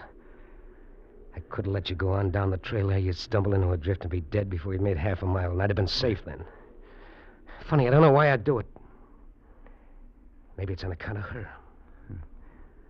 What's your plan, Louis? What have you got in mind? I'll take the offer of 24 hours, Brokaw. I've got a match. A match? Yeah, just one. I remember dropping it in my pants pocket yesterday. It's on this side. Maybe you can get to it. Your hands are in better shape than mine. All right. I can't seem to... Yeah, here it is. It's dry, too. Don't drop it. It's the only one. Yeah, we gotta have some branches. Dry bark. Here, you hold it while I get some off that birch tree. All right. Mash. Don't drop it, Lauren. Hold it careful. Yeah, I got it. The bark's dry underneath. Ought to be all right to start. That should burn all right. We ought to have some dry paper, just to make sure. I've got some. Hold the match. Paper wrapped around that photograph. Here you are. Funny, I was thinking about her when I remembered the match. I guess she's the one that's really going to light this fire. Well, there it is. You want to strike it? Or you want me to? You go ahead. My hands are still pretty stiff. All right. You want to have something dry to scratch it on. There's a gun file in my same pocket. Reach in and get it. All right. Yeah, here it is. All right. Well, it's up to her now. All right, Jeannie, strike the match. Oh. Brokaw. Oh. Brokaw, what's the matter? The match. Lowering it went out. No. Our only chance, and it went out. So that's that. I gotta get moving. I gotta get to Thoreau. Brokaw, you can't make it. I gotta go on. As long as I'm alive. I gotta keep going. Brokaw, you don't have a chance. Brokaw! He's gone. Well, what's the difference, here or half a mile farther? It's not so bad. It's kind of peaceful. Dreamy. So peaceful, it's just like going to sleep. Billy. Don't go to sleep, Billy. Wake up. Everything's going to be all right, Jeannie. Wake up. Darling. You can't go to sleep. You've got to wake up. Everything's all right. The smoke, Billy. Don't you remember the smoke? Huh? We're going to be together again. Open your eyes. Huh? Together again, Billy. Open your eyes. Huh? What? Smoke. The fire. It's burning. The spark from that match must have caught. Jeannie! The fire, it's burning. The fire!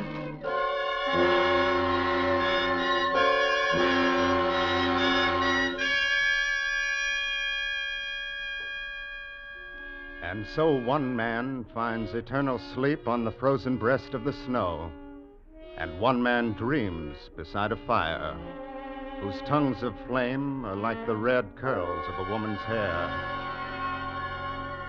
When the blizzard has stripped the little things away, and the soul of a man stands facing the blast, clean and bare and alone, then what is right and what is wrong? Does justice depend on the striking of a match? Is human destiny only a thing of accident and of chance? Ask the icy voice of the Arctic storm.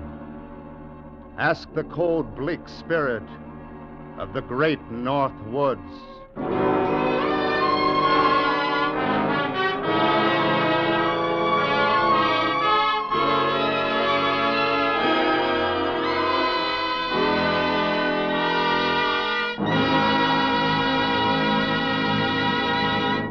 Escape is produced and directed by Norman MacDonald, and tonight brought you The Match by James Oliver Curwood, adapted for radio by Les Crutchfield, with Frank Lovejoy as Billy, Wilms Herbert as Sergeant Brokaw, Cynthia Corley as Jeannie, Nestor Paiva as Thorne, and Clark Cuney as the trooper, with Stan Waxman as the narrator. The musical score was conducted by Wilbur Hatch. Next week. You are trapped on a remote plantation in the crawling Amazon jungle, and an immense river of ravenous ants is closing in on you, swarming in to eat you alive, a deadly black army from which there is no escape.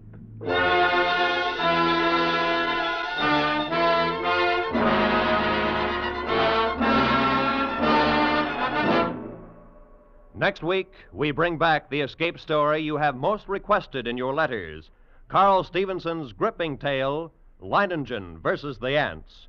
Good night, then, until this same time next week, when once again we offer you Escape.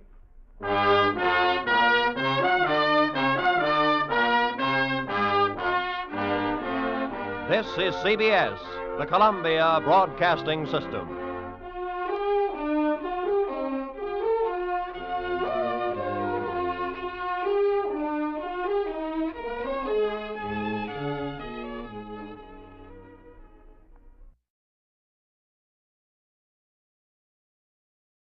Tired out from a strenuous weekend?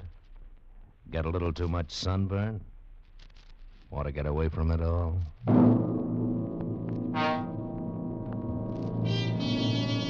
We offer you Escape.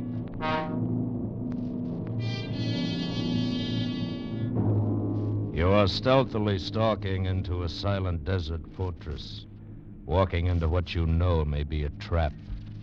Around you stand a legion of dead men, and over you, an unseen menace hangs in the African night.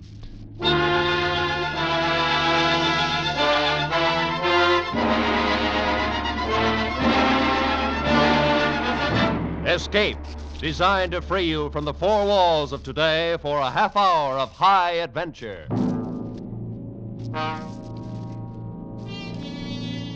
Tonight we escape to Africa, to the Sahara, to an earlier day, in one of the greatest adventure mysteries of all time, Percival Christopher Wren's Beau Geste.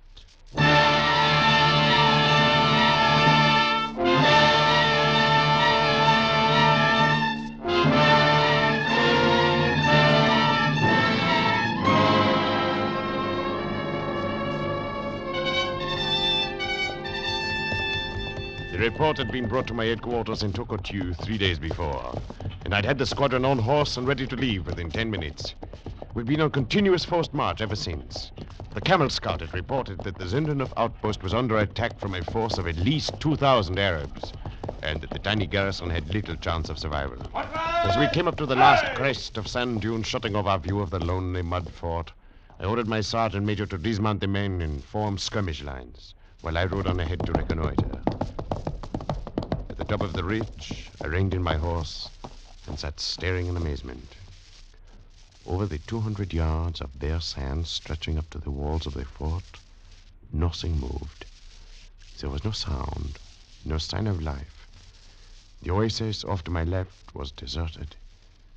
The Arabs were gone, and the tricolor of France still waved overhead. Just then 2 shots of welcome were fired from the fort, and the bullets kicked up spats of dust off to one side of me. I rode in under the walls and stopped in front of the tall wooden gate. I could see now that every gun slit above me was manned by a grim-faced legionnaire, holding his rifle leveled and ready. Congratulations, mes amis! Rose and I are proud to salute you! Come now! Why so grim? You are victorious! Inform your commandant that a major of the spies awaits his pleasure.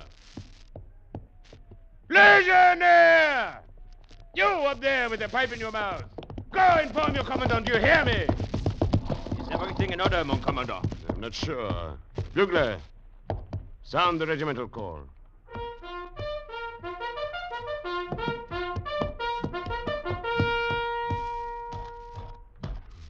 They do not answer, mon officier. Believe me, Sergeant, when I get inside this fort... Look, mon capitaine. The man over the gate, he has been shot in the forehead. Sacre bleu, you're right, Sergeant. He's dead. And the one next to him also. Wait, all along these walls. They are all dead. Impossible. Then who fired the shots when I rode up? Sergeant, get a volunteer. Have him climb up the wall and open this gate from the inside. If you will pardon me, mon commandant. Yes? I will volunteer. Huh?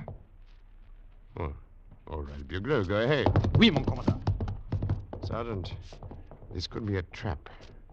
Have the men take open order at 50 yards and wait. And watch the gun slits there along the wall.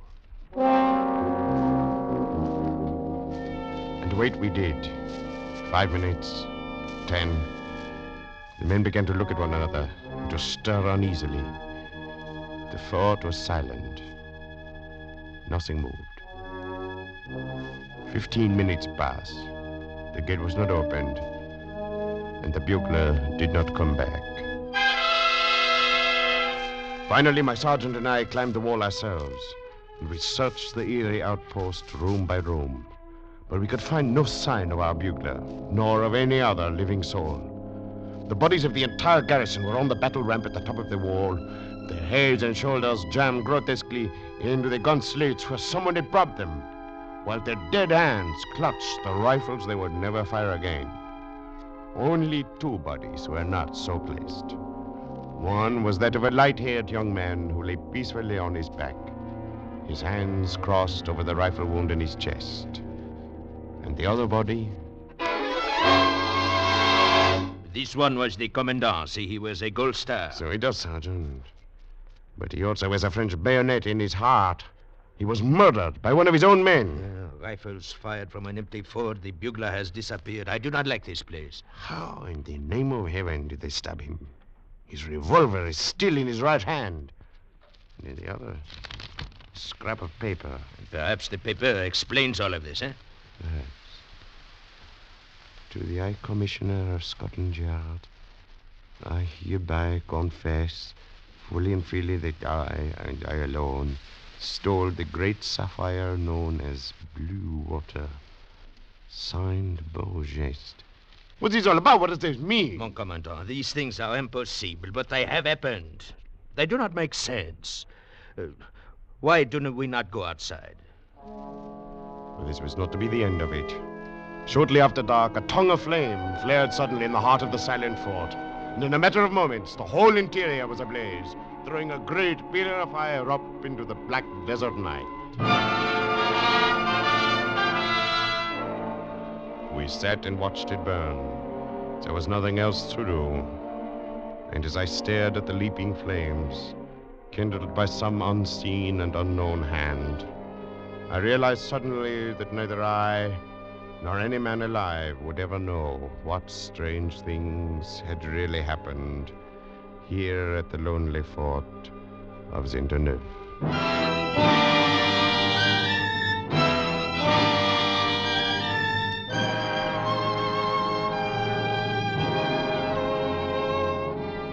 My name is John Geste, and I am the only person alive who knows all that happened at Zinterneuf.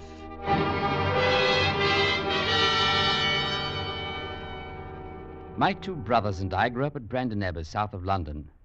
Beau was the oldest, then Digby, and finally myself, 2 years younger.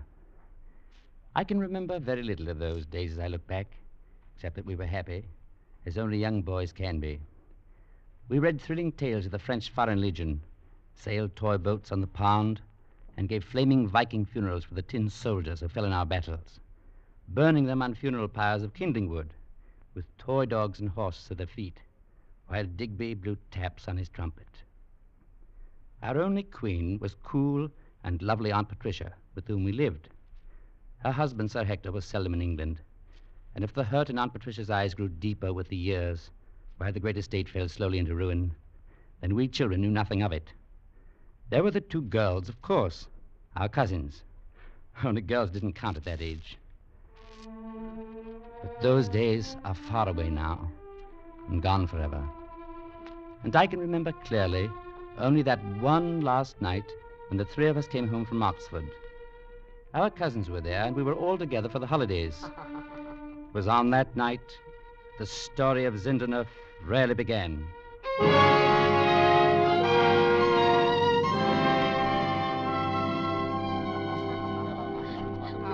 We'd finished dinner and played games for a while. Now we just sat in the library talking. Gradually, our attention became focused more and more on the small black satin box, standing in the center of the table. Please, Aunt Patricia, can't we open the case now and look at it? You've had it sitting there for half an hour. Well, Claudia, dear, I thought you always liked to draw out the suspense as long as possible. Well, it's been long enough. I must say I agree with her, Aunt Patricia. Why, Bo, you do? I'm afraid so. Come on, let's have our semi-annual look at the family jewel, shall we? Oh, well, all right then. I should have my trumpet and blow a fanfare. There we are. Oh. Ladies and gentlemen, one of the 6 largest and most perfect sapphires in the world, the blue water. Oh, it's beautiful. Rather, and I've seen it half a dozen times a year all my life. Go ahead, Claudia. Pick it up. Oh, no. It's nice to look at, Bo, but when you touch it, it always feels cold. What about you, John? Would you like to juggle a stone worth 50,000 pounds? I think I'll just look for a while, Dig. After all, The lights. what's happened to the Oh, lights? it must be a fuse. Burden will have them put back on again in a minute. Please, don't move about and bump into things. I'm quite sure everything will be all right in a moment. Sort of ghostly. Makes you think of skeleton hands and cobwebs. Oh, don't be afraid, Claudia. You're among friends, you know. I could swear I felt something touch me. I can't understand why Burden did... Oh, there we are. Ah, not a soul got lost in the dark. We're probably Aunt all Patricia, a lot of... look. Please, ladies and gentlemen, and I think all of us are, who decided to play this joke? The sapphire's gone. The next hour became a nightmare. None of us present would admit having taken the sapphire. And if the thing had been done as a joke, then already it had been carried too far. Aunt Patricia went to bed finally, telling us that the library would be left open all night, so the prankster, she was not using the word thief, could return the blue water to its case in secret. The rest of us drifted off to our rooms. And an hour before midnight, Digby came in to tell me quietly that our brother Bo had packed a bag and left Brandon Abbas.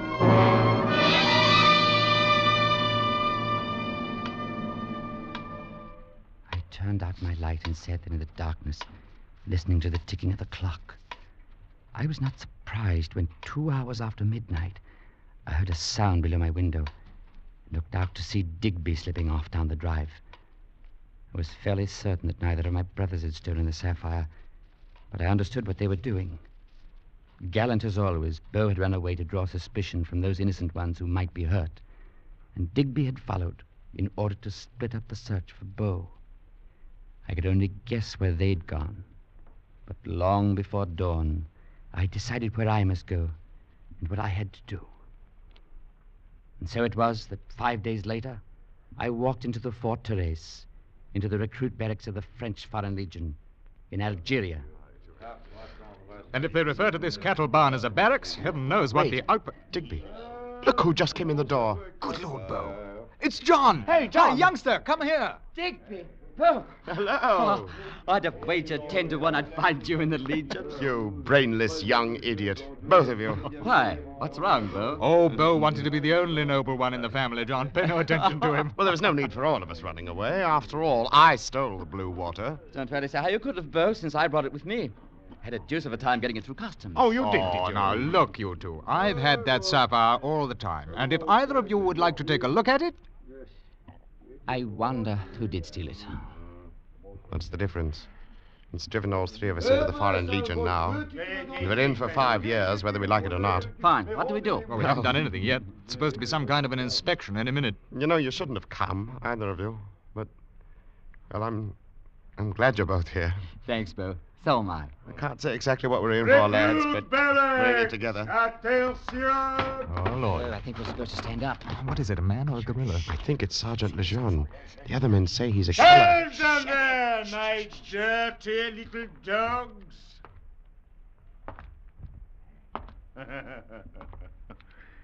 3 sniveling little purse snatchers if I ever saw one. Oh, I say now. Shut up! One more remark, and I will be most happy to kick your teeth out of your head. Put out your hands, all 3 of you. Palms up! Never done a day's work in your lives. Well, we are going to change all that, my little pigs. Sacre bleu, if we are not going to change it, I shall march you through the sand until you drop on your faces. When that happens, I shall kick you until you get up or die. If you choose to die, perhaps I shall go on kicking you after you are dead. You are in the Legion now, my little dogs, and I shall give you cause to know it. You will curse Sergeant Lejeune 10,000 times if you live long enough. And each time you will wish you had stayed in England to be hanged, as you no doubt properly should. Is all of that perfectly clear? Yes, sir. Oh, yes, sir. Ah, well, that is much better. Recruits, report in full kit to the parade ground in 10 minutes. Meanwhile, fall out and clean up this pigsty. Dismiss. If anybody want him, I'll sell my share. Are we in for 5 years of that? He's not even human. Well, he's part of the Legion, lads, and after all, they didn't ask us to come over here and join, did they? If you will pardon me, gentlemen, I would like to take the liberty of introducing myself. Francisco Blondin at your service. Well, we're the Smith brothers, Monsieur Blondin. Beau there, John, and do? I'm Digby. This is my third enlistment with the Legion, so I know what I am saying. And I can tell you, mes enfants, you have started off on the wrong foot. You should not have antagonized him. Well, how did we antagonize the good sergeant, Monsieur Blondin? Well, who knows? Perhaps your hands were too clean, but no matter. For now, you have Francisco Blondin as your advisor. We are honored. I stand in very well with Sergeant Lejeune. There are reasons. And I have other contacts, too. I know all the ins and outs of this business, and I can be most useful to anyone who has something very valuable to hide. These men here, they are all thieves, of course. Oh, good heavens, not really. There is no time to talk now. But after drill, we will meet in the canteen for a bottle of wine, and I think we shall become very good friends. Au revoir, mes amis. Au revoir? Well, chaps, I can't quite see Mr. Oily as one of our close friends. He overheard us talking about the sapphire, of course. Yeah, between him and Sergeant Lejeune. Hey, signori, pay no attention to me. Pretend I'm only polishing this boot, eh? But listen carefully. Yes? Do not trust that man Blondin. He's a thief, a liar. He's a little bloodhound who works for Sergeant Lejeune. When you wish to know something, you come to me. Guantayo. I will take good care of you, eh? I'll bet you would at that. Soon we find the chance to talk. I, Guantayo, will fix everything. Do not let anyone steal it, huh? I go now. You be very careful. Well, along with Lejeune, we now have a bunch of thieves who'll probably try to steal the sapphire. Ho-ho. Come along, lads. Let's find out how they march in the Legion. And march we did. Hours in the growling sun and the dust. Day after day. And we wondered how much worse it would be on the desert. We grew hard and tough, and we learned the ways of the Legion and the ways of the Legionnaires. Some we liked, and some we hated.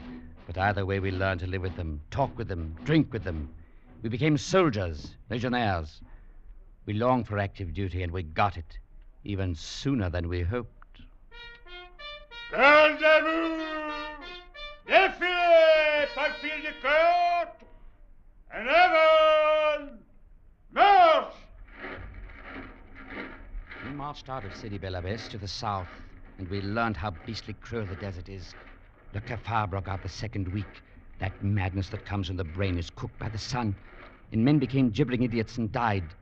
At Togourt, some of the men were detached and sent to Tokotu for cavalry training. Among them, my brother Digby, and the rest of us marched on.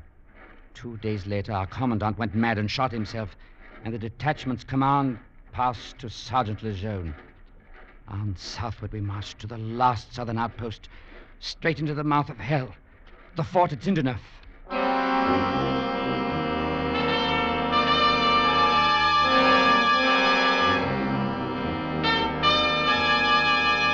If we'd hoped for action, we didn't find it at Zindeneuf. Day after day went by with no sight of the Arab forces. Nothing but eternal sentry duty. And each dull day was like the one before. In full command now, Lejeune became more brutal than ever, and the men glowered and growled under their breath and whispered together in small groups. In a month, the fort was seething under the surface with madness, hate, and even worse.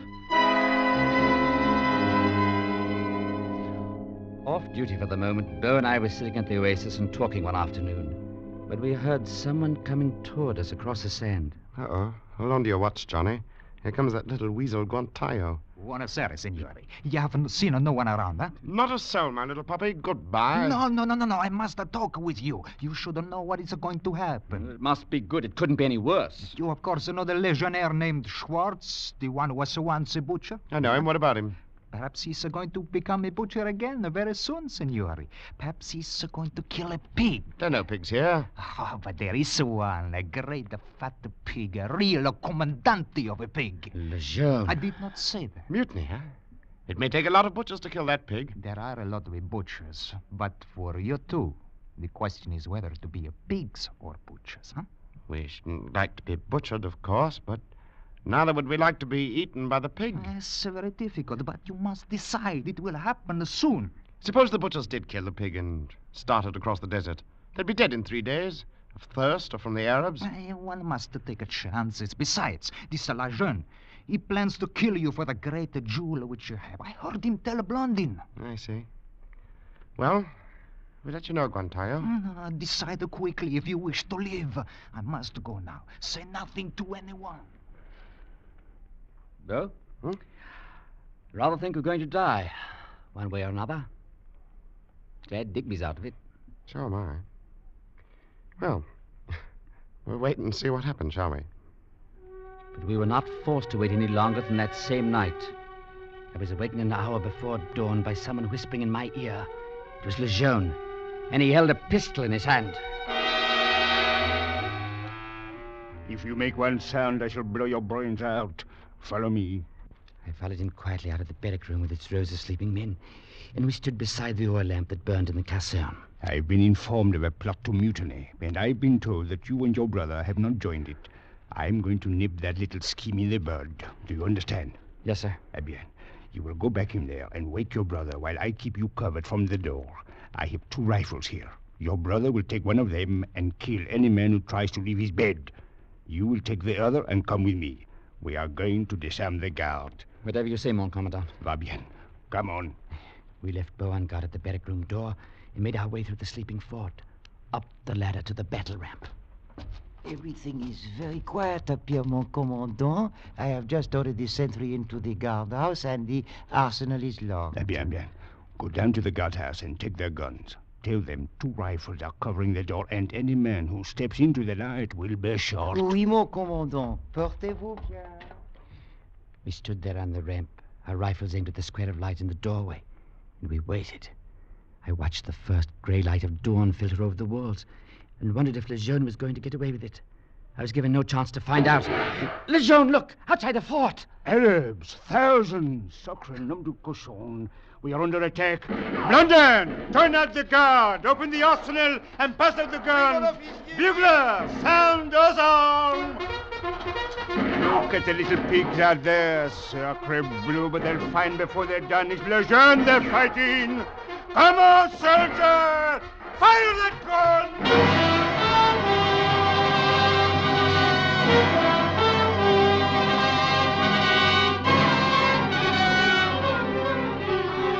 The men streamed up the ladders onto the ramp, loading their rifles as they ran. They were soldiers, first and last, legionnaires, and in the face of battle, all thoughts of the mutiny were swept aside. Through the whole of that long, hot day, we fought the Arab mob, met their fierce charges, reloaded smoking guns, and fought them off again. All through the night, the snipers crept in close and poured deadly fire into the gun slits. And slowly but surely, our tiny garrison melted away. Lejeune was everywhere, cursing and firing his pistol, grabbing bodies as they fell and jamming them back into the ramparts, so the Arabs could have no way of knowing how few we were. As the ghastly night drew to a close, only 4 of us were left, Beau and I, Lejeune and Blondin. And before dawn, Blondin was gone. And then, as the first red rays of the sun swept over the sand... Beau! Beau! Never mind, soldier. Get below and bring up a pail of soup. The devil seemed to be letting up for the moment. But my brother, perhaps he's only wounded. I said get below. I'll take care of him. I propped my rifle against the wall and went down the ladder. At the bottom, I stopped suddenly. Lejeune would take care of him. He was not going to take care of Beau the way he did the others, by making a grotesque dummy out of his dead body. I climbed back up to the ramp. Lejeune was bending over Beau's body. He'd torn open his tunic and was poring over some papers he'd taken from it. Huh? I thought I sent you below. You beastly thief! Take your filthy Stop hands off! where you are! There is no reason why I should not shoot you. You have disobeyed orders. I have no need of you now. I sent off a runner when I heard of the mutiny. There should be a relief force here in an hour or two. Perhaps 2 or 3 bullets in the stomach would be... Johnny! I've got his ankle, Johnny. Take him. I plunged forward, whipping my bayonet out of its scabbard, and I drove it into his house. Nice work, Johnny. I'm glad I could help. Oh, Beau, then you're all right. You weren't dead. That's what you think, youngster. Deliver those letters. Be sure the confession's made public. Be sure. Be sure. Beau! I gathered up the letters, closed his eyes, crossed his hands over his chest.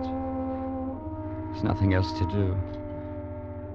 Then I filled a knapsack with bread, water, and ammunition, prepared to slip out of the dead fort. At that moment, an officer on the relief force rode over the ridge to the north.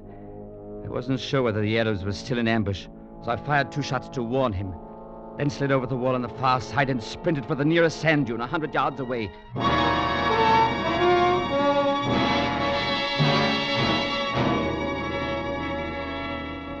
I must have dropped there and fallen asleep immediately.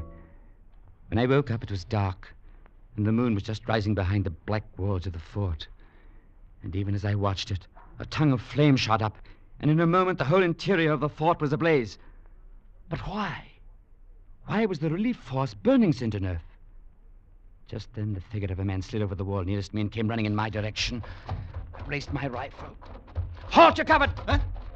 Oh, hello, old boy. I thought you'd be out here somewhere. Digby! How did you get here? I was bugler with the relief force, Johnny. They sent me to open the gate. I hid instead. Things are pretty rough. Fairly so. Digby, they killed Beau. Yes, I know. I saw it. Did you start the fire? Beau always wanted a Viking funeral. I had to give it to him, you know. Yes, I remember. I piled all the furniture together and I covered it with sheets, poured lamp oil around. It was the best I could do. He'd have liked it, Digby. I didn't have a horse or a spear, but I did find a dog to burn at his feet. A dog? Yes, Johnny. A dirty, rotten dog I found on the battle ramp. It used to call itself Lejeune.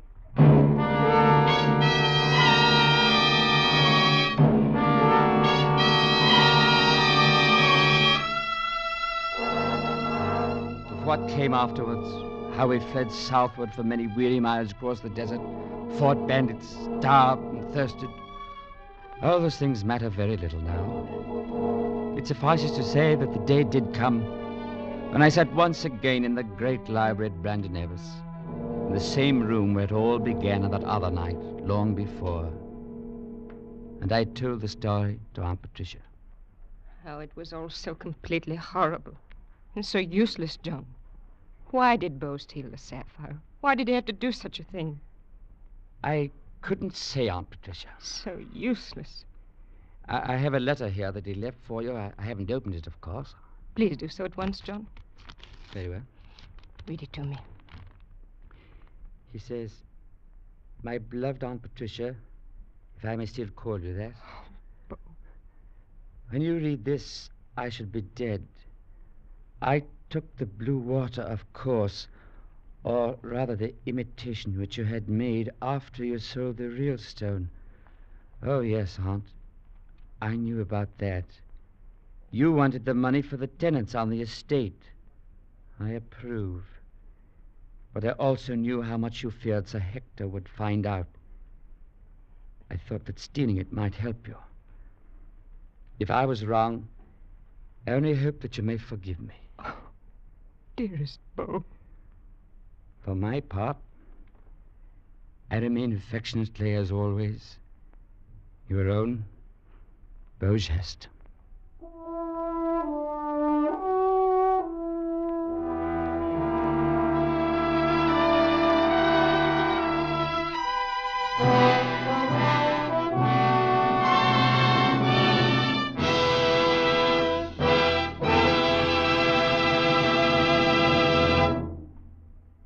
Escape is produced and directed by Norman MacDonald, and tonight brought you Beau Geste by P.C. Wren, adapted for radio by Les Crutchfield, featuring Barry Kroger, Wilms Herbert, Jay Novello, and Ben Wright, with Ramsey Hill, Lillian Bayef, and Peggy Weber. Music was conceived by Lucien Morawek and conducted by Wilbur Hatch.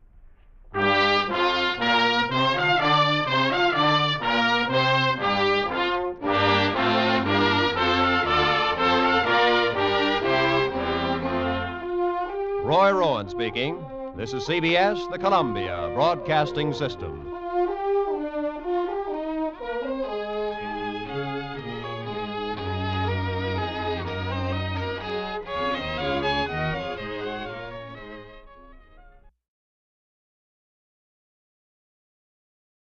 Fed up with the everyday grind? Tired out from the summer heat? Want to get away from it all? We offer you Escape. Escape, designed to free you from the four walls of today for a half hour of high adventure. You are spurring a lathered horse through darkened streets, trapped by two hostile armies, with a kit of magic in your pocket, and the American Revolution in the balance.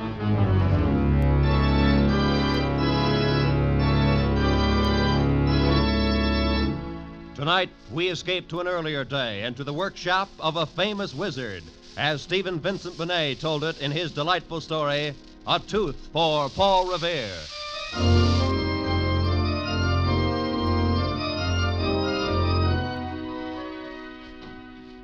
Some say it all happened because of Hancock and Adams, and some put it back to the Stamp Act and before. Then there's some that hold out for Paul Revere and his little silver box. But the way I heard it, the American Revolution broke out because of Lige Butterwick and his tooth. My great-aunt was a Butterwick, and I heard it from her. Every now and then she'd write it out and want to get it put in the history books, but they'd always put her off with some trifling sort of excuse. But the way she told it to us kids, sitting there before the flickering fire on some blustery, blowy night, it sounded spooky enough and wonderful enough to be as true as the Union. History books, bah. You don't get the right of things from such. In the story of a nation, it's the queer corners that count. The tales that get whispered down through families. Now take Paul Revere, for instance.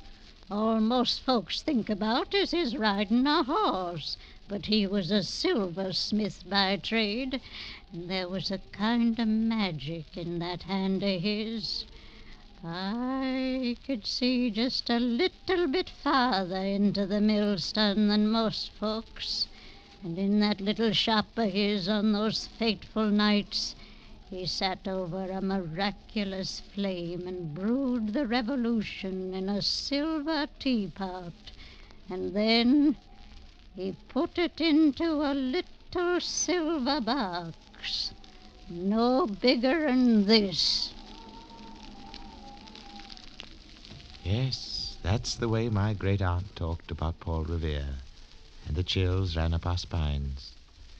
But it takes all kinds to make a country, she used to say, and it isn't till the plain ones, like Lige Butterwick, get stirred up, that things really start to happen. Lige was just an ordinary sort of man, without special vision into a millstone. It might be a grand day in the history books, but for him it was just Tuesday, till he read about it in the papers. Folks could argue and fret about Boston tea parties and British warships in Boston Harbor and British soldiers in Boston streets. But Lige Butterwick just clucked his tongue and wondered how the corn might stand this year on his farm outside Lexington, Massachusetts.